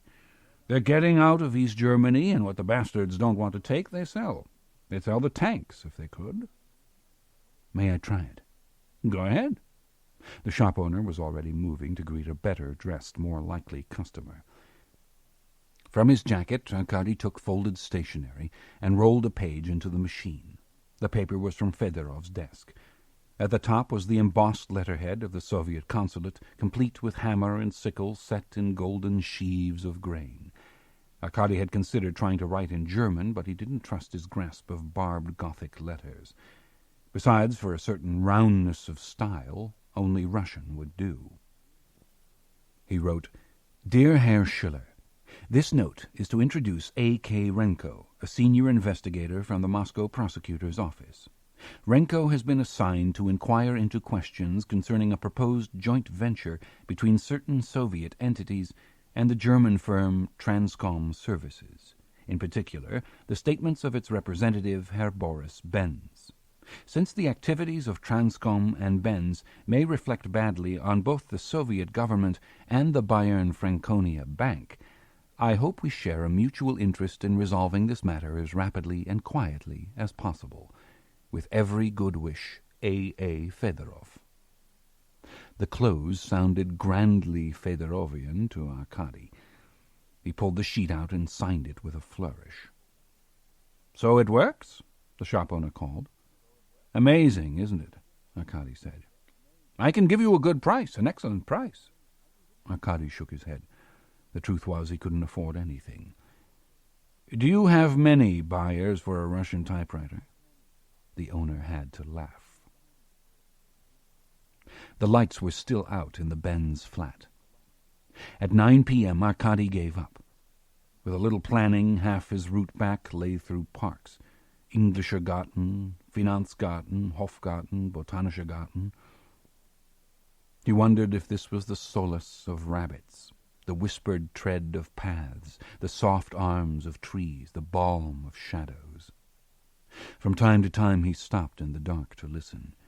The student would wander by, nose in a book, hurrying to the light of the next lamp, or a jogger at a serious slow-motion pace. He heard no footsteps that abruptly stopped. It was as if when he had left Moscow he had stepped off the edge of the world. He had disappeared. He was in free fall. Who needed to follow? He emerged from the botanical garden a block from the train station. He was crossing the street to check the videotape in the station locker when he saw pedestrians scatter from a car making an illegal U-turn. The civil outcry was so great that he didn't see the car itself. He stayed on the boulevard's central island and hurried past the station and along the switching yard. It was not an example of good survival planning to be surrounded by a wide boulevard with fast-moving traffic. The approaching street was Seidelstrasse, with his room, and farther on the Soviet consulate. As tires slowed behind him, he turned to face a familiar, disheveled Mercedes. At the wheel was Stas. "I thought you wanted to see Irina," Arkady said. "I saw her." "You took off before she even finished her interview. You were in the booth 1 second, and the next second you were gone." "I heard enough," Arkady said. Stas ignored the Halten verboten signs, blithely waving on the cars backed up behind him in the fast lane. "I came looking for you because I thought something was wrong." "At this hour?" "I had work to do. I came when I could. How would you like to go to a party?" "Now?" "When else?" "It's almost 10. Why would I want to go to a party?" Drivers behind Stas shouted, honked, and flashed their lights in a chorus wasted on him. "Irina will be there," he said. "You haven't actually talked to her yet." "But I got her message. I got it twice in one day." "You think she doesn't want to see you?" "Something like that." "For a man from Moscow, you're very sensitive. Look, in a second we're going to be eaten alive by angry Porsches. Get in the car. We'll just drop in at the party." "For another round of humiliation?" "Have you got something better to do?" The party was up 4 flights in an apartment full of what Stas called retro-Nazi. The walls were checkered red, white, and black with Nazi flags. On the shelves were helmets, iron crosses, gas masks in and out of canisters, various-sized ammunition, photographs of Hitler, his dental mold, a picture of Hitler's niece wearing an evening gown, and the wry smile of a woman who knows this is coming to no good end.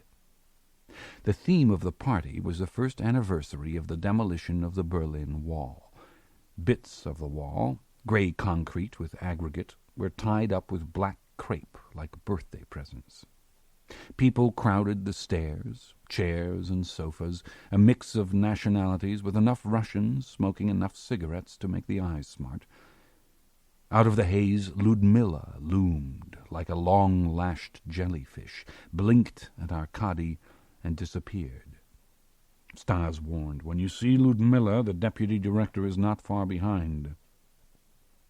At the drinks table, Ricky was pouring Coke for a girl in a mohair sweater. "Since I picked her up at the airport, my daughter and I have been doing nothing but shopping. Thank God the stores close at 6:30. She was about 18, wearing lipstick as red as an alarm sign, and had blonde hair with dark roots. "In America, malls are open all night long," she said in English. "Your English is good," Arkady said. She said, "In Georgia, no one speaks Russian." "They're still communists. They just play a new flute," Ricky said. Arkady said, "Was it an emotional moment for you, seeing your father after all this time?" "I almost didn't recognize his car." She hugged Ricky. "Aren't there American bases around here? Don't they have malls?" Her eyes lit at the approach of a young athletic American in a button-down shirt, bow tie, and red suspenders, who included Arkady and Stas in an incriminating gaze. Ludmilla hovered at his back. "This must be the surprise guest we had at the station today," he said. He gave Arkady a firm, democratic handshake. "I'm Michael Healy, the deputy director in charge of security. You know, your boss, Prosecutor Rodionov, visited the station. We gave him the red carpet." "Michael is also the deputy director in charge of carpets," Stas said. "That reminds me, Stas, isn't there a security directive that says official Soviet guests have to be cleared in advance?" Stas laughed. "Station security is so thoroughly compromised that one more spy could hardly make a difference. Isn't tonight the perfect example of that?" Michael said, "I love your sense of humor, Stas. Renko, if you want to visit the station again, just be sure to give me a call." He wandered off in search of white wine. Stas and Arkady had scotch. "What's so special about tonight?" Arkady asked. "Besides the first anniversary of the tearing down of the wall, rumor has it that tonight we will be joined by the former head of the Russian section. My former friend. Even the Americans loved him." "This is the one who redefected to Moscow?" "The same." "Where's Irina?" "You'll see." "Ta-da!" The host of the party entered from the kitchen bearing a cake iced in black chocolate, with a candy Berlin wall surrounded by burning red candles. He set the cake down. "Happy birthday, end of the wall." "Tommy, you've outdone yourself this time," Stas said. "I'm a sentimental fool." Tommy was the sort of fat man who had to keep tucking in his shirt. "Did I show you my wall memorabilia?" "The candles," Stas reminded him. But the first note of the birthday song was interrupted by a commotion on the stairs, a wave of excitement that spread through the apartment, and a general movement to greet new arrivals. The first in the door was the professor that Irina had interviewed at the station. He unwrapped a scarf that looked like a hair shirt and kept the door wide for Irina, who seemed to float in on a bubble. Arkady could tell that she'd had good food and good wine at a good restaurant. Champagne and something better than borscht. She'd probably gone straight from the station, which explained how overdressed she had seemed there. If her eyes noticed Arkady, they registered no interest or surprise. Following her was Max Albov, loose on his shoulders the same elegant jacket he had worn when Arkady had first met him at Petrovka. The three of them were laughing at a joke that had carried them up the stairs. "Something Max said," Irina explained. Everyone leaned toward them, wanting to share. Max shrugged modestly. "All I said was, I feel like the prodigal son." Immediately came protests of "No!" explosive laughs, appreciative applause. Max's cheeks glowed from the exertion of the climb and the warmth of the reception. He put Irina's arm through his. Someone remembered. "The cake!" The birthday candles had burned themselves out. The candy wall sank into a pool of wax. Chapter 20. The cake tasted like ashes and tar. The party, however, took on fresh life and became an event, with Max Albov settled onto a sofa with Irina at the center. They reigned together, beautiful queen and cosmopolitan king. When I was here, people said I was CIA. When I went to Moscow, people said I was KGB. For some minds, those are the only conceivable answers. Tommy said, "Maybe you're an American television star now, but you're still the best damn head of the Russian section we ever had." "Thanks." Max accepted a whiskey as a small token of esteem. "But those days are gone. I'd done what I could accomplish here. The Cold War was over. Not only over, it was passé. It was time to stop being a cheerleader for Americans, friends though they might be. I felt that if I really wanted to help Russia now, it was time to go home." "How did they treat you in Moscow?" Ricky asked. "They wanted my autograph." "Seriously, Ricky, you're a radio star in Russia." "Georgia," Ricky corrected him. "Georgia," Max conceded. He told Irina, "You're the most famous radio voice in Russia." He slipped into Russian. "What you're really asking is whether the KGB put the screws to me, whether I spilled any secrets that could have harmed the station or any of you. The answer is no. That time is past. I haven't seen the KGB or even met anyone from the KGB. Frankly, people in Moscow don't worry about us. They're too busy trying to survive, and they need help. That's why I went." Stas said, "Some of us have death sentences waiting for us." "Those old sentences are being taken off the books by the hundreds. Go to the consulate and ask." Max switched to English for the larger audience. "There's probably nothing worse waiting for Stas in Moscow than a bad meal, or in his case, bad beer." Arkady thought that Irina would be repelled by Max's touch, but she wasn't. With the exception of Ricky and Stas, they were all, Russians, Americans, and Poles, if not persuaded, at least charmed. Had he suffered from his trip back into the inferno? Obviously not. No singed hair. Instead, the healthy glow of a celebrity. "In Moscow, what exactly did you do to help the hungry Russian people?" Arkady asked. "Comrade investigator," Max acknowledged him. "You don't have to call me comrade. I haven't been a member of the party for years." "More recently than I have been, though," Max said pointedly. "More recently than any of us in Munich has been. Anyway, former comrade, I'm glad you asked. 2 things in diminishing importance. 1, creating joint ventures. 2, finding the hungriest, most desperate man in Moscow and arranging a loan so he could come here. You'd think that man would be more grateful. By the way, how is your investigation coming?" "Slowly." "Don't worry, you'll be home soon enough." Arkady didn't mind so much being skewered like an insect on a pin. as seeing his image in Irina's eyes. Look at this mosquito, this apparatchik, this ape at a civilized party. She listened to Max as if she had no independent memory of Arkady at all. She turned to Albov. "Max, could you give me a light?" "Of course. You're smoking again?" Arkady retreated from the circle of admirers and found himself back at the bar. Stas had followed. He lit a cigarette of his own and inhaled so deeply that his eyes seemed to glow. "You saw Max in Moscow?" he asked Arkady. "He was introduced to me as a journalist." "Max was an excellent journalist, but he can be what he wants to be, wherever he wants to be. Max is the next step in evolution, post-Cold War man. The Americans wanted someone who was knowledgeable about Soviet affairs. Actually, they wanted a Russian who sounded like an American, which is what he is. Why was Max interested in you?" "I don't know."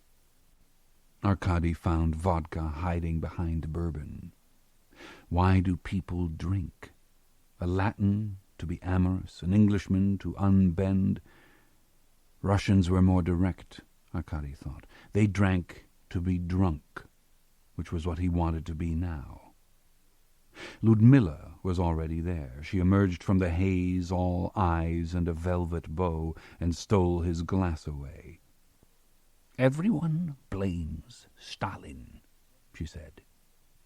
"That does sound unfair." Arkady searched around the bottles and ice bucket for another glass.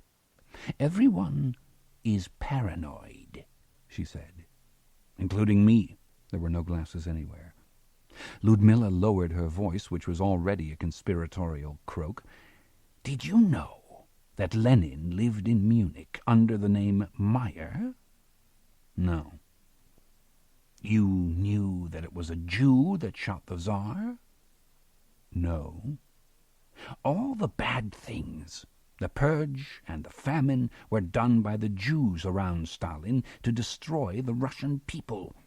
He was the pawn of the Jews, their scapegoat. It was when he started to move against Jewish doctors that he died."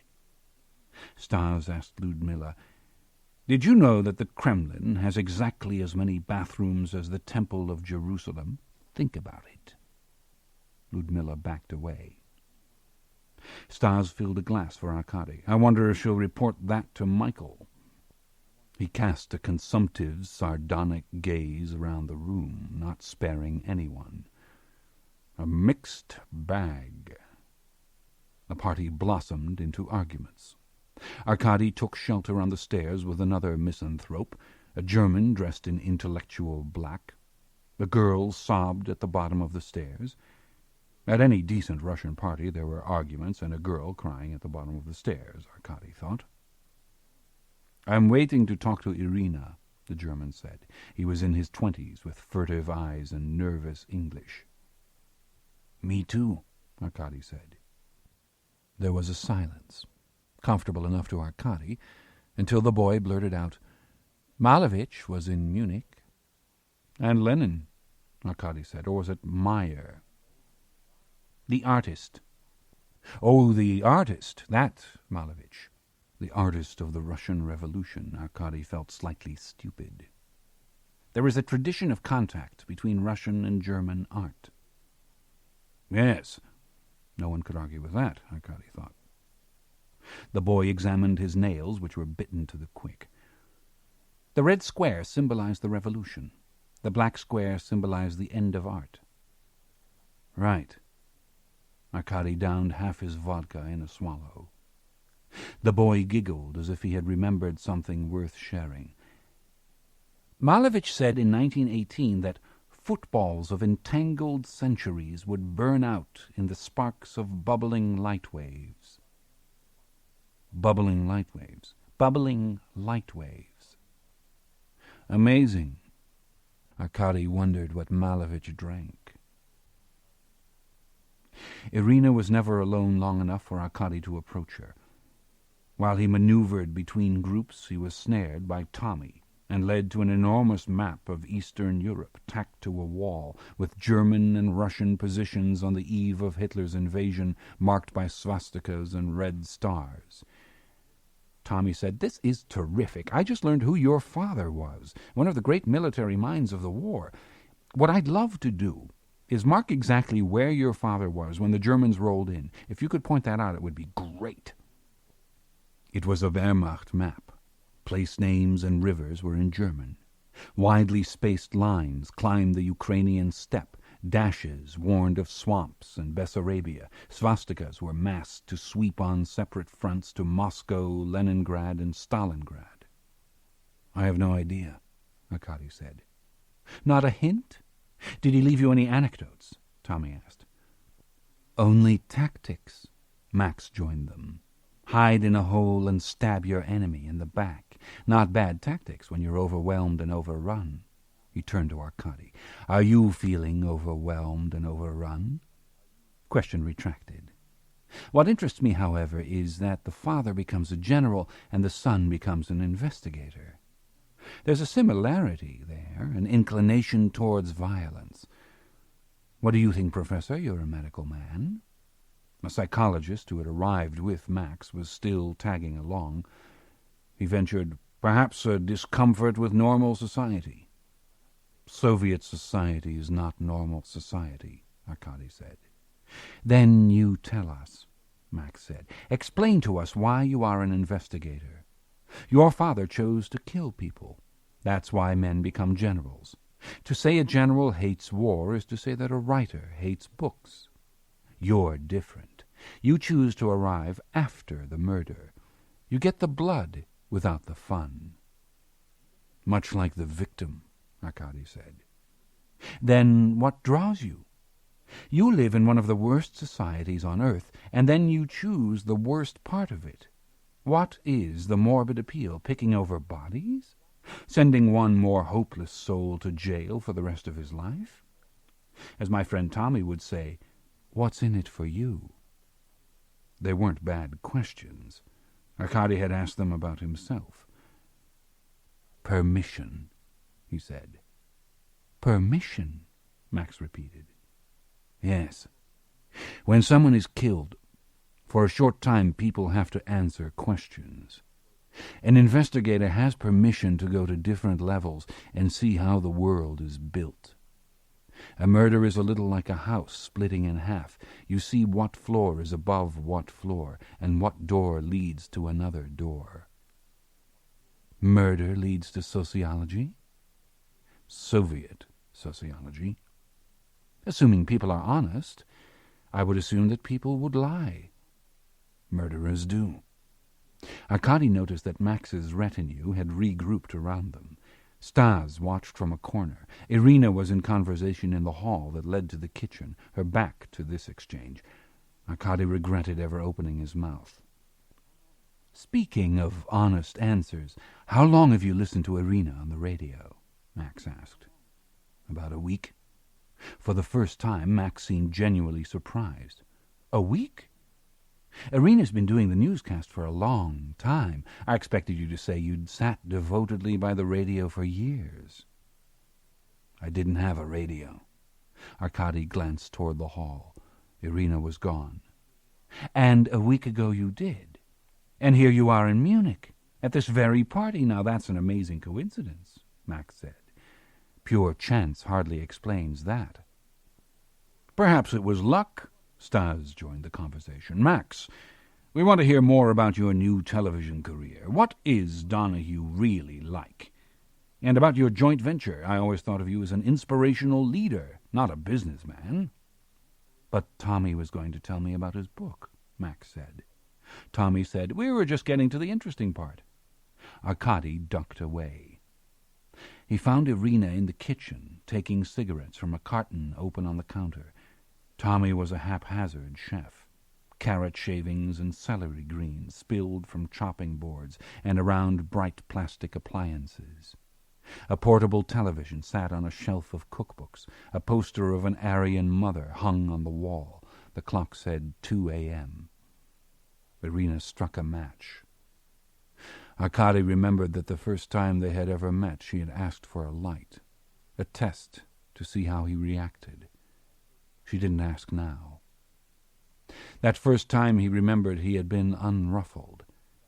Now his mouth was dry, his breath stopped, without words. Why was he trying a third time? Was he intent on exploring how many levels of humiliation he could sink to? Or was he a kind of Pavlov's dog that insisted on being kicked? What was strange was that Irina looked so much the same, and yet not at all the same.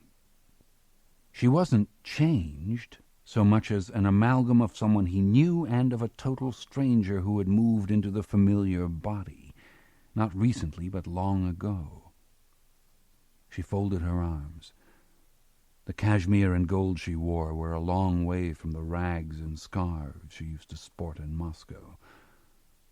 The image of her he had carried with him still fit her, but only as a mask. Different eyes looked through it. Arkady had been on Arctic ice. It wasn't as cold as this room. That was the trouble with knowing a woman intimately. When you're no longer welcome, you're banished to the dark. You spin around a sun that turns its back. "How did you get here?" she asked. "Stas brought me." She frowned. "Stas? I heard he also took you to the station. I told you he was a provocateur. He's going a little far tonight." "Do you remember me?" Arkady asked. "Of course I do." "You don't seem to." Irina sighed. Even to himself he sounded pathetic. "Of course I remember you. I simply haven't thought about you for years. It's different in the West. I had to survive, get a job. I met a lot of different people. My life changed. I changed." "Don't be sorry," Arkady said. The way she described it, they were two tectonic plates moving in different directions. She was cold, analytical, correct. Irina said, "I didn't set back your career too badly?" "A Russian hiccup." "Don't make me feel bad," she said, though there was no indication that he could. "No. I had inflated expectations. Maybe my memory was playing tricks. To tell you the truth, I barely recognized you." "I look that good?" Arkady asked, a feeble joke. "I heard you were doing well." "Who told you?" Arkady asked. Irina lit a second cigarette from the first. Why do Russians need to burn a little all the time, he wondered. She stared at him, the smoke shifting, her face shrouded by her hair. He imagined holding her.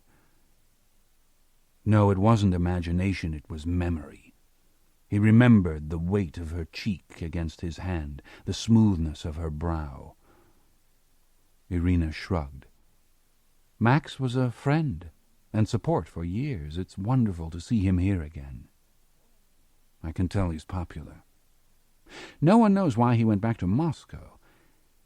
He helped you, so you have no reason to complain. I wish I'd been here, Arkady said.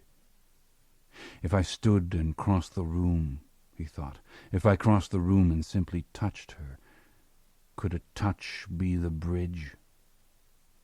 No, her face said. It's too late now. You never followed me. Every other Russian here emigrated or defected. You stayed. The KGB said, I would have understood if you'd stayed for a year or two, but you stayed forever. You left me alone. I waited in New York. You never came. I went to London to be closer. You never came. When I found out where you were doing exactly what you did before, being a policeman in a police state. Now here you are, finally. But not to see me. You're here to arrest someone. Arkady said, I couldn't come without... Irina asked, did you think that I'd help you? When I think of the time when I did want to see you, when you weren't here, thank God Max was. Max and Stas and Ricky. Everybody here had the nerve one way or another, swimming, running, or jumping from windows to escape. You didn't. So you have no right to criticize any of them, or question any of them, or even to be with them. As far as I'm concerned, you're dead. She took a pack of cigarettes with her and left the kitchen, as Tommy danced in, humming a polka, gathering olives and chips. His legs were drunk. On his head was a German helmet. In the helmet was a hole. Arkady knew the feeling.